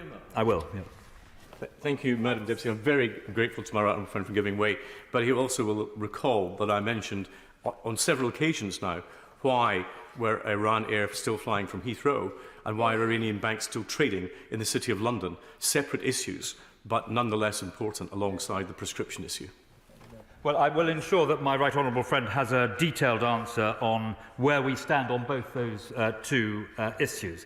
The Honourable Lady for Oxford West and Abingdon spoke movingly and also compellingly, as I think the whole House agrees, about the importance of the two-state solution, not just being in the interests of Israelis and Palestinians, but of the wider region and of all of us here in the UK. And my honourable friend for Meon Valley gave powerful warnings about the dangers of starvation in Yemen, and also a point echoed by the honourable gentleman for Caerphilly. The honourable gentleman for Ross and Skye supported working more closely with the region and the importance of tackling wider examples of instability. And the whole House will have been grateful for his remarks, and in particular for the wise words he spoke about Ukraine. My honourable friend for the Isle of Wight talked about the impact and the effect of Iran proxies, and he spoke with both experience and knowledge about the risks of warfare and the need for a greater sense of strategy, in particular looking at the work of the National Security Council, which some of us were involved with when it was set up. And I have taken a careful note of what he said. The right honourable gentleman for Hayes and Harlington mentioned that he thought he was joining a debate with defence nerds, and I want to assure him of a warm welcome to our number. He, along with the honourable gentleman for Tiverton and Hollington, spoke about the importance of having a vote. And I think that the government has made clear that it's neither practical nor sensible to publicise an action like this in advance. It could both undermine the effectiveness of the action and potentially risk the lives of armed forces personnel involved. And in the interesting inner debate between him and my honourable friend, my view was that my honourable friend had the better of that debate. I'll give way, of course. What about the situation of retrospective approval? Well, I think that was the point. That was the point he raised, and which my honourable friend, I thought, answered with great eloquence. My honourable friend for South Dorset spoke using his detailed military knowledge to the advantage of the House, with considerable historical analogy, and the Honourable Lady for Bath warned the House about the importance of defending international maritime law. Of course, I give way to... Most grateful, Honourable friend. I did ask whether why the aircraft carriers are not being used in the Red Sea, and I'd be grateful if some answer could be given. Well, the issue of the use of the aircraft carriers, one of which is heading to a NATO exercise anyway, will be kept under review. And if the assets which they bring to bear on our central aims in this matter are appropriate, then of course the right decision will be taken. And finally, I think I've already answered the point from the honourable gentleman for Tiverton and Honiton, which my honourable friend for North Wiltshire engaged with specifically. So I think I've covered every speech that has been made, Madam Deputy Speaker, but if I may draw my remarks to a close, we have sent the clearest possible message that we will continue to reduce the Houthis' ability to carry out these attacks, and we will back our warning with actions. The Houthis should be under no misunderstanding that Britain and our allies are committed to holding them to account. Yesterday's statement from 24 countries condemned and demanded an end to the Red Sea attacks. Military strikes are just one part of our wider response. Firstly, we are increasing our diplomatic engagement. The Prime Minister spoke to President Biden about these issues on Monday night, and the Foreign Secretary, who is even now in the region and will be visiting a number of different countries. He has a meeting today with Prime Minister Netanyahu, and he met his Iranian counterpart last week. And he made it clear that they must cease supplying the Houthis and use their influence to stop Houthi attacks. Secondly, we must end the illegal flow of arms to the Houthis. We've intercepted weapon shipments in the regions before, including components of the very missiles used by the Houthis today. And those who supply such weapons to the Houthis to conduct these attacks are violating UN Security Council Resolution 2216 and international law. And thirdly, we will use the most effective means at our disposal to cut off the Houthis' financial resources where they are used to fund these attacks. And finally, Madam Deputy Speaker, we need to keep helping the people of Yemen, who have suffered so grievously as a result of the country's civil war and who the Houthis' actions make worst. And we will continue to deliver humanitarian aid and support, a negotiated peace in that conflict. That is the position, Madam Deputy Speaker, and ministers are absolutely committed to keeping the House fully informed as the House sees fit. Thank you. The question is that this House has considered the situation in the Red Sea. As members of that opinion say aye. Aye. Of the contrary, no. I think the ayes have it. The ayes have it. And so we come to motion number 6 on Church of England General Synod measures and motion number 7 on Church of England General Synod measures. Andrew Selous to move. I beg to move. The question is, as on the order papers, members of that opinion say aye. Aye. Of the contrary, no. I think the ayes have it. The ayes have it. Petition, Afzal Khan. Thank you, Madam Deputy Speaker. I rise to present this petition urging the government to call on Israel and Hamas to implement an immediate ceasefire in Gaza and for the immediate release of all hostages. Over the last 4 months, Gaza has been subject to unrelenting bombardment, which, following almost 2 decades of siege, has created a humanitarian crisis. Almost 100,000 Palestinians killed and injured by the Israeli military, and millions more have been displaced and are subject to severe shortages of food, medicine, water, and aid, with no end in sight. The petitioners therefore request that the House of Commons urges the government to call on Israel and Hamas to implement an immediate and sustained ceasefire to prevent further bloodshed and damage, so that a peaceful two-state solution may be achieved in Palestine and Israel, and the petitioners remain, etc.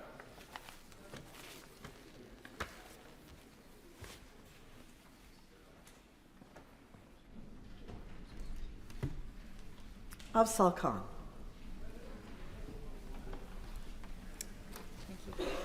Petition, ceasefire in Gaza. Thank you. I beg to move that this House do now adjourn. The question is that this House do now adjourn. Mr. Martin Doherty-Hughes. Thank you, Madam Deputy Speaker. I didn't know it was that popular with members of the government backbenches. I think there may be... Thank you. Point of order. No, we're not having any of that. That is not fair. The honourable gentleman is popular, and it's very good that there are so many people here to listen to him. We'll tell him later why. Martin Doherty-Hughes. Thank you, Madam Deputy Speaker. I'm very grateful for the opportunity that Mr Speaker has given to raise an issue that I think we can all agree deserves wider attention and scrutiny, and I don't think I've ever done an adjournment debate on a Wednesday, or one so well attended, I have to say. And I don't think I've ever done an adjournment. I'm so glad to have to be, would be actually done relatively a decent hour, because I do know there's something happening after this adjournment debate within this very chamber. Now, I want to start with the debate with an appeal to the front bench of the government, and also to anyone else who might be thinking of intervening. Now, it is clear I'm a member of the Scottish National Party, and this is a debate that does concern the UK's nuclear enterprise. On this level, I think it might be fairly predictable, but I hope in preparing for this debate that the Minister, I hope, has left all the kind of customary, usual stuff reserved for SNP MPs discussing the nuclear weapons in this place. I do hope he's left them at home or in the MOD, because it may be tempting to play to our bases in terms of this debate and to paint this as yet another, forgive me for saying it, Madam Deputy Speaker, and close to Burns night, haggis-munching, bus-bagpipe whinging again. But I hope we can all agree the trigger for this debate was some very serious allegations from a senior official, and I think people across these islands who live beside or in the vicinity of nuclear-regulated sites deserve to hear a response to these allegations. And also glad to see the Shadow Secretary of State is in his position as well. Not right now, but if you just allow me for a moment. Now, I have to say, I'm going to set aside my own and my party's well-known and understood standpoint on the morality and utility of the nuclear enterprise to focus on the specifics of the allegations made in the blog of the 30th December by a well-known former adviser, Dominic Cummings. And I hope that the Minister will reciprocate and show the House the respect it deserves. And as another small caveat, let me make it clear from the outset that I understand, Madam Deputy Speaker, three things about Dominic Cummings. That he certainly has his own well-published agenda when it comes to issues around the civil service, especially around civil service reform, that he is demonstrably not as clever as he actually thinks, and finally, that he has also been known to present dead-cat arguments as a distraction from his own shortcomings. In this instance, that the Prime Minister chose not to rehire him as an adviser. I'll give way to my right honourable. I thank the honourable gentleman for giving way. The honourable gentleman and I will have different opinions about nuclear ability, and I believe we should have it. The honourable gentleman says no, but on this issue I think we agree in relation to safety. Does the honourable member not recognise that our need for nuclear defence is imperative to the security of this nation to fulfil international obligations, and yet this cannot be achieved without substantial investment? However, this is not optional. The money must be found, and found now, to ensure nuclear safety, but equally important, nuclear ability. My answer to the honourable gentleman is he might as well stay for the rest of the adjournment debate to find out my point on that. I have to say about Mr Cummings, Mr Cummings' former role and the nature of the allegations, Madam Deputy Speaker, he made are such that it is frankly bizarre, at least from my perspective, that the only attempt to scrutinise them is not in front of a parliamentary committee, but in what, frankly, is usually the graveyard spot of parliamentary business. Parliament, I would say, Madam Deputy Speaker, I guess, is sovereign in everything apart from the nuclear enterprise. Now, I am afraid going to quote Mr Cummings' blog quite extensively here today, and I would hope that the Minister would have already read it, but it is important to have it read into the record of the House. There are two principal aspects I would like the Government to respond to. Firstly, the state of the defence nuclear infrastructure across these islands, and then a decision-making process in the civil service and how this relates to democratic oversight. Now, I should also say, before the Minister uses up time from his response to say it, I am not expecting in any shape or form for the Minister to comment on operational matters. And I understand that much to do with the nuclear enterprise cannot be discussed publicly. So let us begin. Unfortunately, Madam Deputy Speaker, I cannot leave out all the internal party machinations of the Conservative Party's psychodrama, as some of it, I'm afraid, is quite pertinent. Now, Cummings begins, I did have two conversations with the Prime Minister, the first in 2022, just after he became PM.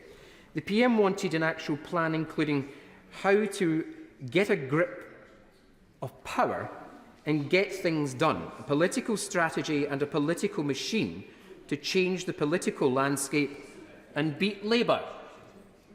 In 2022, I said I might do it, but my conditions were the ability to ensure that the urgent action is proceeding on a range of fundamental, critical issues, including the scandal of nuclear weapons infrastructure, which is a dangerous disaster and a budget nightmare of hard-to-believe and highly classified proportions, and which has forced large-scale and large-secret cannibalisation of other national security budgets. Now, building defences for natural and engineered pandemics, the scandal of MOD procurement ignored despite, even because of, the biggest war in Europe since 1945, AI and other technological capabilities, the broken core government institutions, including the dumpster fire of the Cabinet Office. He ends this section by saying, in all of these areas I started crucial work in 2019-20. Most of this has stopped, slowed or reversed.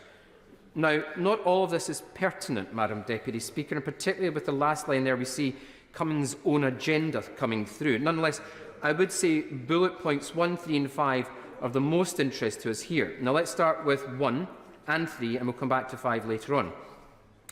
Cummings continues, for example, in 2020 we agreed, and I think this is important for the entire House, via a secret tunnel process with the services, His Majesty's Treasury, might have been Her Majesty's at the time, and Cabinet Office, chaired by the Cabinet Secretary and me, but kept secret from Wallace, the first agreed by everyone to be honest MOD budget numbers since before 2010. Agreed how to plug the massive black hole partly created by the nuclear enterprise disaster. Agreed a range of disasters that should be stopped immediately, for example, Ajax, Challenger, and agreed a plan for procurement reform and new capabilities to build. Also, note well, the Army did not lobby for a bigger army. In the world that seemed possible in 2020, of a serious plan and honest numbers and procurement reform, etc. They preferred a smaller army with real capabilities to a bigger but increasingly Potemkin army. He goes on. Instead, the MOD has been allowed to pocket the money for the black hole, avoid stopping the disasters, continue pumping more money down the drain of legacy disasters, creating a new black hole, continue to allow critical parts of the nuclear weapons infrastructure to rot, creating further massive secret budget nightmares, as well as extremely serious physical dangers. CF the recent near disaster with a submarine. Continue, as normal, with disastrous procurement policy and practice instead of taking industrial capacity seriously. Continue sacrificing critical new capabilities to fund legacy failures. Shred the honest budget numbers and return to the fraudulent numbers. And I think most critical, Madam Deputy Speaker, and continue lying even more to MPs and media about it all. So let me repeat myself, Madam Deputy Speaker. I do not expect the Minister to comment on operational matters or give away classified information. But can we at least agree these are serious allegations of both a specific and more general matter? Specifically, when summing up, I wonder if the Minister can comment on the suggestion that the nuclear enterprise is causing the large secret cannibalisation of other national secret budgets. To add a little bit of context, and while it should be tempting to pass this off as a ranting of a former jilted senior adviser, this tallies actually with a lot of what we've heard from recent National Audit Office reports.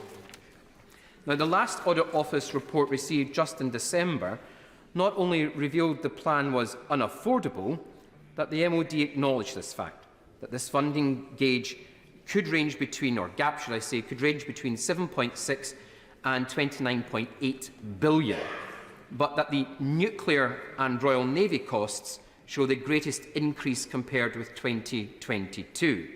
The Navy, of course, being the service which is responsible for the continuous at-sea deterrent. Furthermore, in paragraph 16 of the report, key findings, it stated quite clearly that the creation of a ring fence around nuclear funding helps protect the MOD's highest defence priority, but puts greater pressure on programmes not included in it. So I wonder, in summing up, will the Minister acknowledge that the ring fencing is putting pressure on the rest of the conventional budget, and if so, do they think it's sustainable? And will they be able to tell the House what plans the Government has to mitigate the dead hand or the dead hand of ring fencing? There is, of course, Madam Deputy Speaker, I think, an unfortunate logic to this nuclear ring fence within the Government's, I think, well-intentioned ring fence around defence spending, be it at 2 or 2.5%.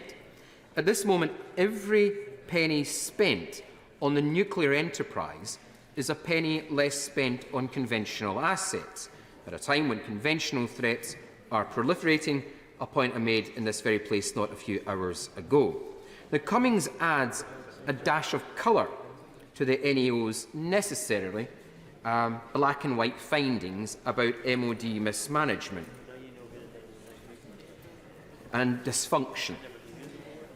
Taken together, they are a damning indictment of where defence finds itself, and it's something of a shame there is something of a taboo of actually discussing the contribution of the nuclear enterprise to this predicament, because there are undoubtedly massive consequences and contingencies that need to be developed surrounding a large transition, as one of the nuclear enterprises undertaking just now. We know this because HMG already went through a similar translation through the resolution to Vanguard. We also know because of the excellent and the definitive official history of the Royal Navy Submarine Service, written by Peter Hennessy and, of course, James Jinks, a book I would recommend to members, The Silent Deep, released in 2015, that there were extensive plans made for worst-case scenarios during that transition, including, and I quote, Madam Deputy Speaker, moving a Polaris submarine into Loch Long, where it would dive and remain in a static location on quick action alert. Now, again, I am not asking the Minister to comment on operational issues, but there is a pattern emerging of events and scenarios which are consistent with reports and papers written by nuclear analysts dealing with the consequences of an ageing platform with the backdrop of a defence budget put under pressure by an increasingly dire economic situation. Now, whether it's by the accident involving a Vanguard-class submarine, which we spoke about in this place in November, an accident Cummings attributes to poor infrastructure, or a rather pitiful sight in September of another Vanguard-class boat returning to Naval Base Clyde in September, looking rather worse for wear for only the MOD to release a statement praising the crew for the longest SSBN patrol. Something, I'm afraid, doesn't quite add up. Now, I know we can sometimes stray too close to specifics, and I want to get back to another aspect of the Cummings blog, and one which was, if anything, more worrying for me, and which brings us into the parliamentary aspect of the title of this evening's debate. This paragraph states, since we left, Number 10 has allowed even more and even encouraged all of this. The cycle of disaster, cheat, lie and classify even more has continued through successive defence reviews. For example, the infamous Headwood wedge, overseen by Haywood, Osborne and Macpherson in 2015. We drew a line under this systematic lying and delusion in 2020, and after I left, the line was immediately deleted and business as usual has continued. The system is preparing to give Starmer the same horrific choices on above strap 3 yellow paper and continue to cycle of classify, punt and lie, with everything becoming even more hollow Potemkin as a result. There is a lot, Madam Deputy Speaker, for us to focus on the idea that systems, as he says, is preparing to give Starmer, as I said, that same situation. And it's nothing more than an insinuation that there are, it seems, senior members of the civil service, according to Cummings, and according to Cummings, the armed forces, who are planning to manipulate an incoming Prime Minister, and one whose recent polls are to believe will have a significant mandate. Not only that, but they have used the protocols and security around the nuclear enterprise to manipulate the current Prime Minister and his predecessors, along with seeking to remove any aspect of cabinet decision-making by excluding the then Defence Secretary from these discussions.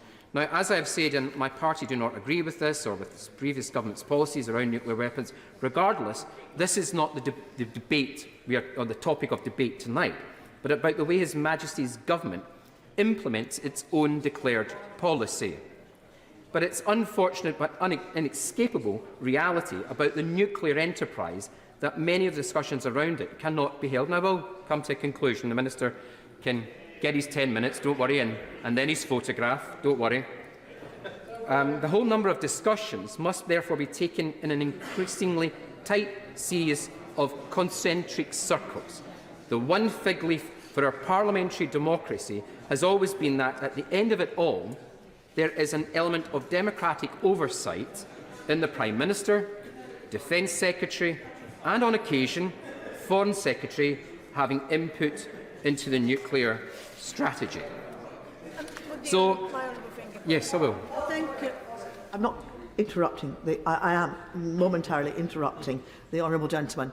Look, it's simply rude to talk.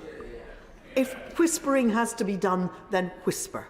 But it's really just rude to talk. Martin Doherty-Hughes. To my honourable friend, Madam. I congratulate my honourable friend on securing this debate on what is a really crucial issue.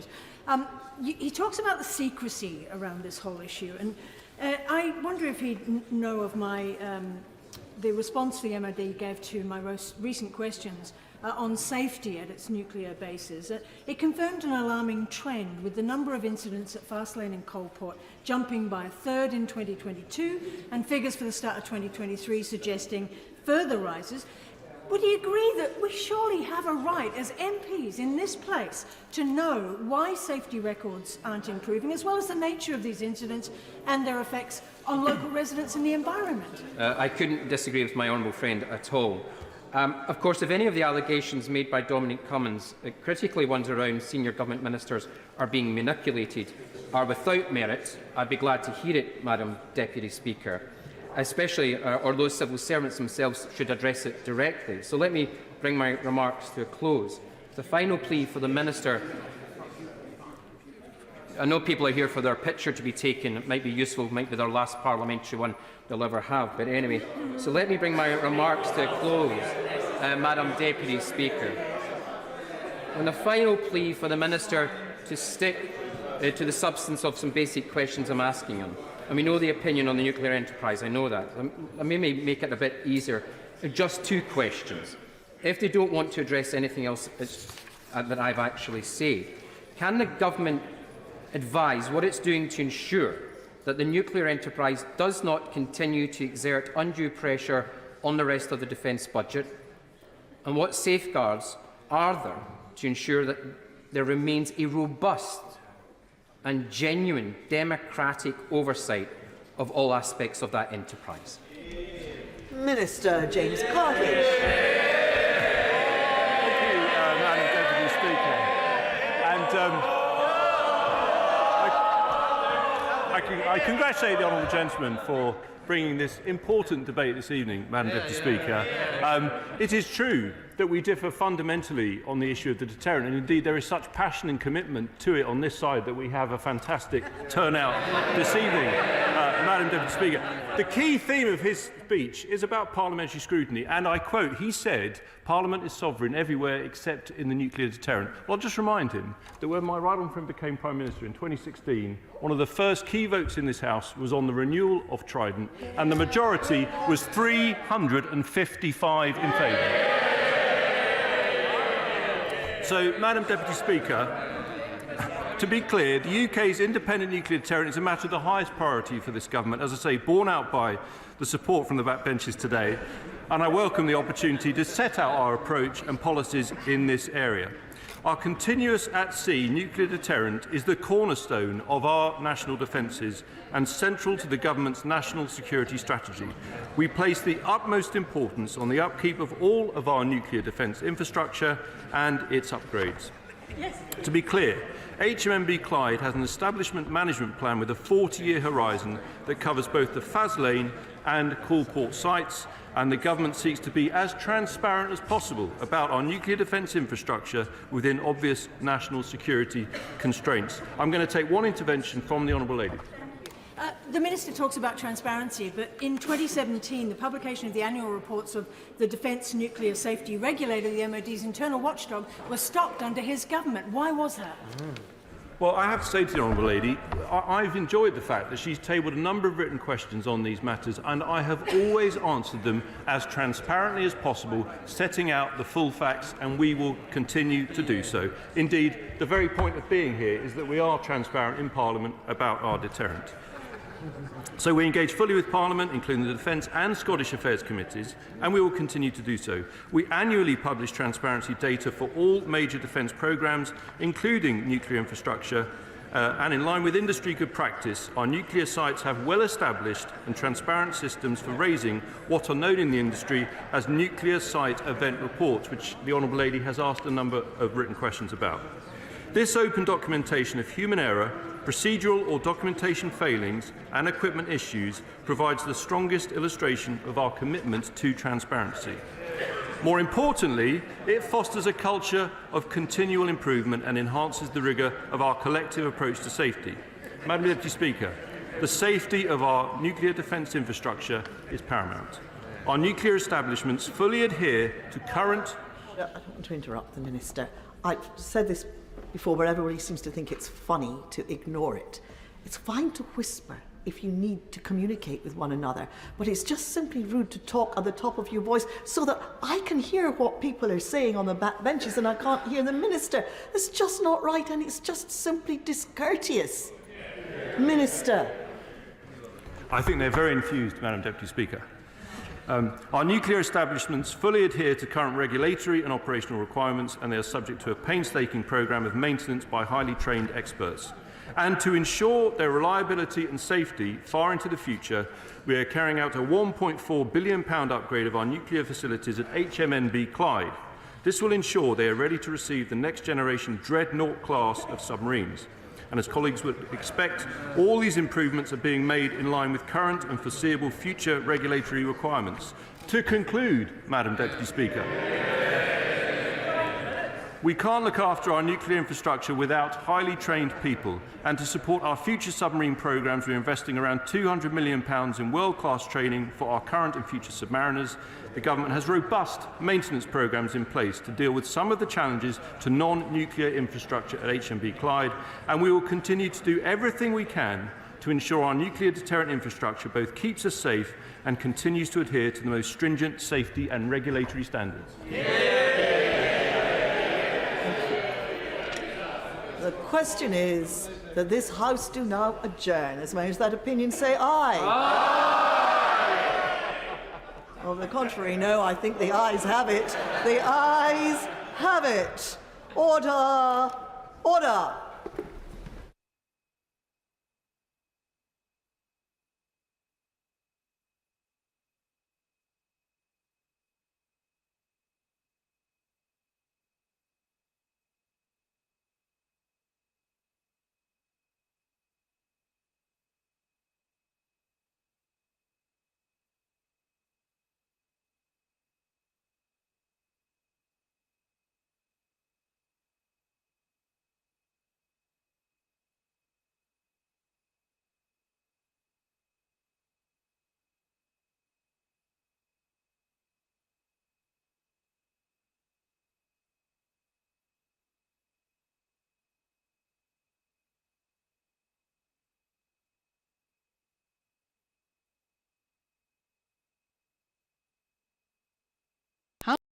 Sound.